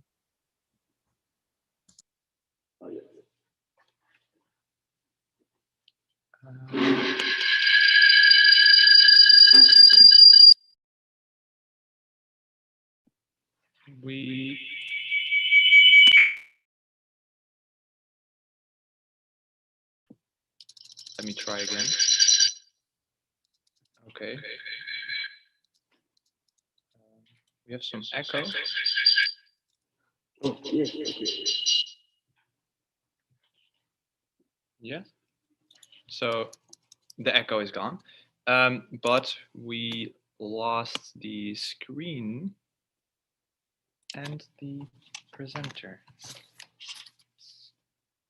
Yes, maybe. Sveinung, are you there?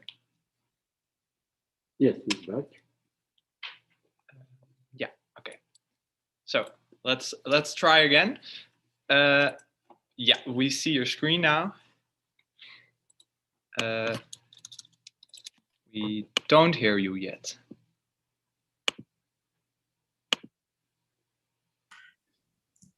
Can you hear me and see my screen? We see you, we hear you. The floor is yours. This is live and smart working, guys.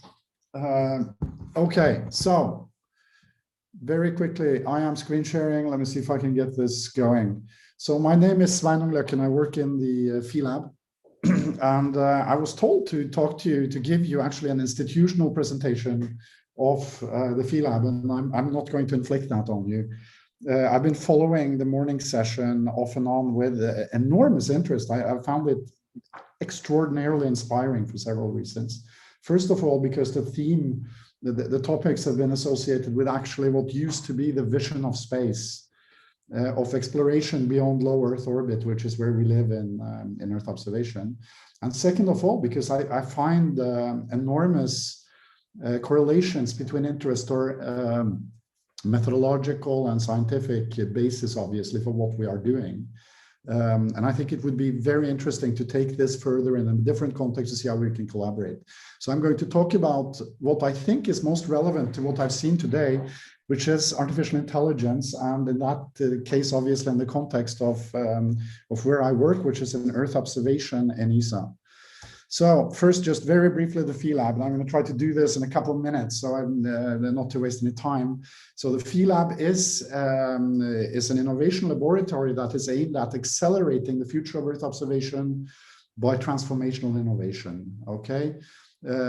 Our main aim is to strengthen Europe's world-leading competitiveness. We are leading Earth observation from the observational perspective with Copernicus, etc. But the Phi Lab was born from the fundamental observation that we have been a very slow-moving discipline.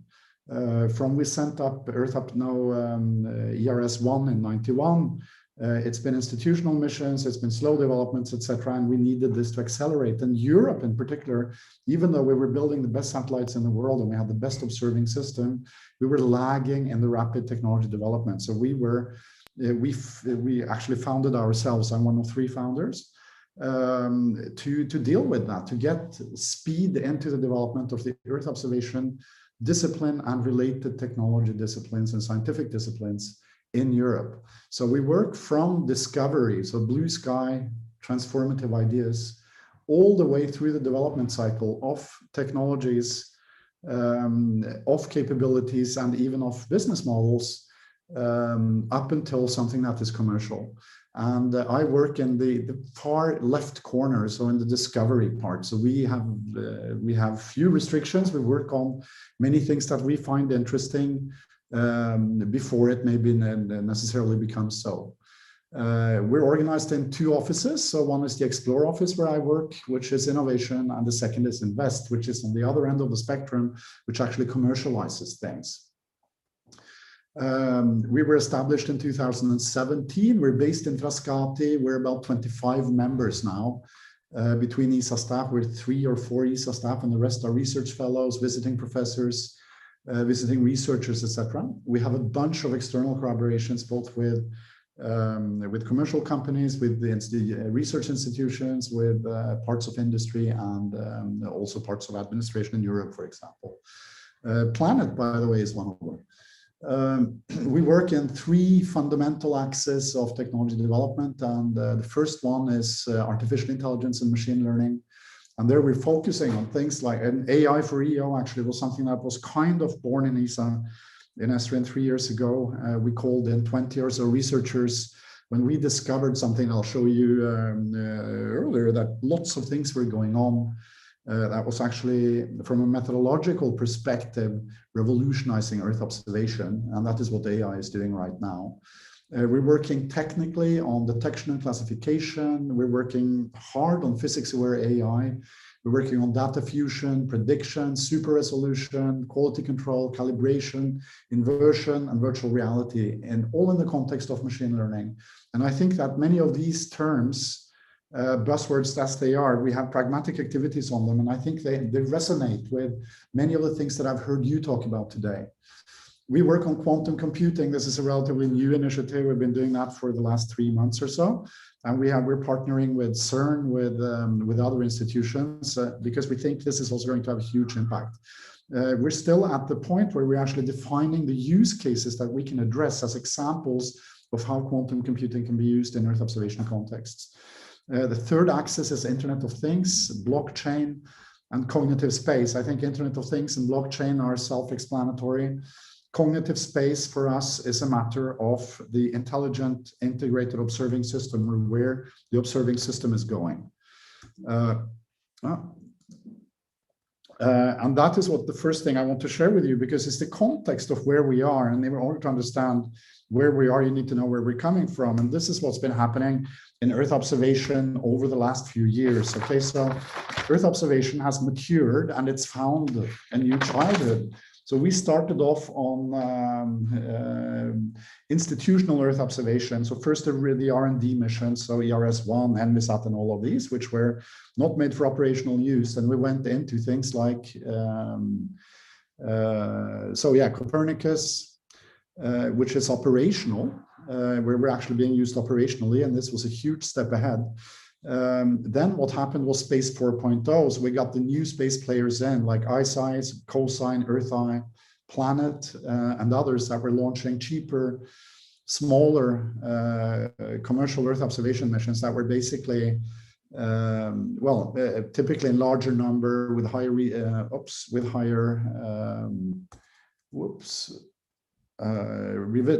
shorter revisit time, etc. And I'm still on the wrong slide here. There's something very strange with my presentation. What also happened, of course, after 4.0 and in the correlation with 4.0 is the IoT, and we're expecting something like 130 billion sensors. I mean, my cell phone has more sensors than ENVISAT did. They're actually higher resolution too in some cases, and we're even working with the integration of that data in the observing system. So essentially, the data we have on the Earth is absolutely crazy. The information that is in there compared to what we are able to get out of it is enormous. So we have this enormous corpus, and we get a small percentage of the information that is actually in there. We're able to get out. Now, this is something that happened long before the observing system exploded. It was basically the hypothesis of the evolution of the paradigms of scientific exploration. Okay, and starting with the experimental, like the the Babylonian star catalogs from 1200 BC, then the theoretical over the last centuries, scientific exploration paradigm, then the computational over the last decades, where we're looking at climate models. I even saw exoplanet climate models today, which is absolutely, I saw Mars climate models being worked on, for example. So here we're obviously walking hand in hand.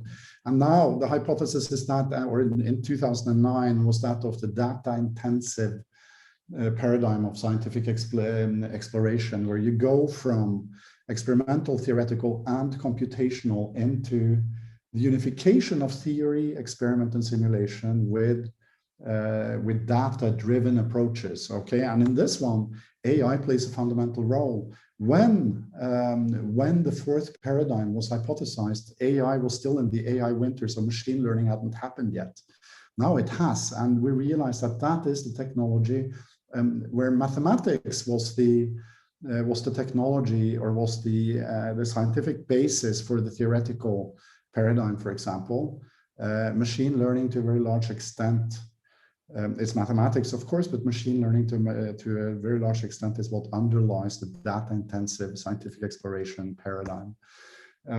This is probably pleonastic, but so AI ML is actually happening, and we are doing a lot of it. It has a huge impact on Earth observation in general. The way we discovered this, it was already happening. It was passing under our noses. This is from 2019, and it's based on a presentation that was given by Zhao Zhangzhu in 2017. But this is IEEE Geoscience and Remote Sensing Letters, which 10, 15 years ago was basically only Earth system models. It's a methodological publication fundamentally, was Earth system models. If you look at it now, this was from 2019. Out of the 25 top downloaded papers in February 2019, only 4 were not associated with deep learning or with machine learning in general. And what that means, I don't pretend that this particular slide has statistical significance, but you can go and check it. This means that there is a methodological paradigm shift. It's a methodological revolution in Earth observation, the use of Earth observation data based on the adoption of machine learning and correlation-based techniques. Here's just the evolution of that. So you can see the curve. Fundamentally, it's done by hand, but from 2014, 6 pages until 2-3 orders of magnitude more in 2019. You can see the increase. So what we're working on the PhiLab then is associated both with methodological advances in machine learning and artificial intelligence applied to Earth observation, and not only the data, and also the application areas. This is just an example of the methodological approaches or improvements that are coming. This is from a paper of Markus Reichstein from last year and his colleagues, which are looking at the ways that you actually can use machine learning or correlation-based, statistics-based methods fundamentally in what used to be disciplines that were driven completely by either biological or physical or chemical mathematical models. I'm just putting it up as an example of sort of the taxonomy of how this stuff is being used. So to improve parameterization, replacing physical submodels, analysis of model and observation mismatch, constraining submodels, and then up to surrogate modeling or emulation, data assimilation, etc., is what is happening now. It's opening a bunch of other new dimensions for Earth observation as well. We're looking at onboard autonomy. We're looking at process automation.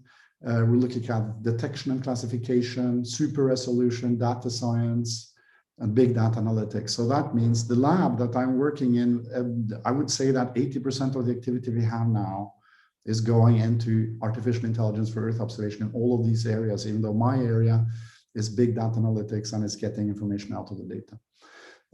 Here are some example use cases, and I wish I could spend much more time on them because in my view, they are very interesting. So the first one, the bottom left, is the crop type mapping. And here, what's interesting in it, it's using machine learning, of course, which is nothing new now. But what we're doing is to use images from drones, from Sentinel-2, and also cell phone images. We're fusing this data, and we're using machine learning frameworks that have learned essentially from it's transfer learning from computer vision. On the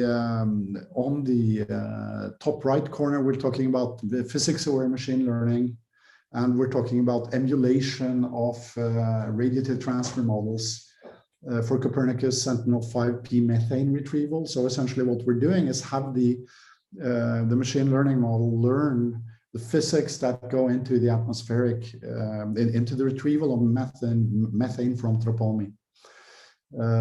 This is a fundamental, I mean, it's not fundamental research from the viewpoint of artificial intelligence, but I think it's for fundamental problems that are faced in all of our disciplines, so not only in Earth observation. I've seen also resonance in what has been presented earlier. You are facing people working on exoplanets. First of all, you're doing remote sensing because we're not there.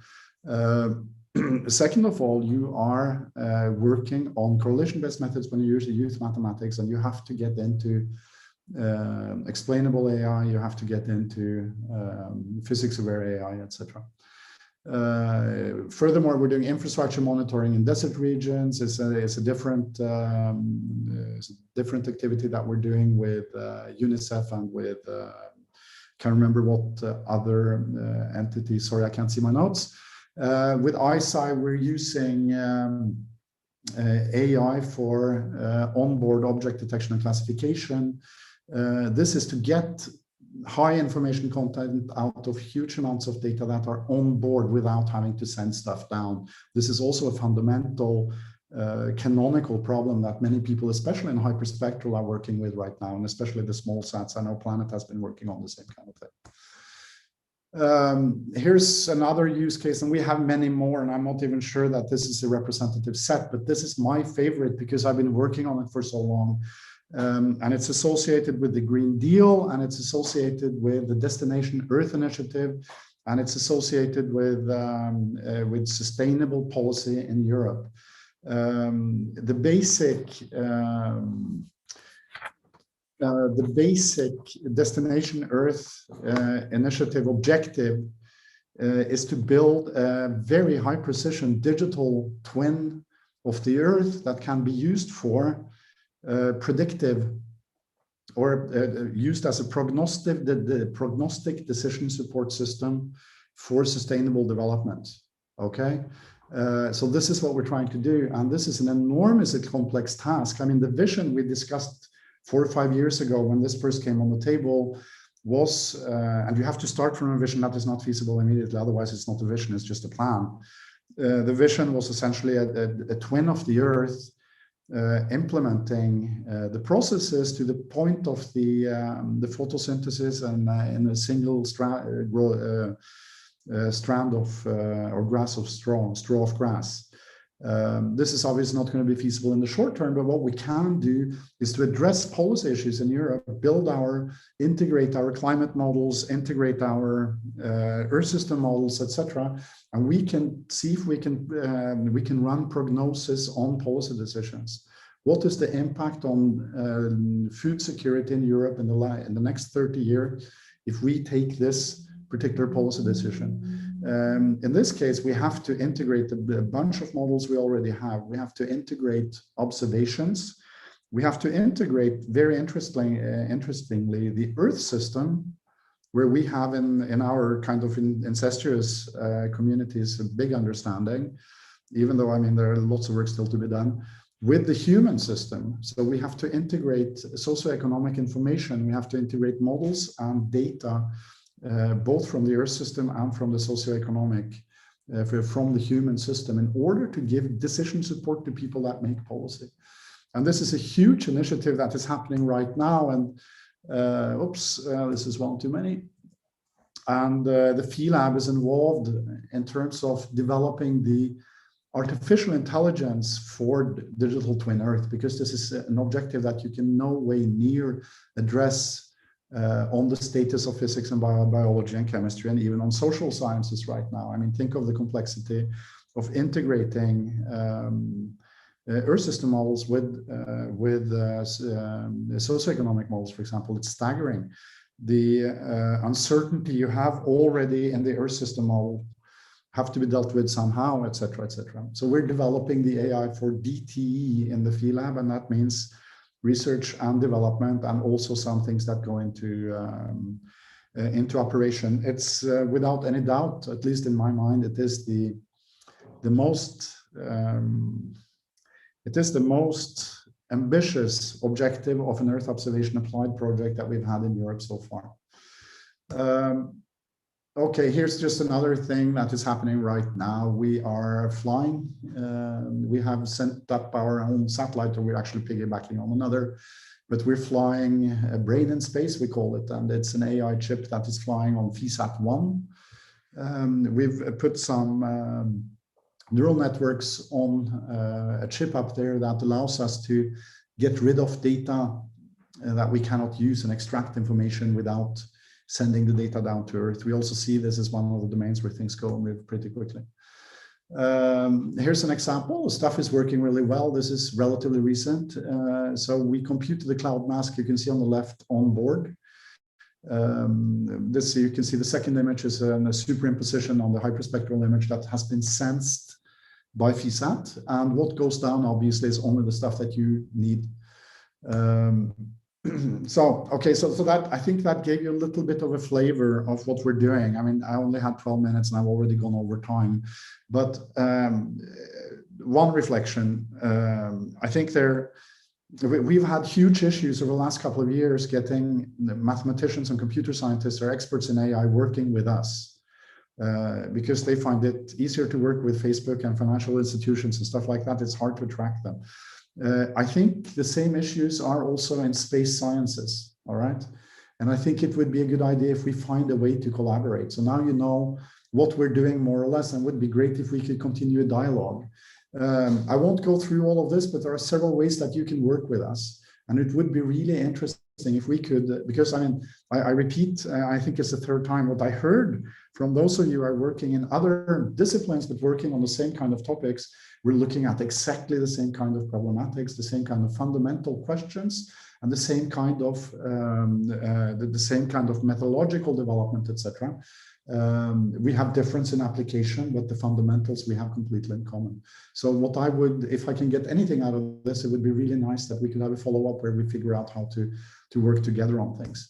Said that, here's the first thing that if you are interested, there is big data from space in 2021. We were doing that together with JRC and with SATSEN and also with ROSA. The last time the head of science in ESA was giving the introductory speech or in the opening session. So this is something, even though it was born, this conference in Earth observation, the big data from space, big data in space is something that we have in common, I believe. And we're now at the point where we have from insights to foresight. So we're talking about prediction based on data. And that was it. Thank you very much for your attention. And we have a website that went online today. Website. Thank you. Thank you so much. No, sorry. No. Thank you so much, Sveinung. That's amazing to see those opportunities from the ESA side and bridging with the rest of the community. And so actually, I'm sure that there are some, I have a question on this co-funded PhD. Co-funded PhD, so do you have actually some of those hosted now at ESRIM? Yeah, yes, we do. The thing is that they're now sitting at home in Rome, you know, because for obvious reasons. But yes, we do. So we have, for example, we have people from ISI. We had two postdocs from. We have a PhD from Airbus that we co-funded with Airbus, etc. So we have a number of schemes that we can follow. Also from industry, we can take people in that sit with us for a while, for example. Do you have some opening for next year? Because I have this promotion, as you have seen, of brilliant AI scientists, and they are completing their master thesis now in yes, in June, and they are going to look for a good PhD offer. And I think that what you have presented is very inspiring. So you look at, these are things that are in partnership with some industry, or how does it work? Partnership with industry, or it can be in partnership with a research institution or any kind of European entity that you want fundamentally. And we give our own expertise, and we expect obviously somebody who's doing their PhD anyway to have an academic, a normal board of academic advisors that would follow them, and then they work with us, driven by their own objectives, but obviously we take them on board when there is a convergence of objectives between the teams that we are working on and what they're doing. And it's the usual suspects. It's explainable AI, it's physics-aware AI, it's data fusion, it's super resolution, it's a number of things, both on methodological and on applied levels. So I would ask you to tell your students to contact us. My email is in the presentation. You have it anyway, of course.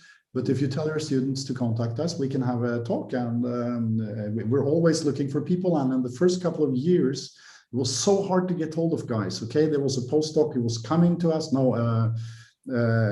was going to do a PhD with us from ETH, and 1 week before he went to Facebook because he was paid 10 times as much. So we've been in that kind of situation. Now we see that we are attracting more people from this kind of domain, but still we need more. So please have them contact me. We'll see what we can set up.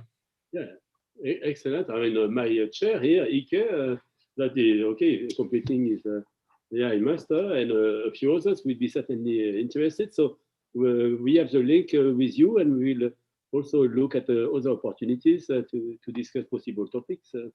Great. Also from the Amsterdam side. So actually, Dutch side, because we are in Leiden, we are in 2 universities in Amsterdam, and we have a platform where we could develop such initiative.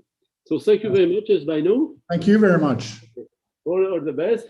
And I think that that's an opportunity to move to our next colleague from ESA, so that's Sébastien Bess.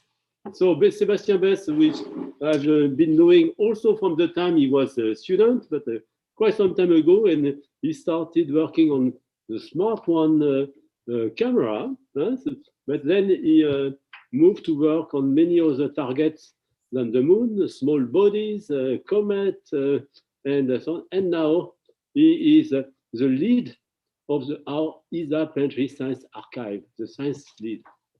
So Sébastien. Yeah, thank you, Bernard. So indeed, Smart One was the first time I met you, was quite a number of years ago. Then I work at ESAC. I'm the science lead for the Planetary Science Archive. So from what I've seen this morning as talks, basically I'm going to give you the inputs you need.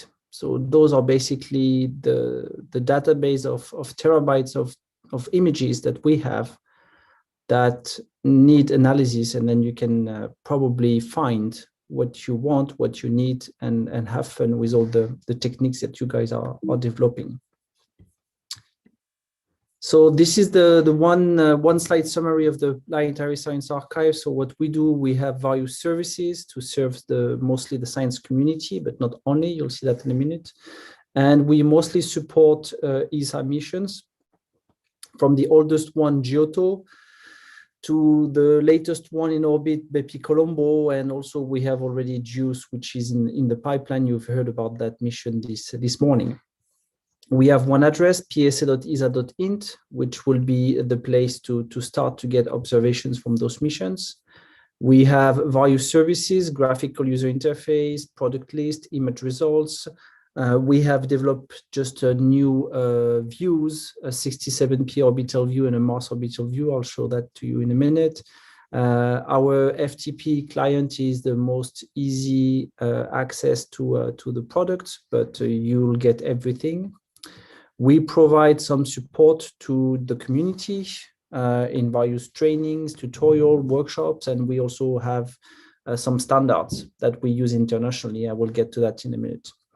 We also try to be on the up to date to the latest needs from the various stakeholders and community. So we are working on digital object identifiers, which is an important aspect to trace the data. And we also have what we call our guest storage facility, which is a way to try to even simplify more the archiving concept, which could be a bit complicated sometimes. Just one time, which is very important, is to make you realize that that's actually my conviction, is that everybody is a member of the Planetary Science Archive. So we have a core team, which is at ESA. They've separated between ESTEC and ESAC, where at ESTEC, we historically have the project scientists, and at ESAC, we have the archive scientists, the archive engineers, and all together, we try to make sure that we have the best services possible to the community with the best product. On the other side, we have the scientists, the public, the media. You, as one of those categories, you will have a different interest in accessing of those products. So the scientists help us to make the products the best possible for the archive. They also use this extensively, but also the general public, media, teachers have to use those products for various reasons and various strategy that they have on their sites. And then in between, we have a group of key experts, our user group, which is currently a group of 7 people, which is supporting us in trying to make sure we still have a good link with the users of the archives.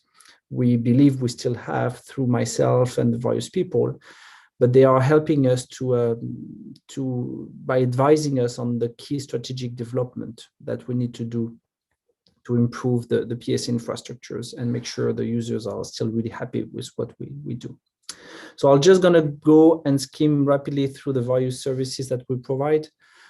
We have a generic homepage here, which helps you to search what you want. You can provide your target, missions, instruments. You want images from Rosetta, just click Rosetta and you'll see what's happened. What's important and why I show that homepage here is just because that the data access is this part here, but we provide a lot of other informations, which is also super relevant. Whether this is the derived data, the SPICE data, which helps you to understand what is the mission doing. We provide links to the missions details so that you understand them. And then here you'll see we have various supports, some questions that you already answers, access to documentation. So the Planetary Science Archive is first providing the data sets and the products, but not only, it's also providing the support and the information that is needed, and that goes with those data. Here is an example of observations from the HRSC camera, which is on Mars Express. So you saw here that in instrument, I just clicked on the HRSC button. I selected imager. And then here is the list of the products from the Mars Express from the earliest one, which is available in the archive. So this one is from mid-2019. The schedule of the delivery of the data is not necessarily the same as the one applicable in the archive. So there are data younger than that, but they're not available yet in the archive. They are in preparation for that. And one thing is important is that you can rapidly see we have browse products, which gives you an idea, is this the product that I'm looking at? So in the case of some of these identification that you guys were doing on high or low resolution images, you may realize rapidly that that image is actually maybe too low in terms of resolution for the purposes that you have. So you can go and continue by searching through other filters and find the products that are relevant for you. I show you here an example, for instance, of more recent data from the Cassis camera on the ExoMars mission. So those images are in the archive since they've been acquired in orbit around Mars the 14th. So what's the date today? Yeah, that was 2 days ago. And so they're already in the archive. They are not accessible to everybody.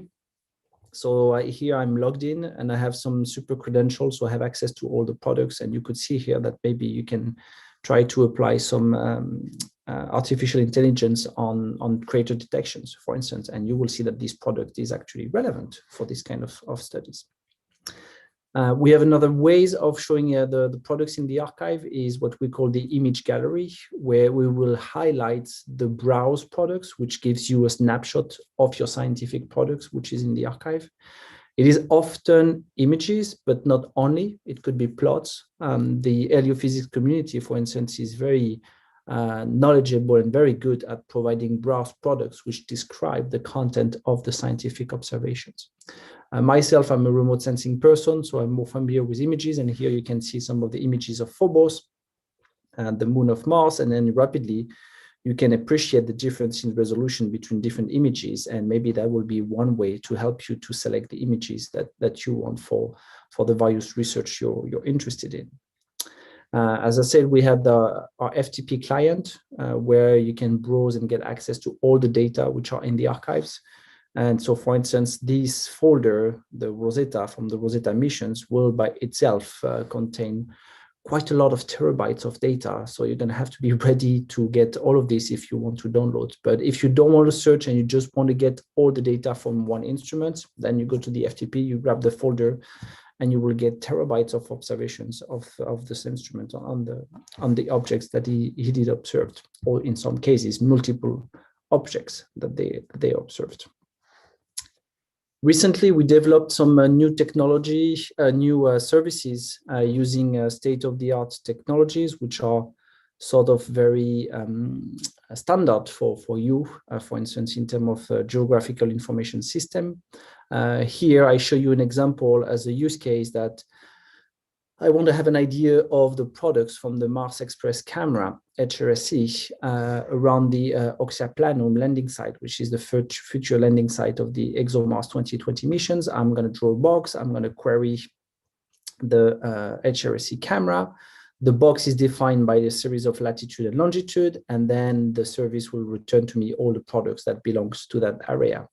So you'll see that some of those products have partially covered this area. I have a total of more than 1,500 products, images that actually cover this area. And then later on, I can filter further depending on my need and get an idea of the products that really match my needs. As always, we provide as well a quick view of the products, because what is important is not that you download observations that you don't need. So we try to filter and give all the parameters you need upfront so that you really get the products you need to avoid you having to filter through this massive amount of data. Another quick example here that I want to show you as well is in the case of the 67P comet, which was the target observed by the Rosetta mission. Here, the concept is a bit different because the object is irregular in its shape. So it basically cannot be approximated by an ellipsoid. It has a duplication of coordinates if you are sticking to a classic latitude longitude scheme. So we've developed the search mechanism in a 3D environment, so we can really provide access to the entire surface of the object. And then, for instance, here, I draw this really red box here. I want to look in this active pit on the surface of the comet. I'm not interested in images because I know them pretty well. I've been working on that for several weeks, months, or years. What I'm interested in is a spectra from the UV spectrometer. I want to look at what is the properties of that feature in the UV spectral domain. So I'm going to select that box. I'm going to select the instrument ALICE, which is the UV spectrometer on the missions. And then I'm going to see in blue here that I have the footprint of the instrument. Here I have a browse product. That might not mean a lot to you guys if you're not familiar with this, but that actually gives a lot of information whether that spectra is relevant for the studies that I want to do or not. You will notice that in this case, the shape of the footprint is a bit tricky. It looks a bit like weird, even like maybe wrong for some of you, which are used to Earth observation imagery.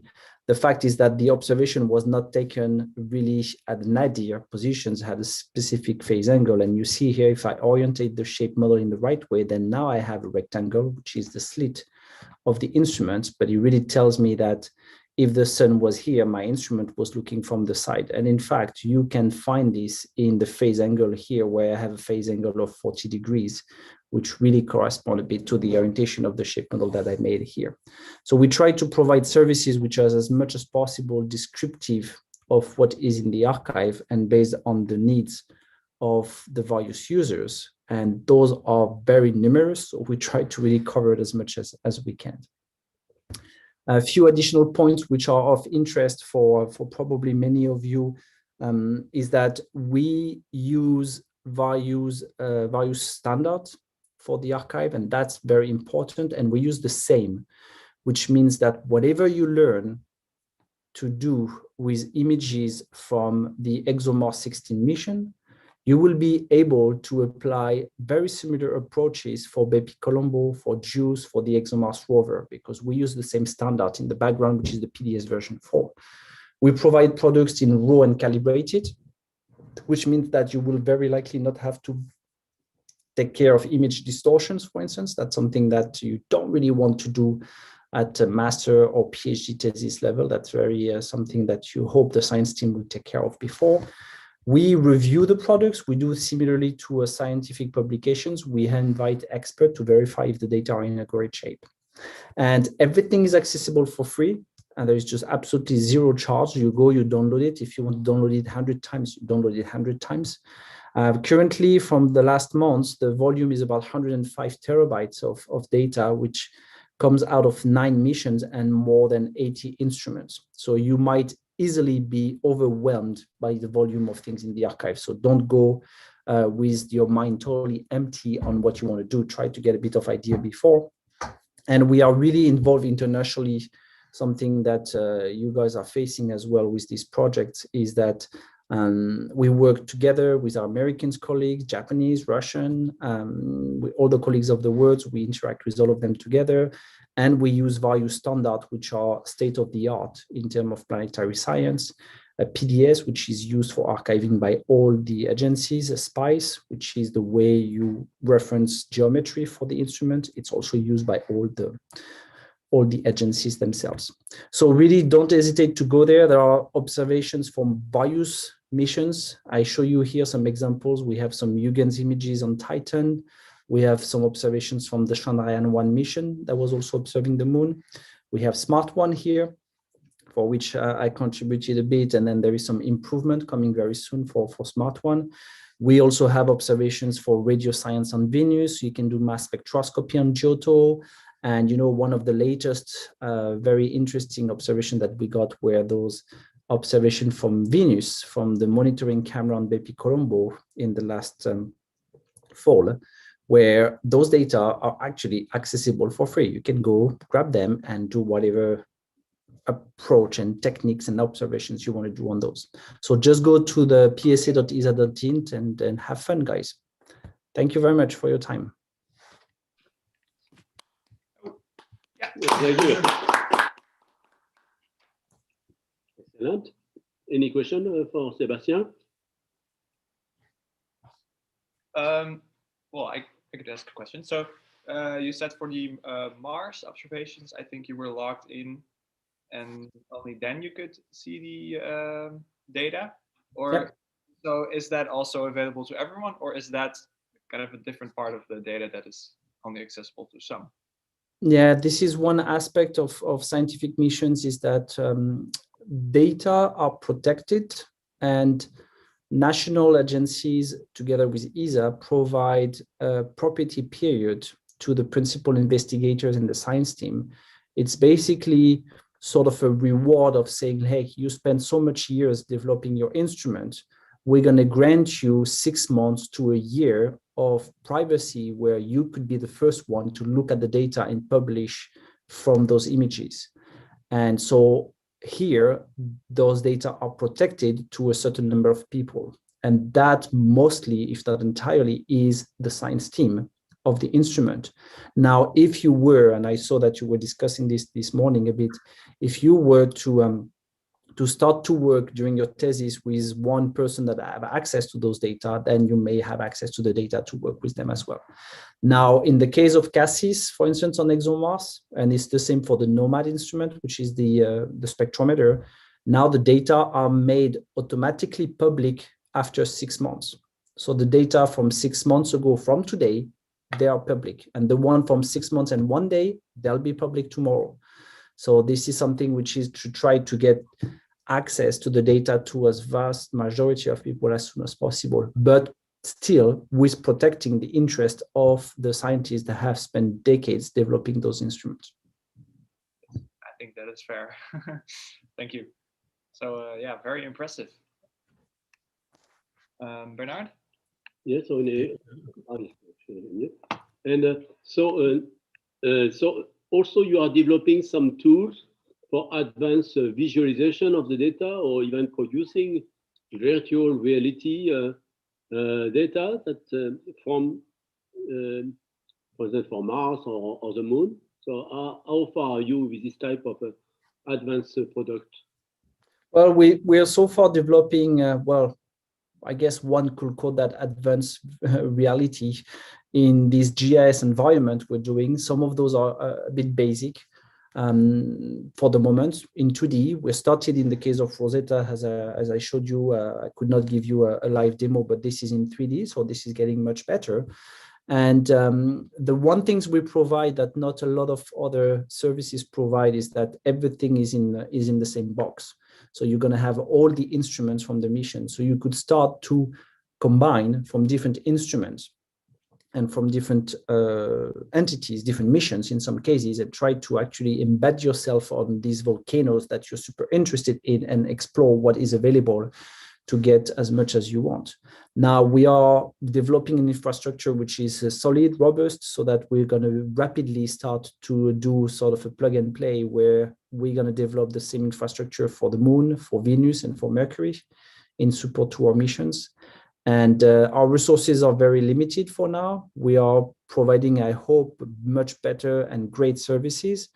And hopefully we'll get more fundings, but there are some discussions about like artificial intelligence, how this is going to be used. I'm working on developing a project on automatic detections on Rosetta, for instance, where it's going to be a citizen science project. So you guys may have a look at this very soon. So now also, so in our team, we have a few instrument engineers. So they are using rovers, or they are using drones. So for those type of vehicles, so how are we going to fuse all this data and to reconstruct in 3D the scene where these vehicles are moving? So this is something that I haven't shown you because this is not available yet, but we're developing a totally new style of archive for the ExoMars rover, for instance. And the way we are aiming at developing the archive and the way we progress on that is really to simulate the archive from the rover point of view. So you will be able to sort of navigate along the path of the rover, try to see what is the drill doing. Oh, I want a 2D environment. Where am I in 3D here? So we're trying to collaborate with the immense team of ExoMars to get all the products we need. So you really would almost feel like you are in the rover, and so it's like, now I want the drill. So let's see in 3D, how do I drill? Let me see in 3D, where is the mountain? So that's the kind of things we're developing. This is really something relatively new. It's in development, and that should be ready around 2022. Okay, excellent. Good. So thanks very much, Sébastien. And so good.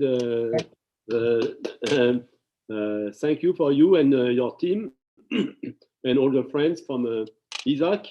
So how is Spain? Spain is yes, good. Good. So we hope yes to see you in person at some stage. Now that's I believe that Jara Pascual is not available now, so we will try to schedule our talk at a later phase during the week. It's a good moment to make a wrap up and to say, okay, this was the first day with a focus on space data analysis and AI for our Euromoon Mars Space Earth Innovation workshop, but we will have others days. So tomorrow, actually, we will have a day which is focused about instrument and space mission. And so, for instance, we will have also a presentation from our instrument engineers that are here in the room, actually. So they are also preparing some demonstration of some instruments. So we have a lander here. We have also a rover. We have so Chiahu will make a demo so we can see him.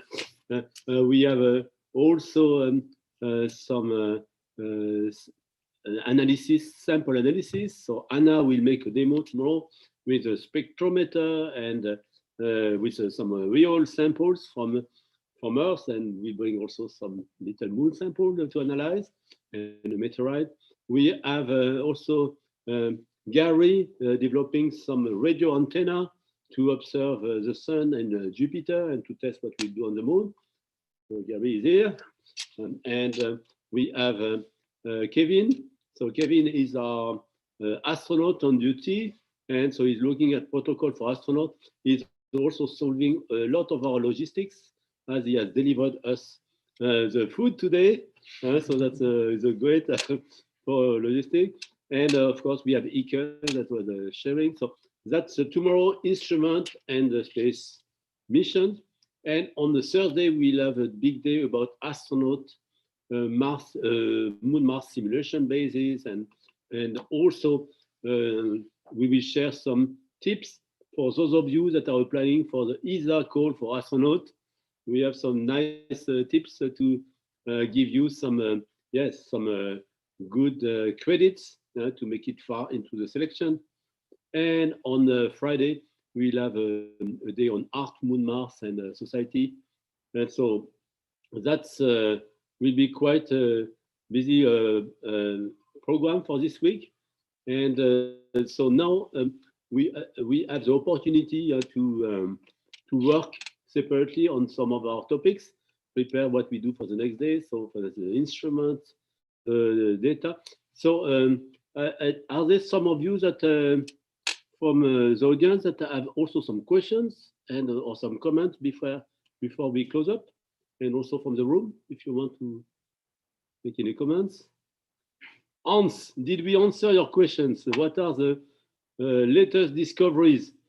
Or maybe, yes, let's ask Sébastien, from your point of view, what you see are the top discoveries you have been involved with in the last years? It was a question from Hans.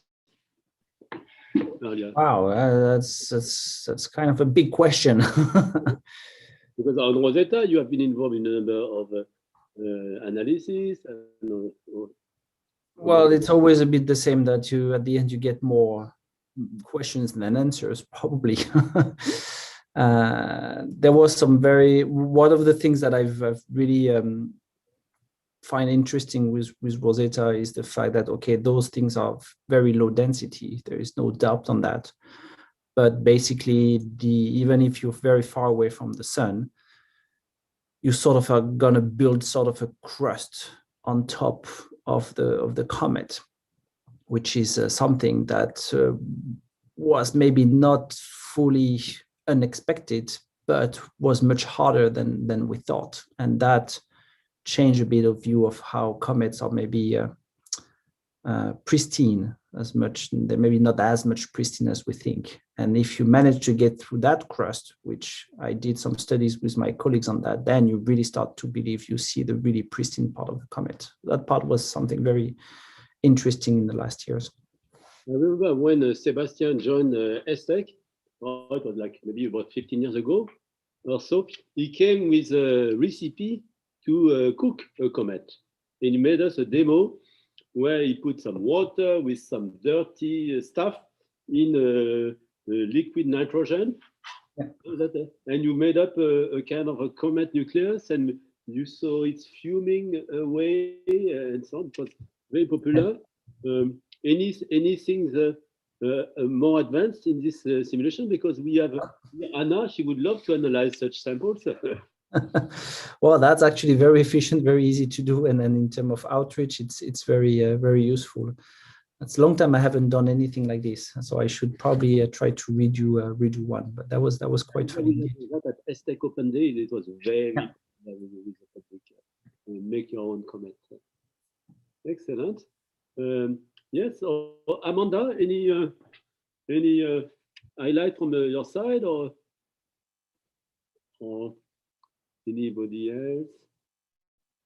So yeah, okay. So let's say have a. Yes, I want to thank all of you.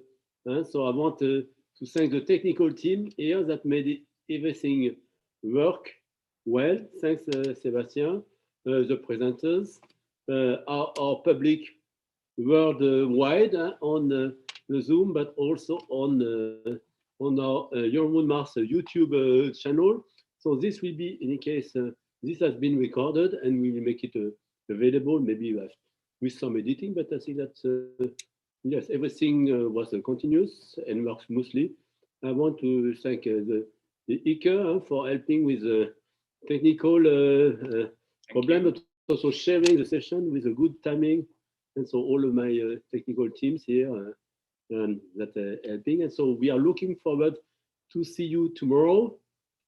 So for those of you coming in person, please try to make it to 9:30 in the morning so that we have the time to install everything. But at 10 o'clock sharp, so our Amsterdam or Leiden time, we will start with a session on instrument and mission.